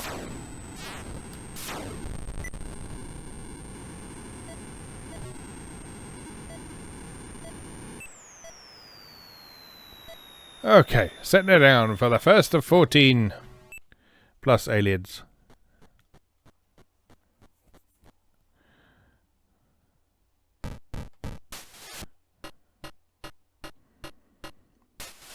Okay, looking good.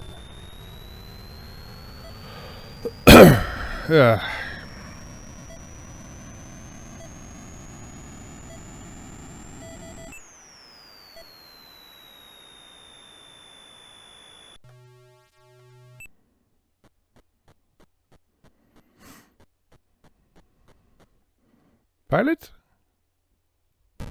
Pilot. Good pilot.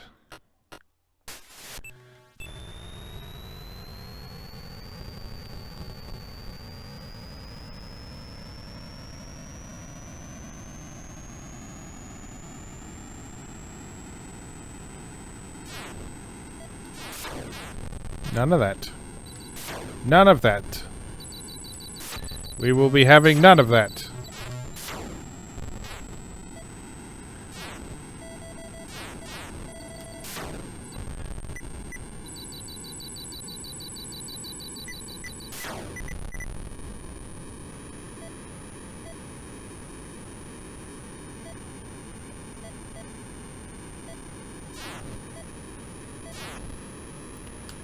Where'd all these ones come from?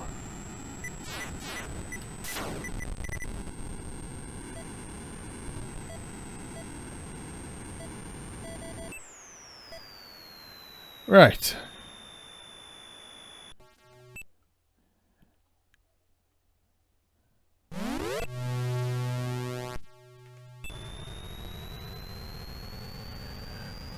For the last time, I do not need my windscreen washed.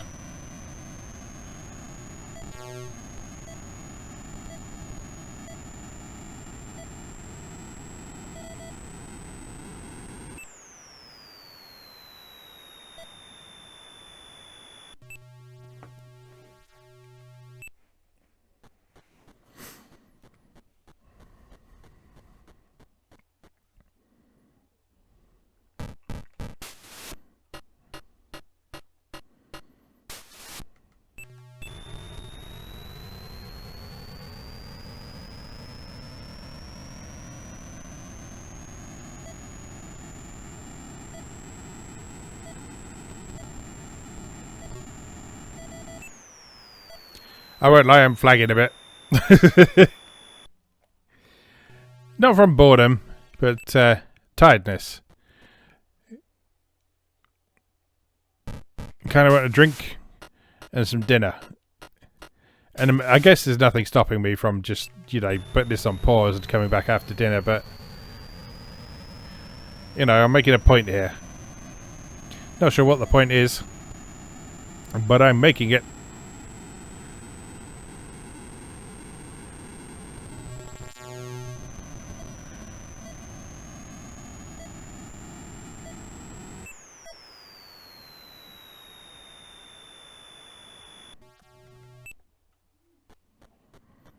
Piloted range.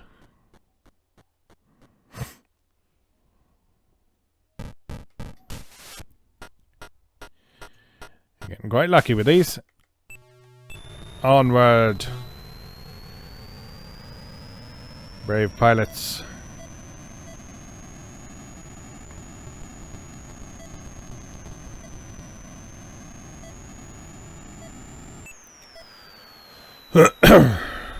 Excuse me.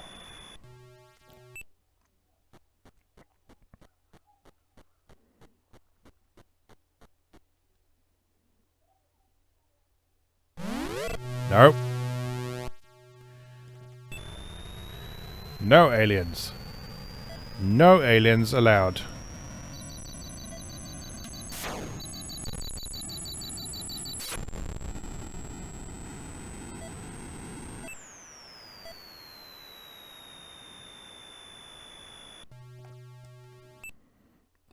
Only 9 more to go on this stage. Egg that 8.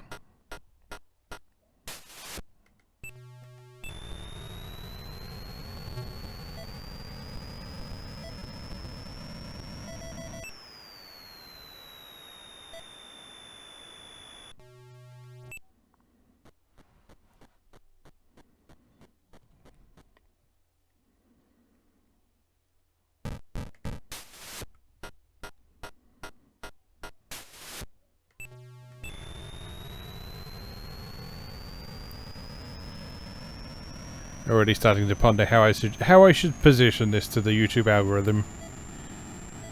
Should I go the SEO route and call it "How long is Rescue on Fractalus"? Should I go the hyperbole route and say "the longest Rescue on Fractalus playthrough on YouTube"? Which it isn't yet. But it might be by the time I'm finished.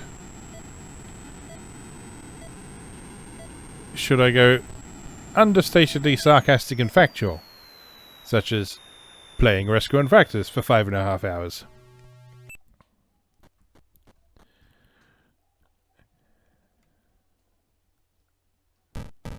Should I take the jokey approach?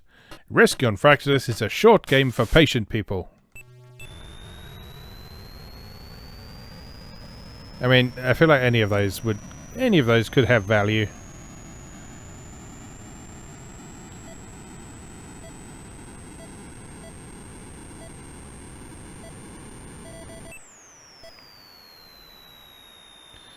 Either way, we've crossed the 4-hour boundary, which I feel is significant.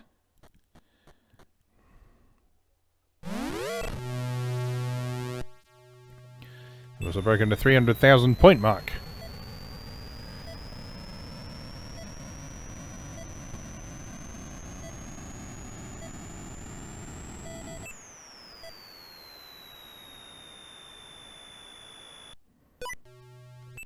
Battleship's here.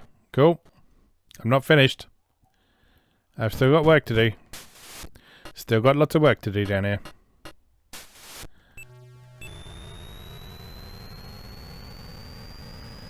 I can hear people outside having a barbecue. I remember the outside. It was a place we went once. It was a place we went once before rescuing Fractalus. Before the incident.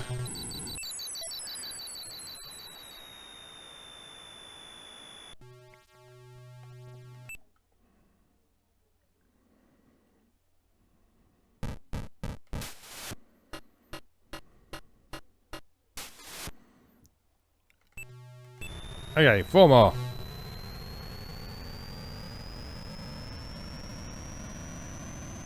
Just 4 more. And then we get to do it all again. And again. And again. And again.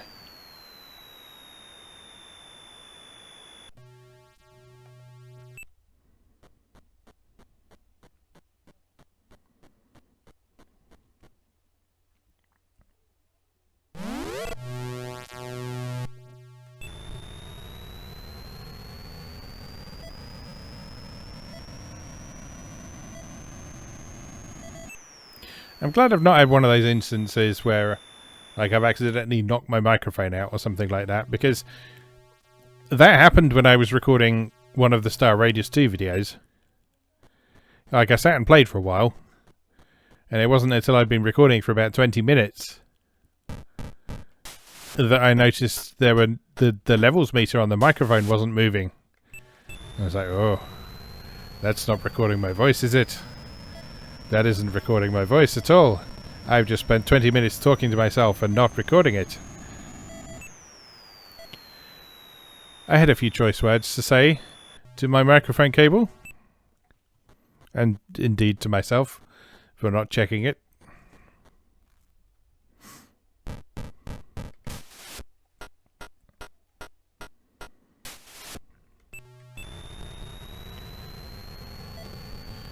Alright, 2 more. Just 2 more. Just 2 more.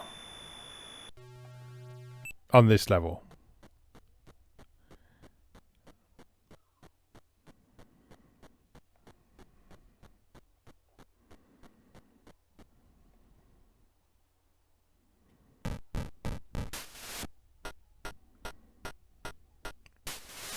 One more. Just 1 more. Just 1 more cornetto. Give it to me. Can't remember the rest of the words.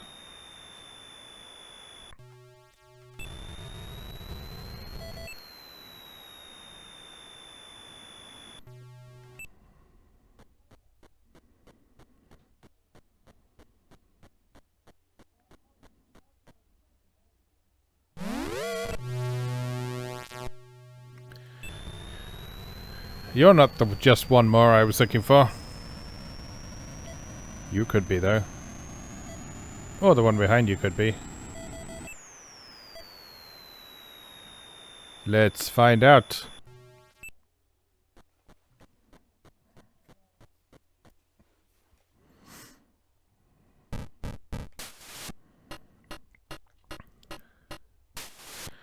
Welcome aboard. Please hold tight.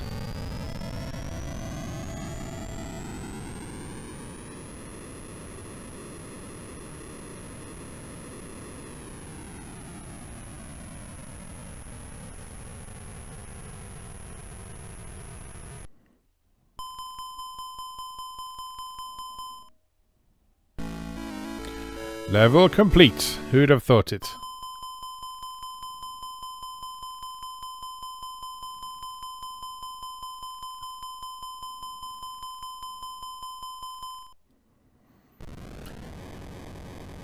Next. Level 26, please.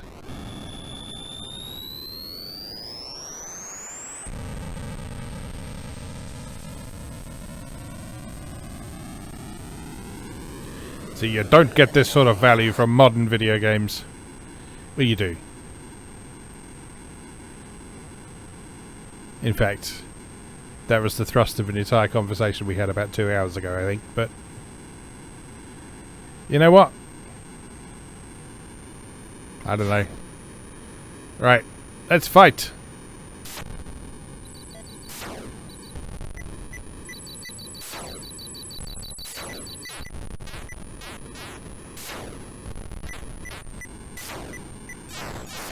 Oh, ow. Are you meaning to tell me they found their aiming devices?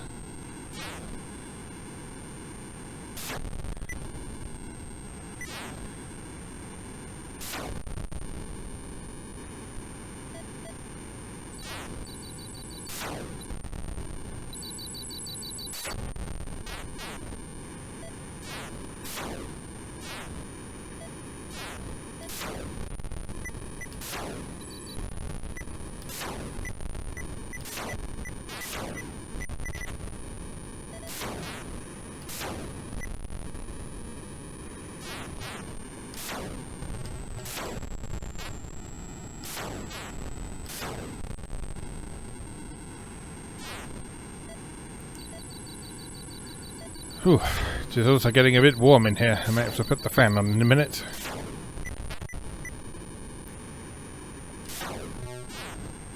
And the cats haven't killed me yet, so I think they'll be alright for a little while longer.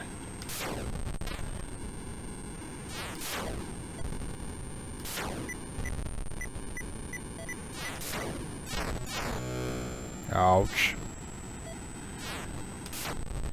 Yeah, they're definitely getting more direct hits now.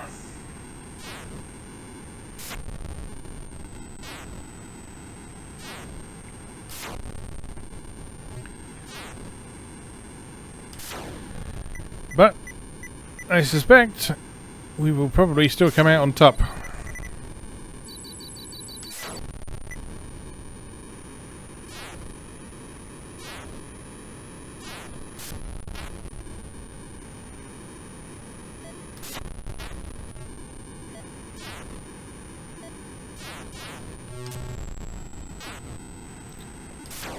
I don't know. We are starting to get a little bit low on the old energy. And I don't feel like we're clear yet.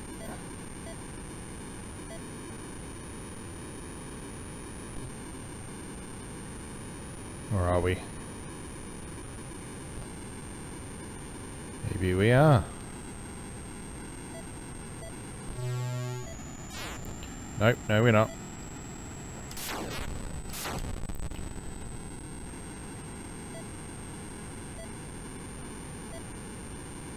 Something else lurking around here, so there you are.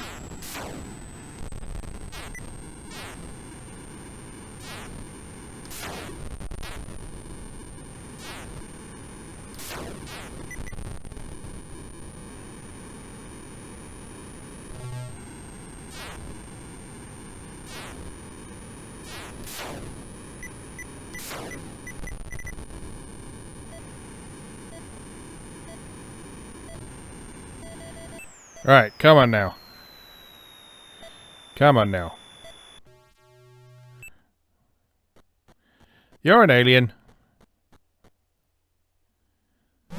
You're not what I want to see. Especially when I'm low on energy.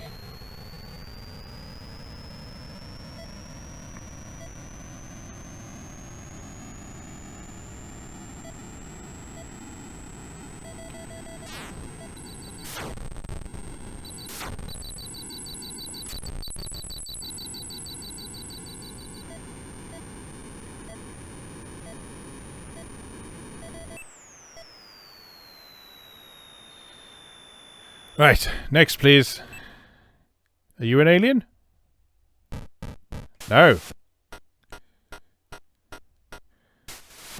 First of 15.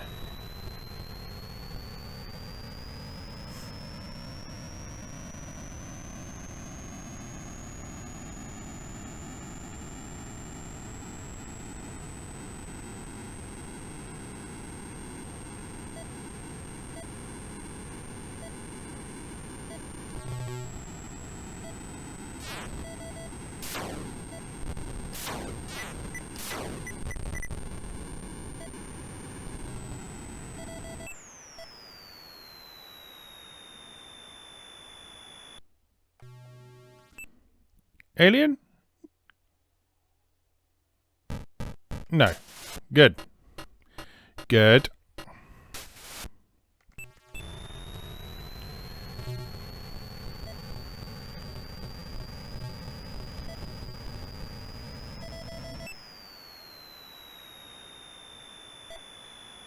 Alien?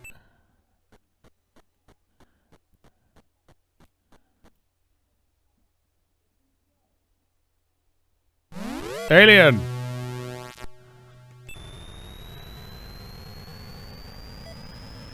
I'm always ready for you.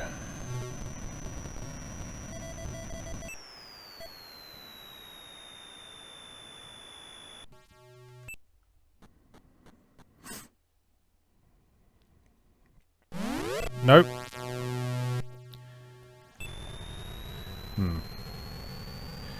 You're going to start running into energy issues shortly. And now it's dark. Good! Hey, you can see where you're going when you crash into a wall. And your shields light up. Alien? Alien. Human? Human! Cause for celebration.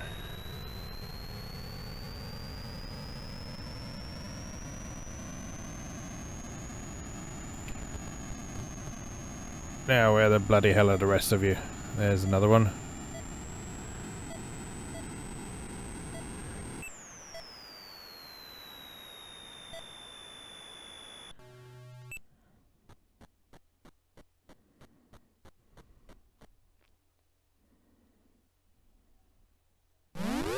Nope. Nope.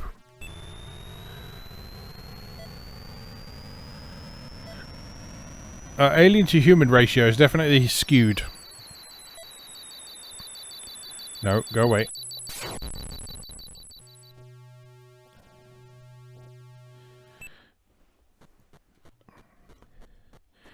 Come on in.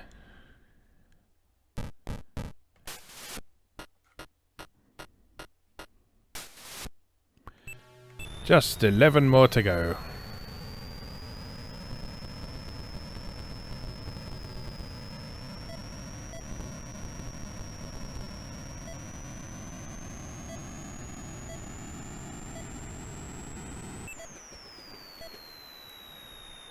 I think there's a cat attacking my chair again. Are we hungry? I'm very sorry.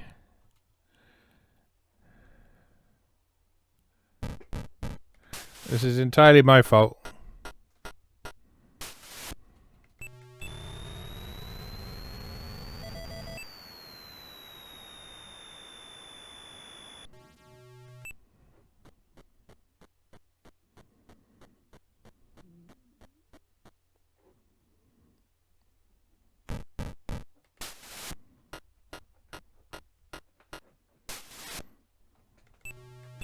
What are you doing under there?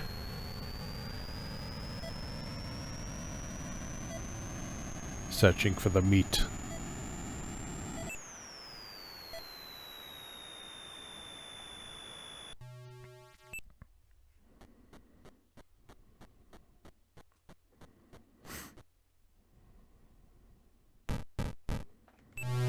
Oh! Sorry. Sorry. My bad. My mistake.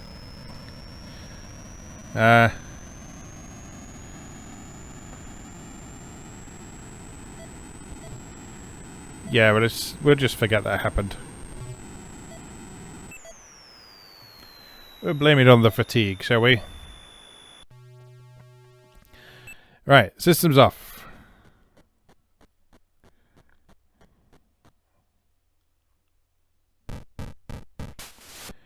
There we go, that's the button.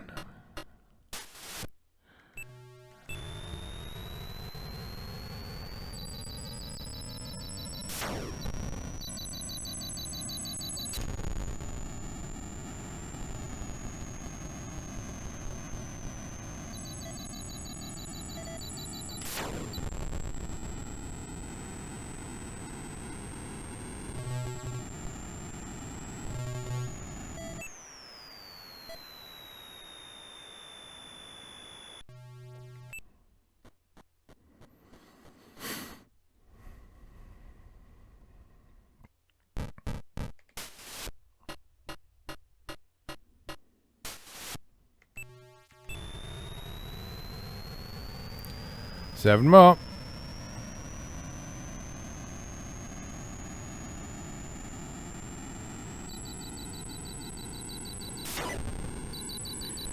Oh cool, the mothership's here.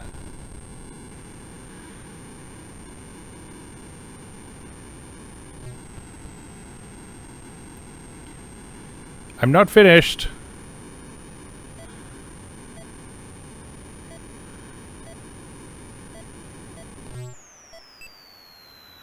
It's not finished. It's finished.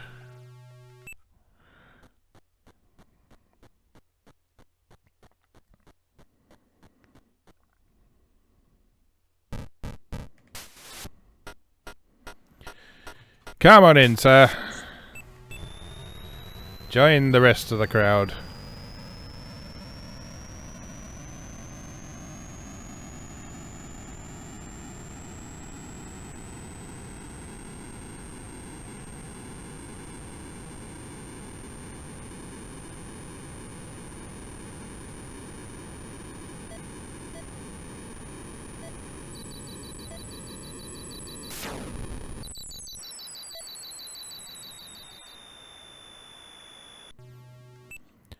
Oh, I've got to put the fan on. It's getting a bit warm in here. I apologise in advance if this destroys the sound quality, but, you know. It is just getting a tad warm in here. From sitting here for 4.5 hours. As you do. Oh, that's better. Breeze. I feel invigorated. Invigorated, ready to tackle another 28 levels of this.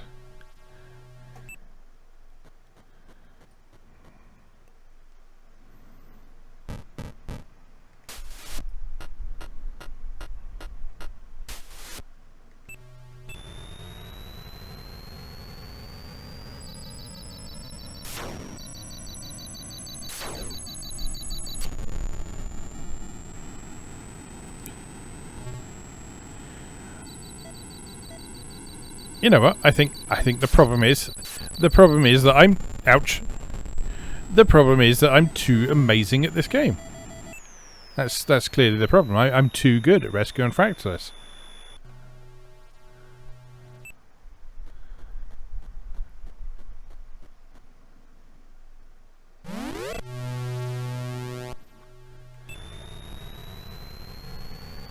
Yeah, I'm too skilled. I'm unshaken. I'm unshaken by the notorious jump scare.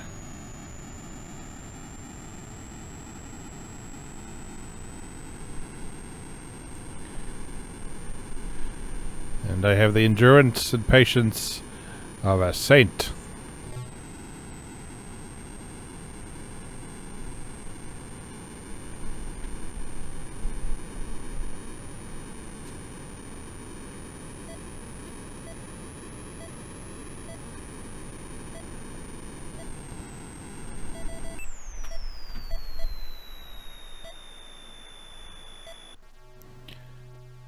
Yeah, my cat is gradually losing her grip on sanity, I think, so... How do you think I feel, Patty? How do you think I feel? Oh no! I'm free! I'm free! He broke through very quickly. I guess that must be randomized. Oh well, anyway... Okay, we didn't beat the record, but we still went for a very long time. Oh, good grief. Good grief. Why did I do that to myself? Because it was funny. Anyway, like I say, if you, for some inexplicable reason, sat through all of that, all I can say is thanks, I guess. Oh, and I hope you were at least slightly entertained by what was going on.